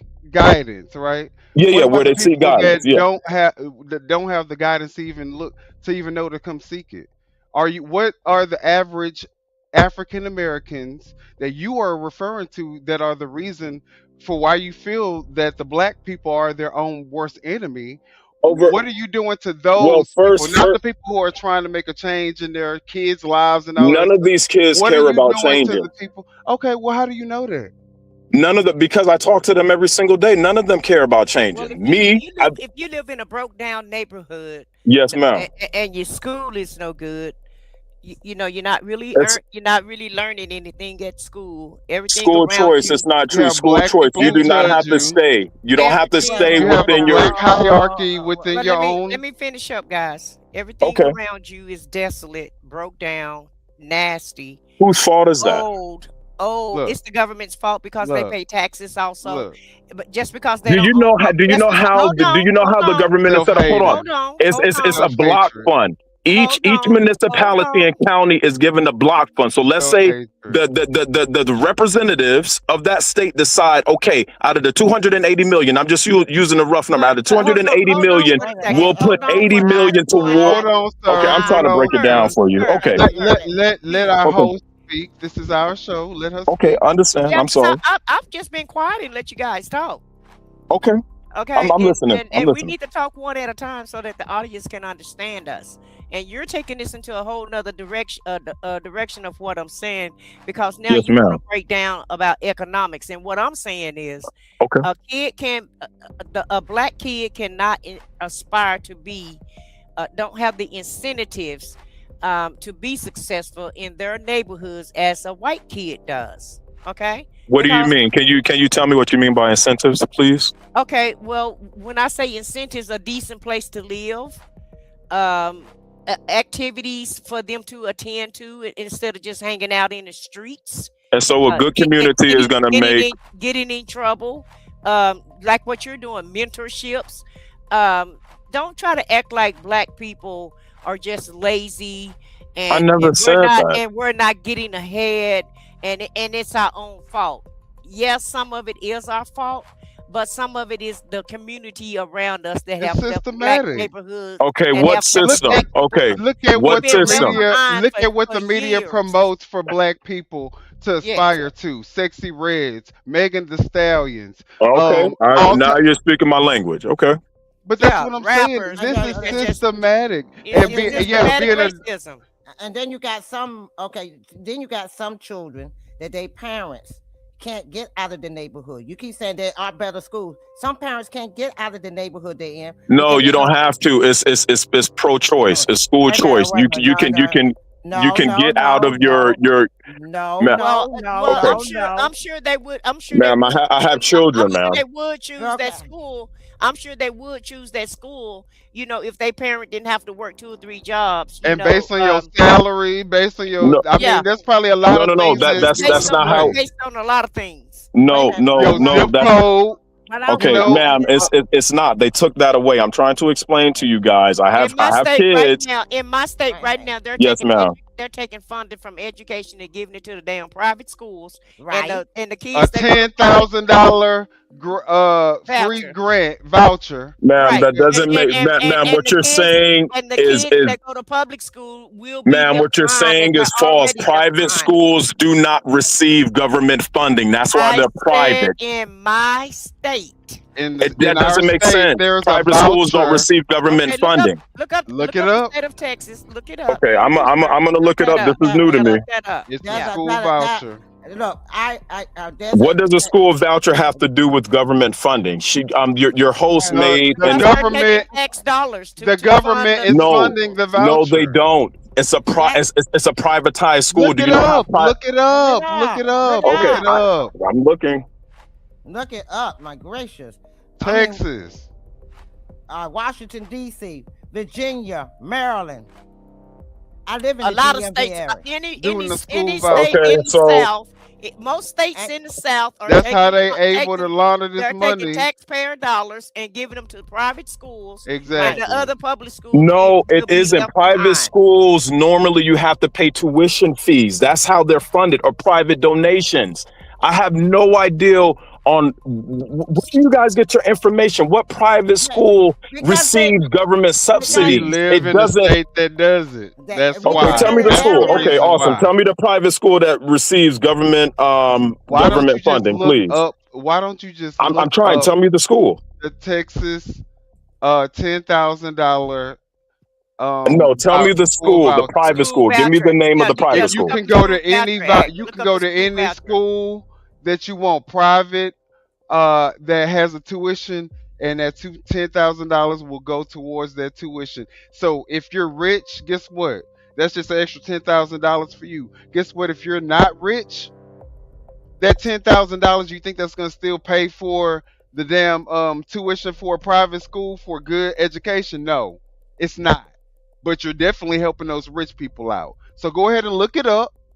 Okay, do you guys know what the difference between a grant and the so-called It's not a voucher is? grant, That it's a private school, voucher. I'm trying to explain. I'm not saying it's a grant. Private schools, because my children go or went to private school, now they go to a charter school. They give grants. So if you do not make, you don't reach that threshold of income, or you're not in that certain tax bracket, you can qualify to get help from a grant. It's nothing to do, That's why with it's not a with grant. what you guys are talking about, That's why it's not a grant, because it's a voucher. sir. Okay. Do you know? Well, let me break down. Do you know what is a school voucher? And then maybe I can understand the I point don't that know. you I guys don't are trying to have make. kids. You tell me what a voucher is. You Okay, educate me. Okay, a I'm tired voucher of will having to constitute. educate you. I appreciate you. We'll educate each other. Well, I mean, essentially, it's almost like you said. It's almost like it's a grant. It's just to help cover tuition costs, basically. So that's what a voucher is. It covers a certain percentage of the tuition costs. But with the voucher, from my knowledge, I believe it is taxpayer funded. Some of them. So it is a little bit different than When I cast my vote, they asked Yes, ma'am. They asked me to vote on whether or not I want to help private schools with school vouchers. Okay, can you It see was it? on the ballot. Okay. Can you see the chat? Can you see the chat? It's a voucher. Is Yeah, I'm reading. Instrument. It's at Maryland private schools. Hold on, let me read it to you. Maryland private schools receive government funding primarily through the Boost Scholarship Program, federal Title I services for eligible students in specialized institutions like the Seed School of Maryland, which is a public boarding school. Okay, but you guys see what I mean? That it's not. Right. But that's federal. That's government funding. It didn't say you said that. I know, but it does. It goes to the voucher program. It's not directly going to the school. They're not the government. The taxpayers' money is not directly going to the school. That's what I'm trying to say. Answer this: what family is going to disproportionately benefit from an act like that? And stop playing And with act like words, what? And stop playing with words with That us. I'm not playing with words with you. that offers a $10,000 grant or a voucher or whatever you want to call it to be able to choose whatever school you want to in whatever if it's a But you don't charter have school. to go to a private But school. what You I'm can saying go to a public exactly school that in I'm another just saying, district. that's what I just said that. I Oh, said okay, any school you okay. want to. I said, but who's going to disproportionately benefit Wait a from minute, and a then program like that? wait a minute, and then also there's you said that they certain Who's going to areas. benefit? Hold on, wait a minute, Foxy. I just want him to answer that question. Who's Okay. going to benefit from a program? Who's going to disproportionately benefit from a program like that? Middle class, the middle class will 100% benefit from that because I'm middle class and Will I benefit benefited from it, from. but guess what? Are you still? I mean, you still have to pay out of pocket, and if you're not a millionaire or like a $500,000 heir, It's not true. Okay, so let me break down how the scholarship work. I'm going to go off of strictly grants. So let's say my kid's tuition is $90,000 a year. With the grant, it pays a certain quarter of that. So we only end up paying, let's say maybe for two kids, maybe $500 a month for a $90,000 a year school. It cuts your tuition almost in half. I think that's a big help. If you cherish your children and their education, you would do whatever it takes to educate them. I don't think we could say, oh, because it's too expensive, we don't want to send our kids to that school. If you can work and you can, nobody's saying it's affordable. It's not even affordable to me and my wife. But what I'm saying is, you have you and your wife. What about a single parent? Right. That barely can pay rent. Right. Yeah, like it's like you want to put yourself they got a above 25 regular average black people. Put yourself in a regular average black person's shoes, because average. the regular average black person making who 25 or 30,000 a year. who is 25 promoted. to 30,000 a year, and they got 2 children. They But got let's 25 also be too. clear. Because the government still has it engraved in the systems that when you receive government assistance, you can have the man inside the home, right? Yeah, So you these can. people, Agreed. so these people are still, conditioned to be single parents so that they can get government assistance. These aren't the people. They're not. So are we brainwashed? What do you think about that? That we are purposely pushing a man out of the house, like I said. That's why I say Trump. We're not pushing them out. They take it. They're making sure we can't have them in there. If you got a mother No. and a man, no, wait a minute. Hold on. Speak to me. Oh shit. Amen. Wait a minute. Amen. I was a single mother of 2. I was Yes, making ma'am. 25,000 a year, barely making rent and everything else, and lived at. And my kids were going to public school. Do you think I wanted them in public school? No, I had to finally get a job where I could make 40,000 a year, just so I could move into an area where I can put them in a better school. So sometimes you're not in a situation where you can.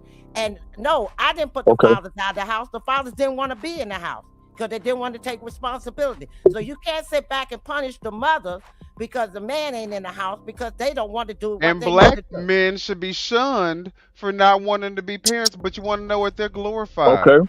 in our community No. now for not being a good parent and having No. I multiple don't think they're baby glorified. mamas. I don't think it's addressed. I just don't think it's addressed because I'm not going to disparage black people and say we're that cynical to think that single mothers is a thing. That's a thing you aspire to be. I don't think it's addressed. If we addressed it more, Well, black I men believe it should would be change. shunned if they do not decide that they want to take care of it. It should Agreed. be something that is not accepted in the black community. If you And have see- a child with a Okay, woman, we're you need to getting figure out how getting to make somewhere. it work. Okay, so what else? I worked. Look, I worked day and night with 2 jobs before I got one job that I could afford without having to work 2 jobs. When I had my kids, I had to depend on them to go to the public school because that's all I had at that time.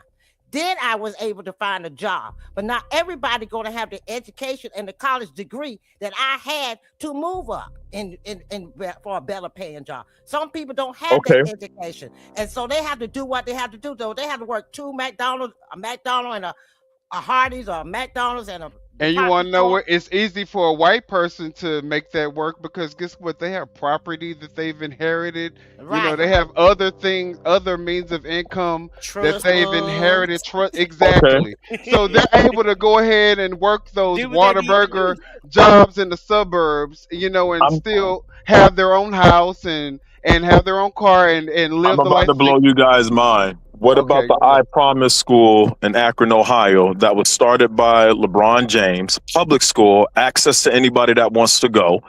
All black, supposedly all black teachers, and they have one of the lowest testing scores in all of the district, and I would go as far as to say in every single municipality in Akron, Ohio, they had the lowest test scores.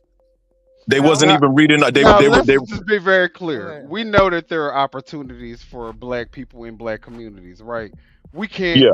No one's going to say that black people are doing everything that they're supposed to be doing, and we're just not getting what we're supposed to be getting. There's a lot of opportunities that black people have to become better and to What capitalize. opportunities do we need?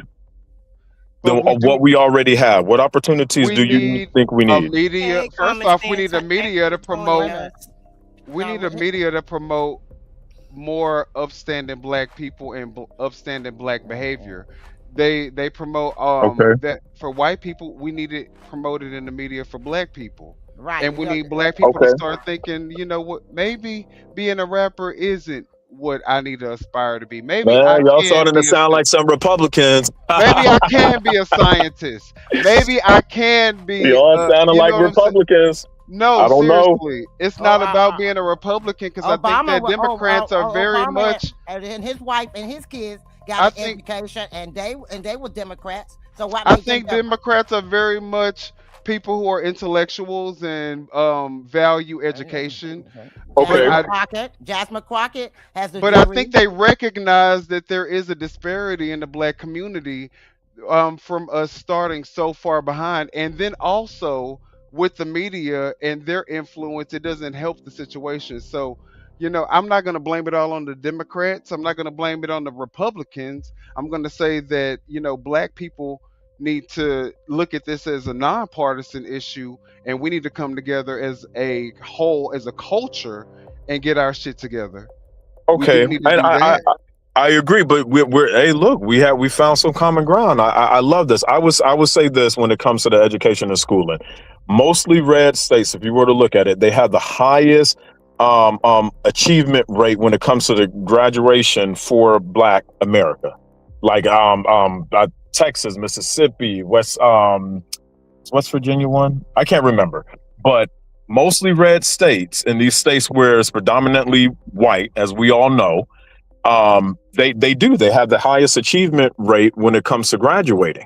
And why is that? And then if you juxtapose that to mostly, They also have tutors and shit. So, and let's not just pretend. Let's not just say that they're just the most smartest people in I'm the not saying world, smart, just graduating. because they have resources to help them through.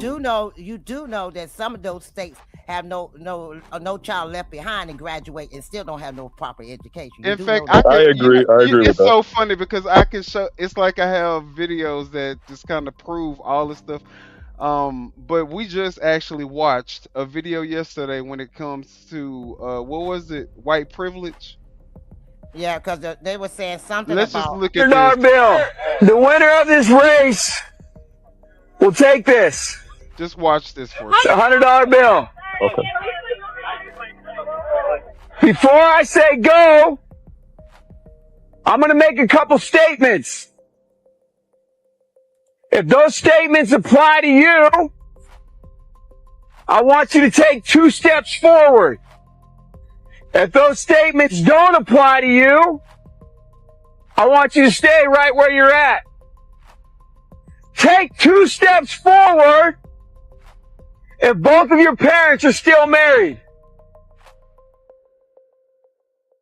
Take 2 steps forward if you grew up with a father figure in the home. Take 2 steps forward if you had access to a private education. Take 2 steps forward if you had access to a free tutor growing up. Take 2 steps forward if you've never had to worry about your cell phone being shut off. Take 2 steps forward if you've never had to help mom or dad with the bills. Take 2 steps forward if it wasn't because of your athletic ability. You don't have to pay for college. Take 2 steps forward if you never wondered where your next meal was going to come from. I want you guys up here in the front just to turn around and look. Every statement I've made has nothing to do with anything any of you have done. Has nothing to do with decisions you've made. Everything I have said has nothing to do with what you've done. We all know these people up here have a better opportunity to win this $100. Does that mean these people back here can't race? No. We would be foolish to not realize we've been given more opportunity. We don't want to recognize that we've been given a head start. But the reality is we have. Now, there's no excuse. They still got to run their race. You still got to run your race. But whoever wins this $100, I think it'd be extremely foolish of you not to utilize that and learn more about somebody else's story. Because the reality is, if this was a fair race and everybody was back on that line, I guarantee you some of these black dudes would smoke all of you. And it's only because you have this big of a head start that you're possibly going to win this race called life. That is a picture of life, ladies and gentlemen. All right. That's deep. That's deep, but I think you have to reach. If you do feel that way entirely, I think there's a way in which you can go back or go and approach white people to be able to talk to them and hold robust conversations and try to get them to see the point that this young gentleman is making. And then I don't think white people should feel bad about being white. I think we all need to come to an understanding. I don't like disparaging white people. I don't want white people to disparage black people.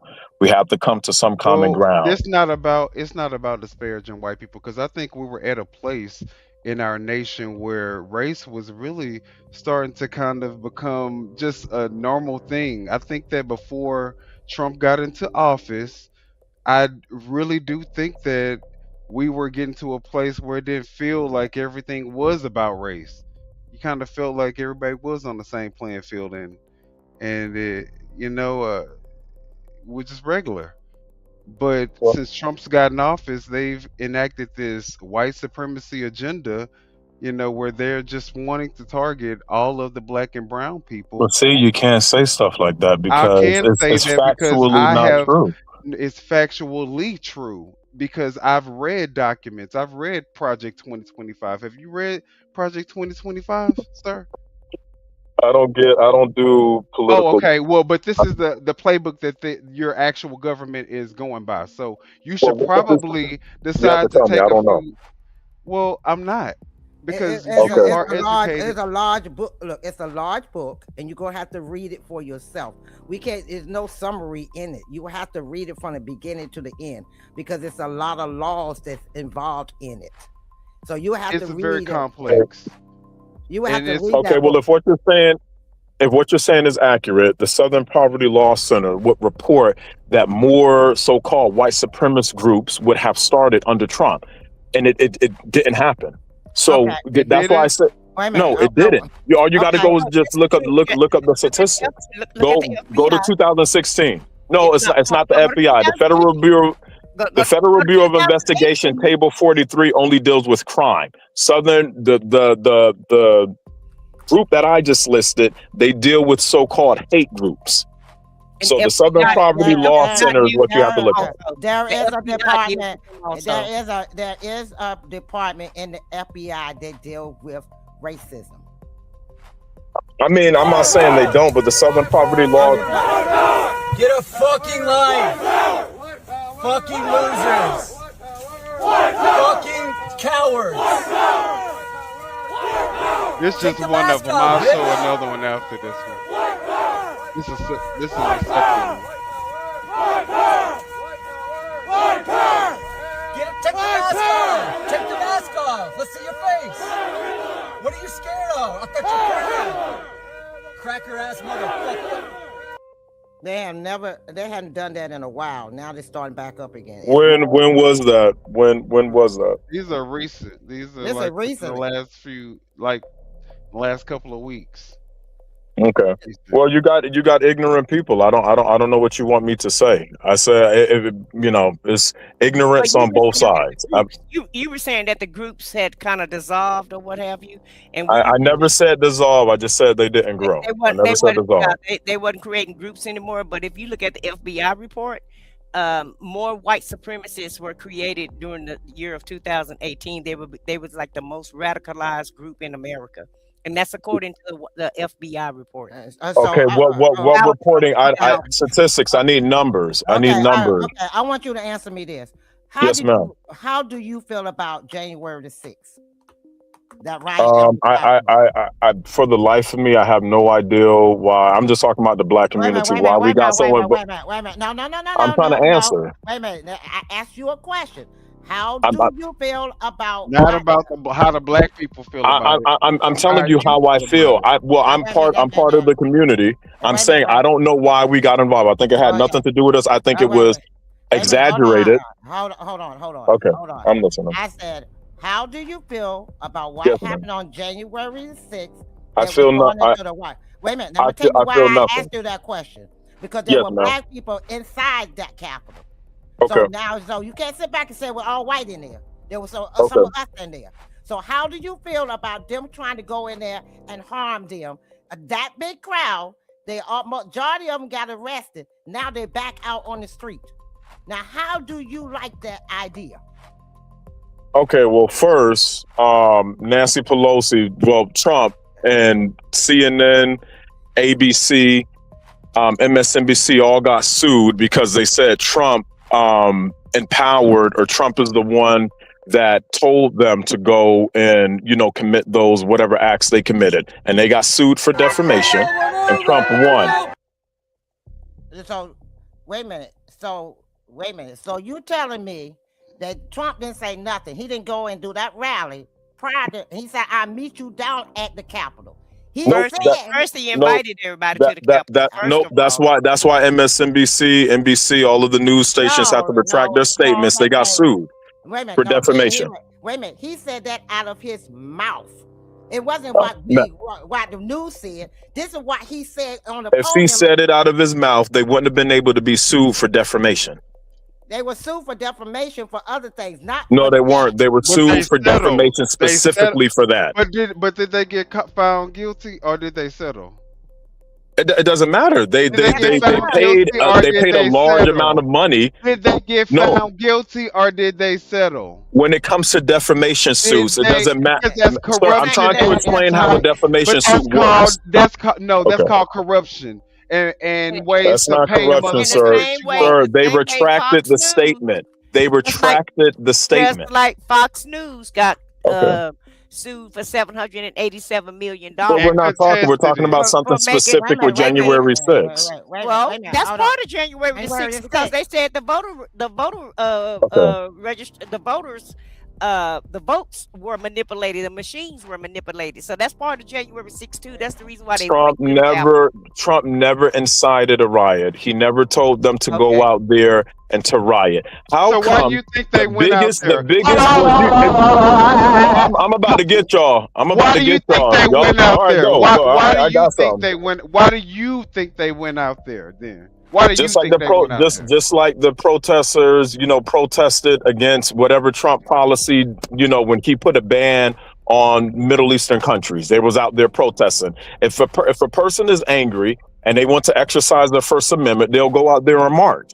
They're exercising their constitutional right. Well, what's the problem with what's going on in Minnesota? Why do we need to put federal agents out there? Because I'm gonna tell you. He just pardoned all the people who just. If you want to know if you're on the right side, this is what I want you to look at. I want you to look at this constructively.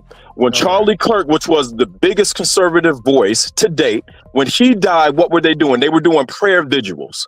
That's what they were doing. They were praying, gathering and praying, singing and holding hands. When Eric Gardner, when all of these other people died, they rioted. If you want to know if you're on the right side, all of the people that agreed with Obama was Sue. He sent his daughter to be with who? To learn. Hold on. He sent his daughter to learn acting from who? Harvey Weinstein.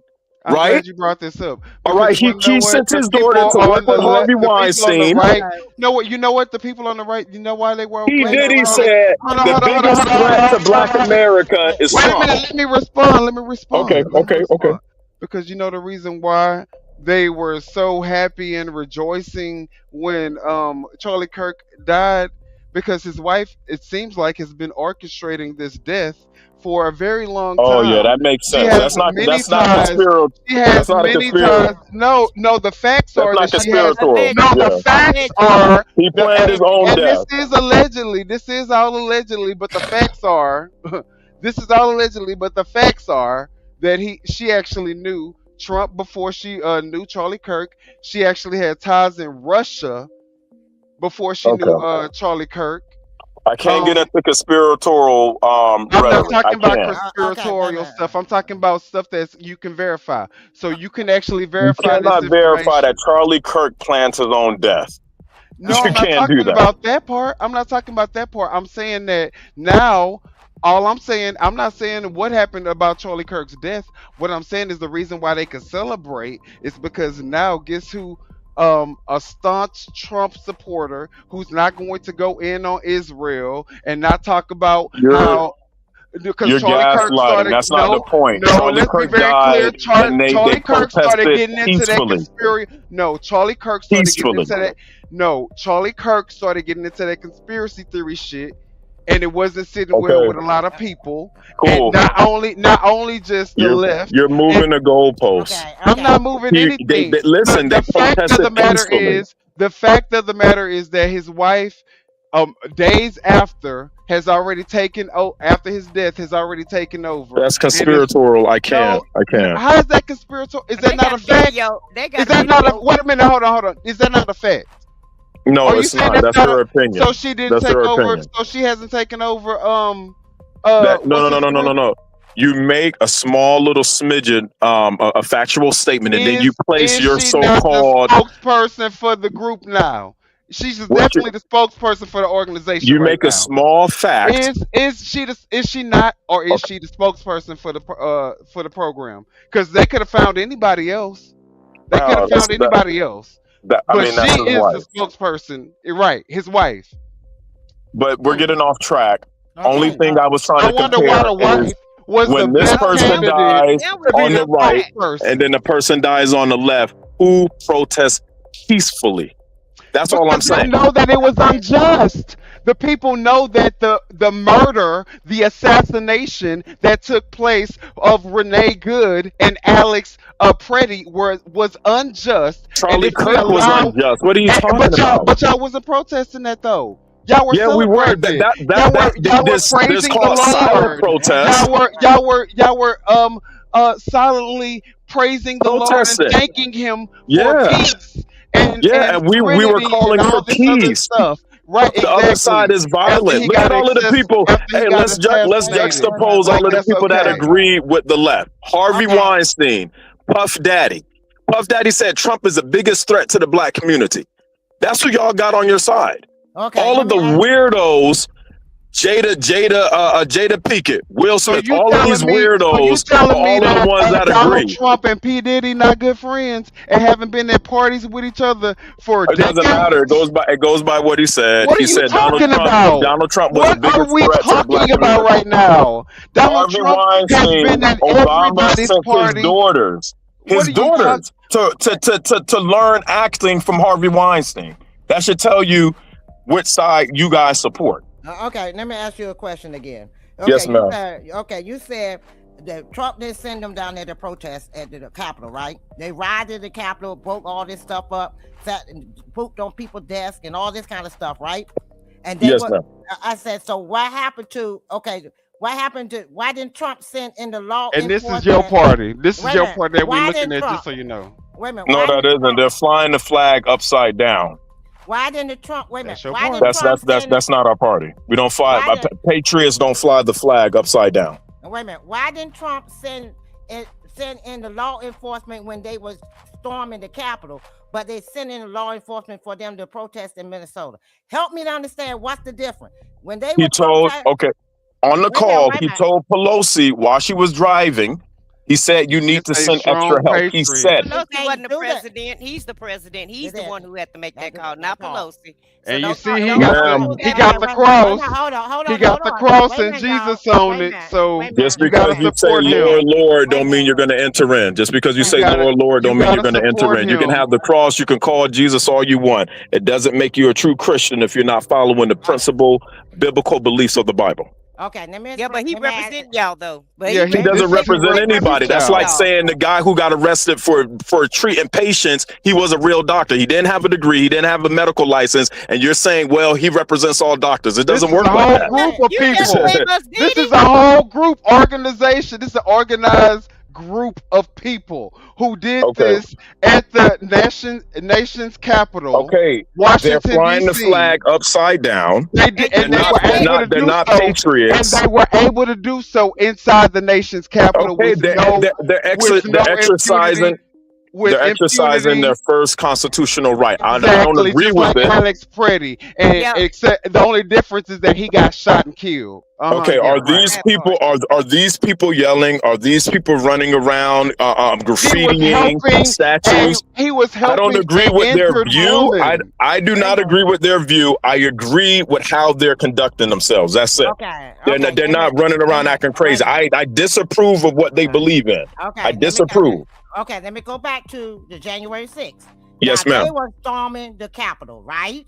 You saw them storming the Capitol. They were violent going into the Capitol. Am I correct? Yes, ma'am. If you can bring up a video, Wait a minute. But why didn't he send the National Guard or send anything? Wait a minute. When it comes to federal buildings, the president is the only one that can release the National Guards on a federal ground.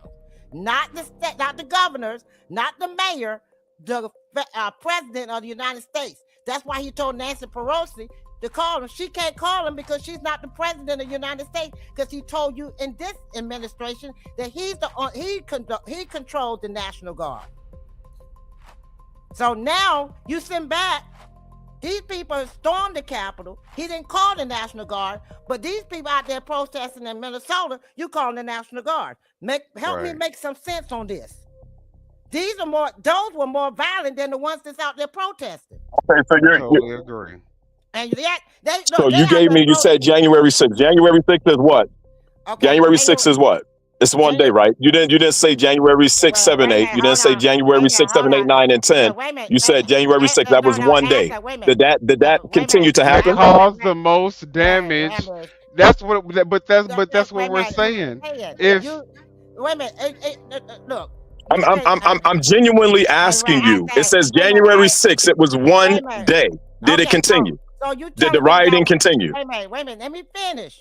Okay. You asked me, so let me finish. All right, I got you. I'm sorry. Go ahead. Okay. January 6th was so violent that day. That whole day. And you telling me if they get out there they keep rioting. But they remember DC had fences up because they were still rioting. They were still rioting. They were still rioting on the 7th and the 8th and the 9th and the 10th. I know. Is this the video? Okay. You know. Okay, so so what would this be the worst riot in history? What would you say? I'm gonna tell you like this. Let me explain something to you. What they did.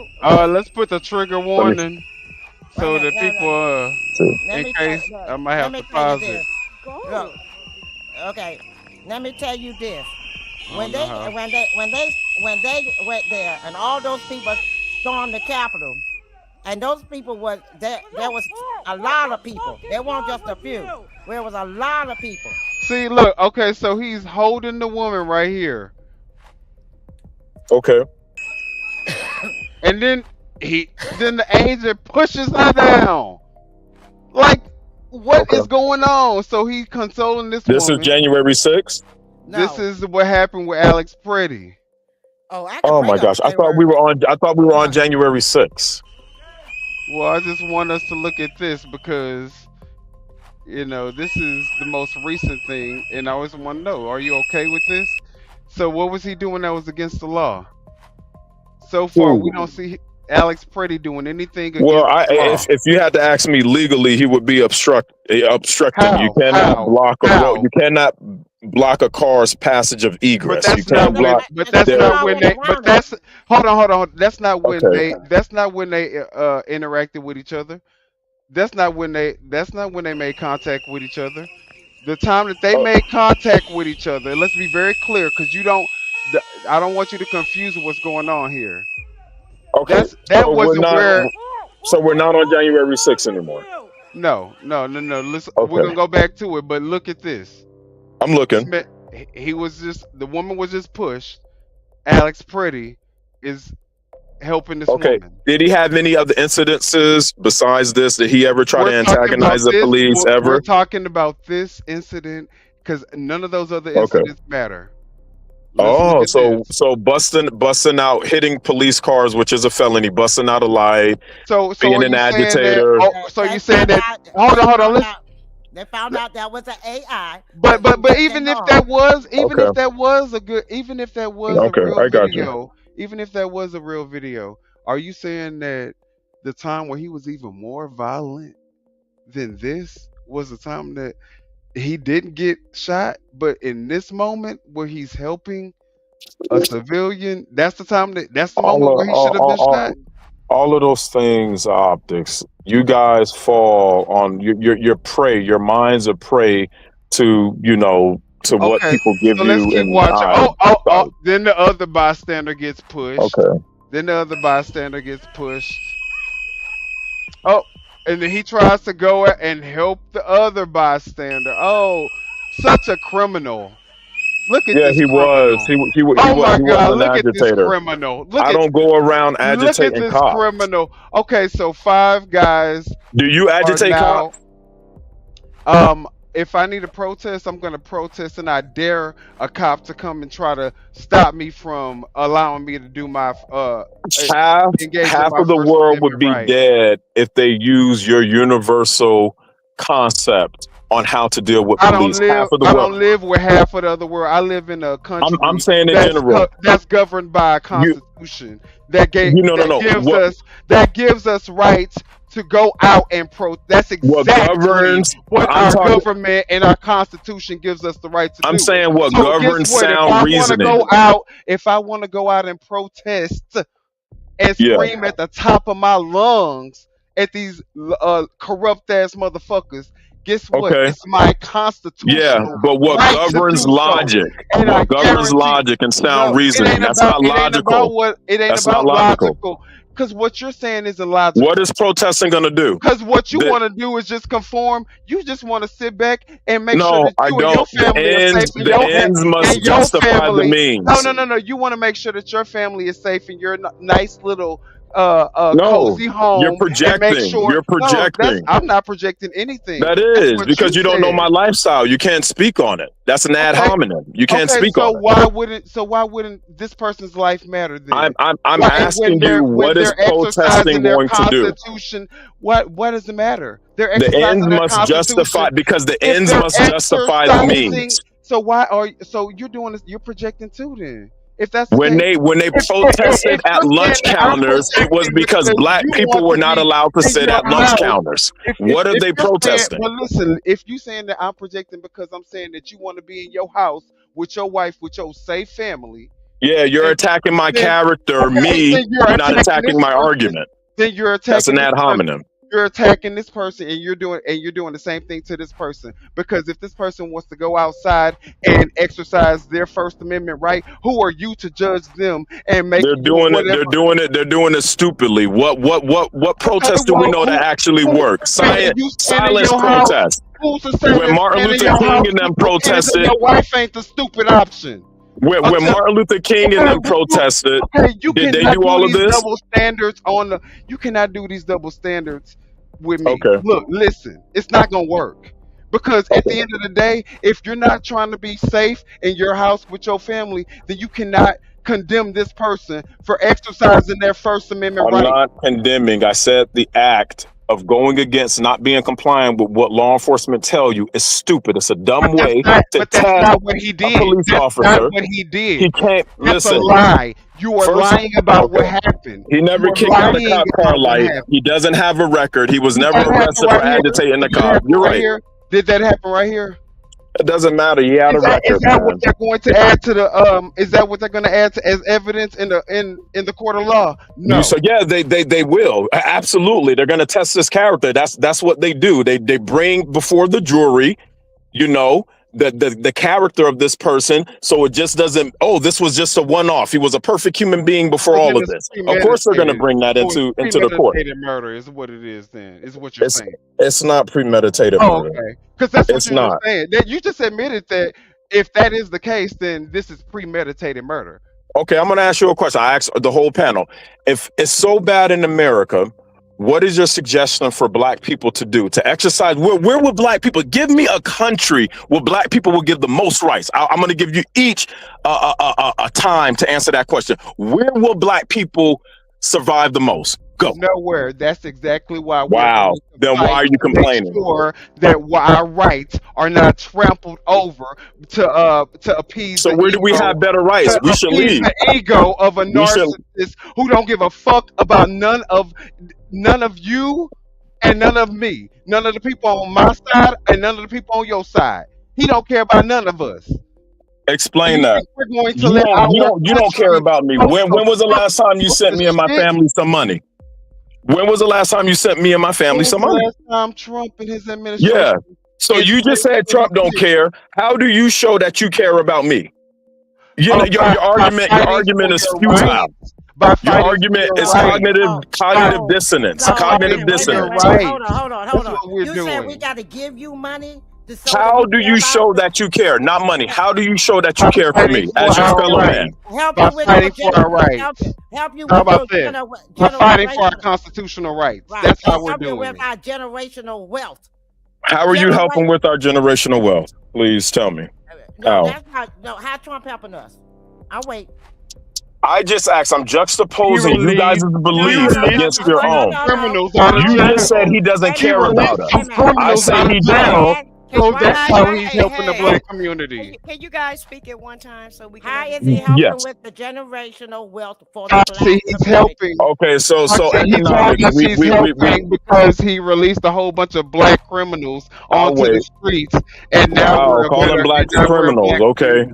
I Now thought they we're had the presumption of innocence. What happened to the presumption of innocence? Well, Wow, that's crazy. If Alex Preddy deserves to die and he's the criminal, then Who said he deserved? Nobody said he deserves to die. Nobody said that. His actions. Okay, His actions. exactly. His So actions. The people in jail are criminals. The black people in jail are criminals that Trump just let out. If we're going off of that logic, they're black and they're criminals. No, that doesn't make sense. There's a presumption. There's a presumption of innocence. You can't use these double Alex standards. Petty has no presumption of innocence because he's dead. Standards with me, sir. Okay. Alex Peretti has no presumption of innocence. He's dead. There's no way in a court of law he would be able to defend himself. Rather, his actions were deemed to be a criminal or deemed to be legal. So that argument is futile. Anyway. What? But Okay. in your eyes, he's guilty anyway. So it doesn't matter what. I haven't given you an opinion on it. I haven't said he was guilty. I haven't said he was not guilty. I think his actions were stupid and not well thought. Just like you telling people that you should go out there and protest and yell at police. I think that's idiotic. They have untrained officers who were supposed to be on the border but are inside and not trained to handle urban environments. I think that's stupid to have agents out there.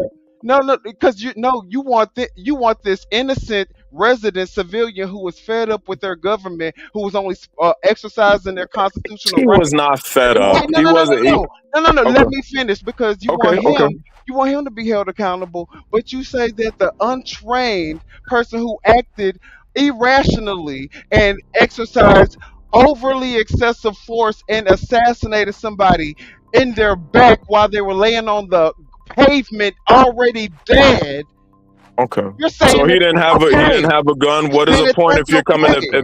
if you're protesting peacefully? What's the point of the gun?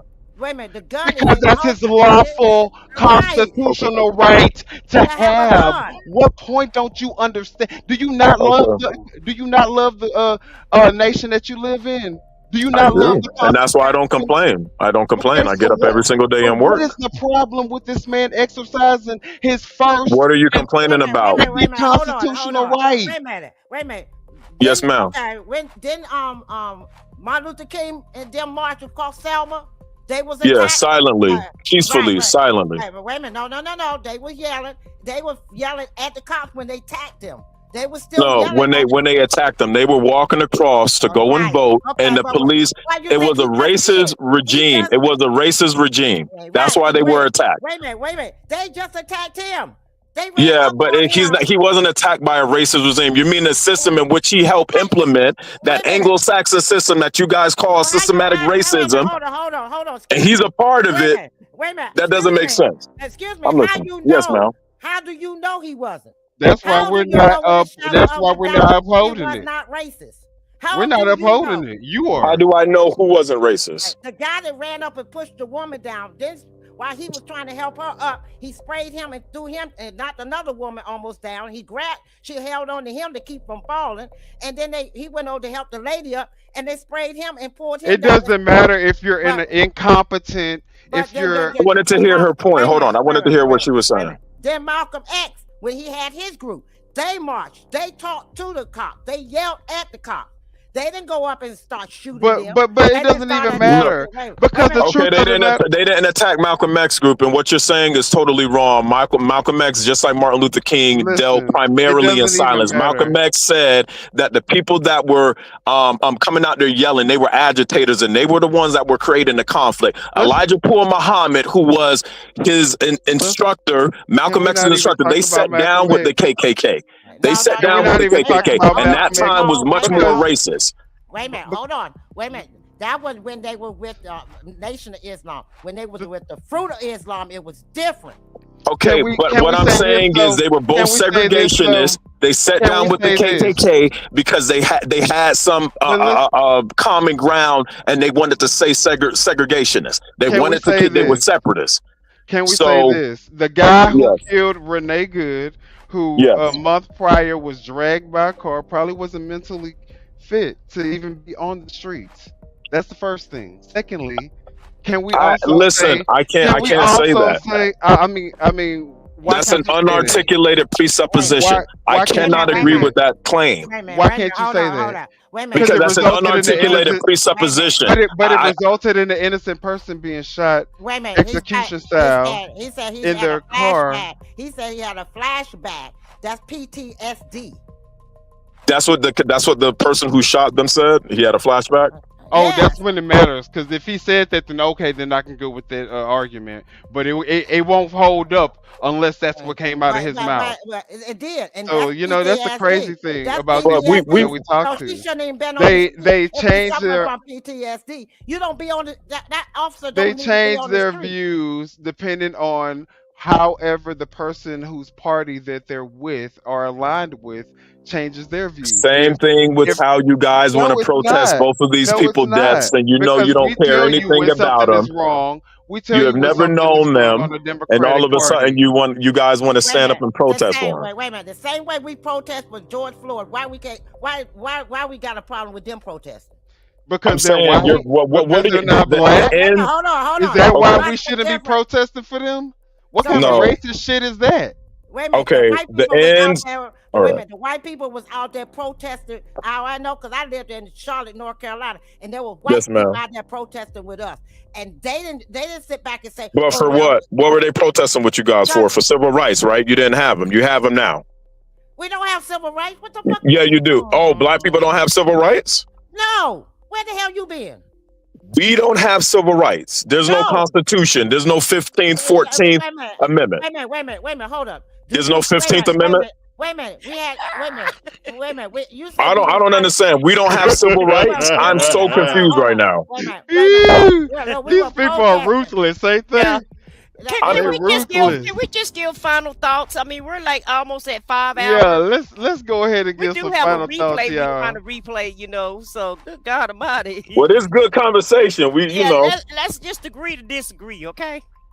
How about that? You ain't coming over here changing our opinion. Trust and believe. I did. I got the cages. So you guys, much love to y'all. We live in reality. We made a concession because we did. Y'all made valid points and I made valid points. No, you ain't make no damn valid point. I guess I did. Your lovely young host said I made valid points, so I'll take it. But I will say this. And thank you for the young comment. I appreciate that. Look, y'all are welcome. You ladies sound very young and beautiful. We live in reality. And so if something is in real life happening, we're not going to just say, you know what kind of story can we spin so this isn't really happening. We're able to live in reality. Unfortunately, I can't say the same for my God family Trump, because you know he's very into this ideology. I didn't even mention Trump. I'm not even mentioning race. I don't care anything for race. You love Trump. Stop playing. I don't love. I like some of his policies. When it comes to foreign, I like what Trump he's. Is your leader. Trump is your savior. There's no leader. Jesus Christ is Jesus Christ is my savior. Jesus Christ is my God. You put God and Trump in your name, so I know. No, I don't. They're one and I the said same. no. I'm giving you an order of things. That's what I'm giving you. I said God, family, Trump. Right. Trump so I'm giving you an order of things. It's huge in your life. I know. That's what I'm saying. You love Trump. That's what I'm saying. No, I don't. I don't love. I love everyone as a Homo sapien on this great big earth that God has created. I love everyone, absolutely. From those who love me and those who hate me, I love everyone. But don't you feel like we love everyone too? That's why we're advocating for people's rights. Right. Why wouldn't we? I think you guys are advocating. And I appreciate you guys advocating in any form, you know, but I think you're advocating for the wrong thing. I don't think. No. But you got to hear me out when I say wrong thing. I'm not saying wrong. Listen, I respect your opinion about you feel like that I'm advocating for the wrong things, but and you know, just like you can just respect our opinion, but at the end of the day, when you trample on one person's rights, you're gonna trample. All rights are being trampled on. So what about pedophilia? Pedophilia is about to come to America. They're now trying to get Sharia law here, and Sharia law they can marry girls under 13. So are you going to be trumping on those pedophile rights? If they implement Sharia law, they will be allowed to marry girls under 16 here in America. That is illegal. Your president is in these files. That was with girls under the same age. Hello. Okay, well, and once they pass that law, they're gonna release the file so that he won't have no charges on him. Exactly. That's exactly what they plan to do. Thank you for giving us the game, the code book. So now everybody in the chat know exactly what they're going to do. They're going to legalize being Sharia able law. to marry this somebody at 16, so that way when they release the Trumpstein files, nobody gets any charges. Where are the most pedophiles found? On which side? Left or right? We done figured it out. I'm asking you, where are the most pedophiles found, on the left or on the right? I don't know. You tell me. I mean, I do. Let's on the right. On the right, list them. The side that's doing the most covering up. That's what I say. That's the side that's the most in it, if you ask me. And let this be our last point. That's the most logical thing. Yeah, go ahead and give us your final thoughts, God. His name ain't God. My name is Million the God. So only one God on the show. Okay, but well, Trump, Family Trump, give us your last final thoughts. Did he drop down? No, he's still here.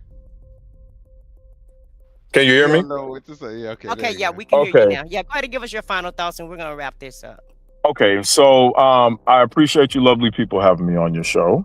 Even though our thoughts and our beliefs may be antipodean to each other, I believe we have found common ground in that we will fight for something we believe in. I believe our energy and our focus should be on more productive things, like economics, education, and even sociological effects in the Black community as far as us coming together, because I think that would make a world of difference. These low-hanging fruits aren't going to do anything for society. It's just going to breed contentment and hate. Us being out there and protesting, the ends must justify the means. You have to have a purpose in which, you're protesting. So if you don't have rights, voting rights, civil rights, absolutely go out there and protest. But we have all of those things, and we just have to collectively try to come together to come to Even though some agreeable point. they're being trampled on, and we may not have them It's if we not. allow this to continue to happen. But okay, thank you for that final thought. And you guys, tell family Trump, thank him for his services, for being on the show with us tonight. Thank you I for think joining us. y'all are what? I think your for audience love me, man. I don't know. I think they, the I think ones there's that, one person in here who's maybe like a A few MAGA people who do. might Yeah, it's who happening. might like you, but MAGA love you. MAGA love yeah, you, but and that's all that matters. don't. That's all that. But you got That's some all that love, matters. baby. You got some love. It's all good. I But if sincerely you don't appreciate stand it. for anything, you will fall. I mean, if you don't stand for something, you will fall for anything, y'all. And if you think that allowing an ICE agent, they say, what's the saying? An injustice anywhere is an injustice everywhere. Some y'all know That's the saying. That's right. That's it. You said it right. And so if we allow one injustice to take place in our very faces in broad daylight, and not only allow it to take place, but then allow us to be gaslit and given a story that our eyes just can't even reconcile with because it's completely abstract of reality and the actual truth, but they think that we're just that stupid to believe the stuff that's coming out their mouth, then I think that that's the time that, we should go ahead and stand up. That enough is enough. You know what I'm saying? And so for me who lives in reality, like I said, I'm okay with admitting when something may not go my way, when I'm wrong. I'll correct it. I live in reality. So I hope that you guys all live in reality and see the exact same thing that we all have been looking at for weeks, which is ICE agents going out here acting as domestic terrorists, Gestapo agents, going to people's doors, regular Black people, don't matter who you are, regular American citizens, and if you have anything to say and if you give them any pushback, there's a good chance that you might end up the next person that they are making a cover up over. Okay, so I think that for me, I just can't do it. I'm not going to compromise my integrity, my morals, my values, what my mom taught me to fight for when I grew up. I'm not going to do that, for any narrative. So I hope you guys in the chat are willing to stand 10 toes down on what's right and take partisan party out of it. And that's all I got to say. All right. All right. Sounds good to me. And we would like to thank everybody for coming out tonight. Thank you, Family Trump, for joining our panel. We appreciate the debate. And thank you for sticking with us, chat, for giving us your thoughts, whether you agree with us or not. And we're getting ready to say good night, and we'll see you guys on the next live show. Have a good night, everybody. And yes, thank you for coming on tonight. Thank you in the chat. Thank you for family for coming on. Thank you, panel, for us, coming together tonight. And I enjoyed it. It was a great debate. And I'm just saying good night. Y'all, before we go, y'all hit the like button. Yeah. We had somebody MAGA that was for y'all. That was all y'all. That was supporting y'all. Y'all hit the like button. We We let y'all deserve a side like out. button. We deserve a like tonight, y'all. So, if there's nothing else, then we'll see y'all on the next stream. Bye, guys. Yeah, you know what time it is. No scripts, no filters, no fear. We said what we said and meant that. Off the record. Off the record, yeah, we keep it real. No filter shit, we say what we feel. Politics, stories, truth on display. Come on. We talk that talk in our own way.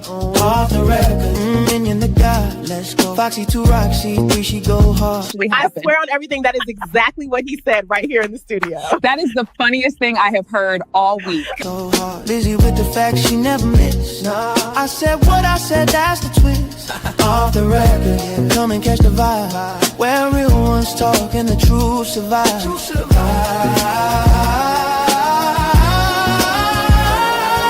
Late night truth, we don't just speak. We pull the roots from what they keep. From pain to progress, we light the flame. No spin, no script, we call it by name. Minion bring the vision, Foxy bring the flame. Lizzie drop a cease, it'll never be the same. I said what I said, say it loud, no shame. We taking truth global, remember the name. No apologies, no disguise. Just soul and purpose in our eyes. We move with power, bold and free. Say it loud, you gon' feel this energy.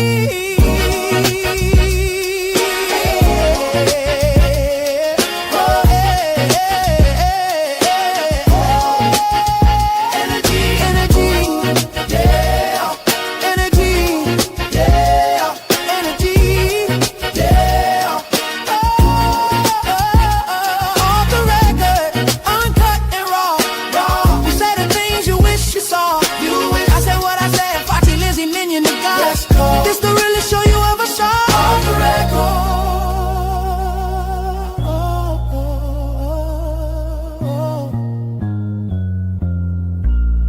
We said what we said. Off the record. Yeah. Yeah. We said what we said.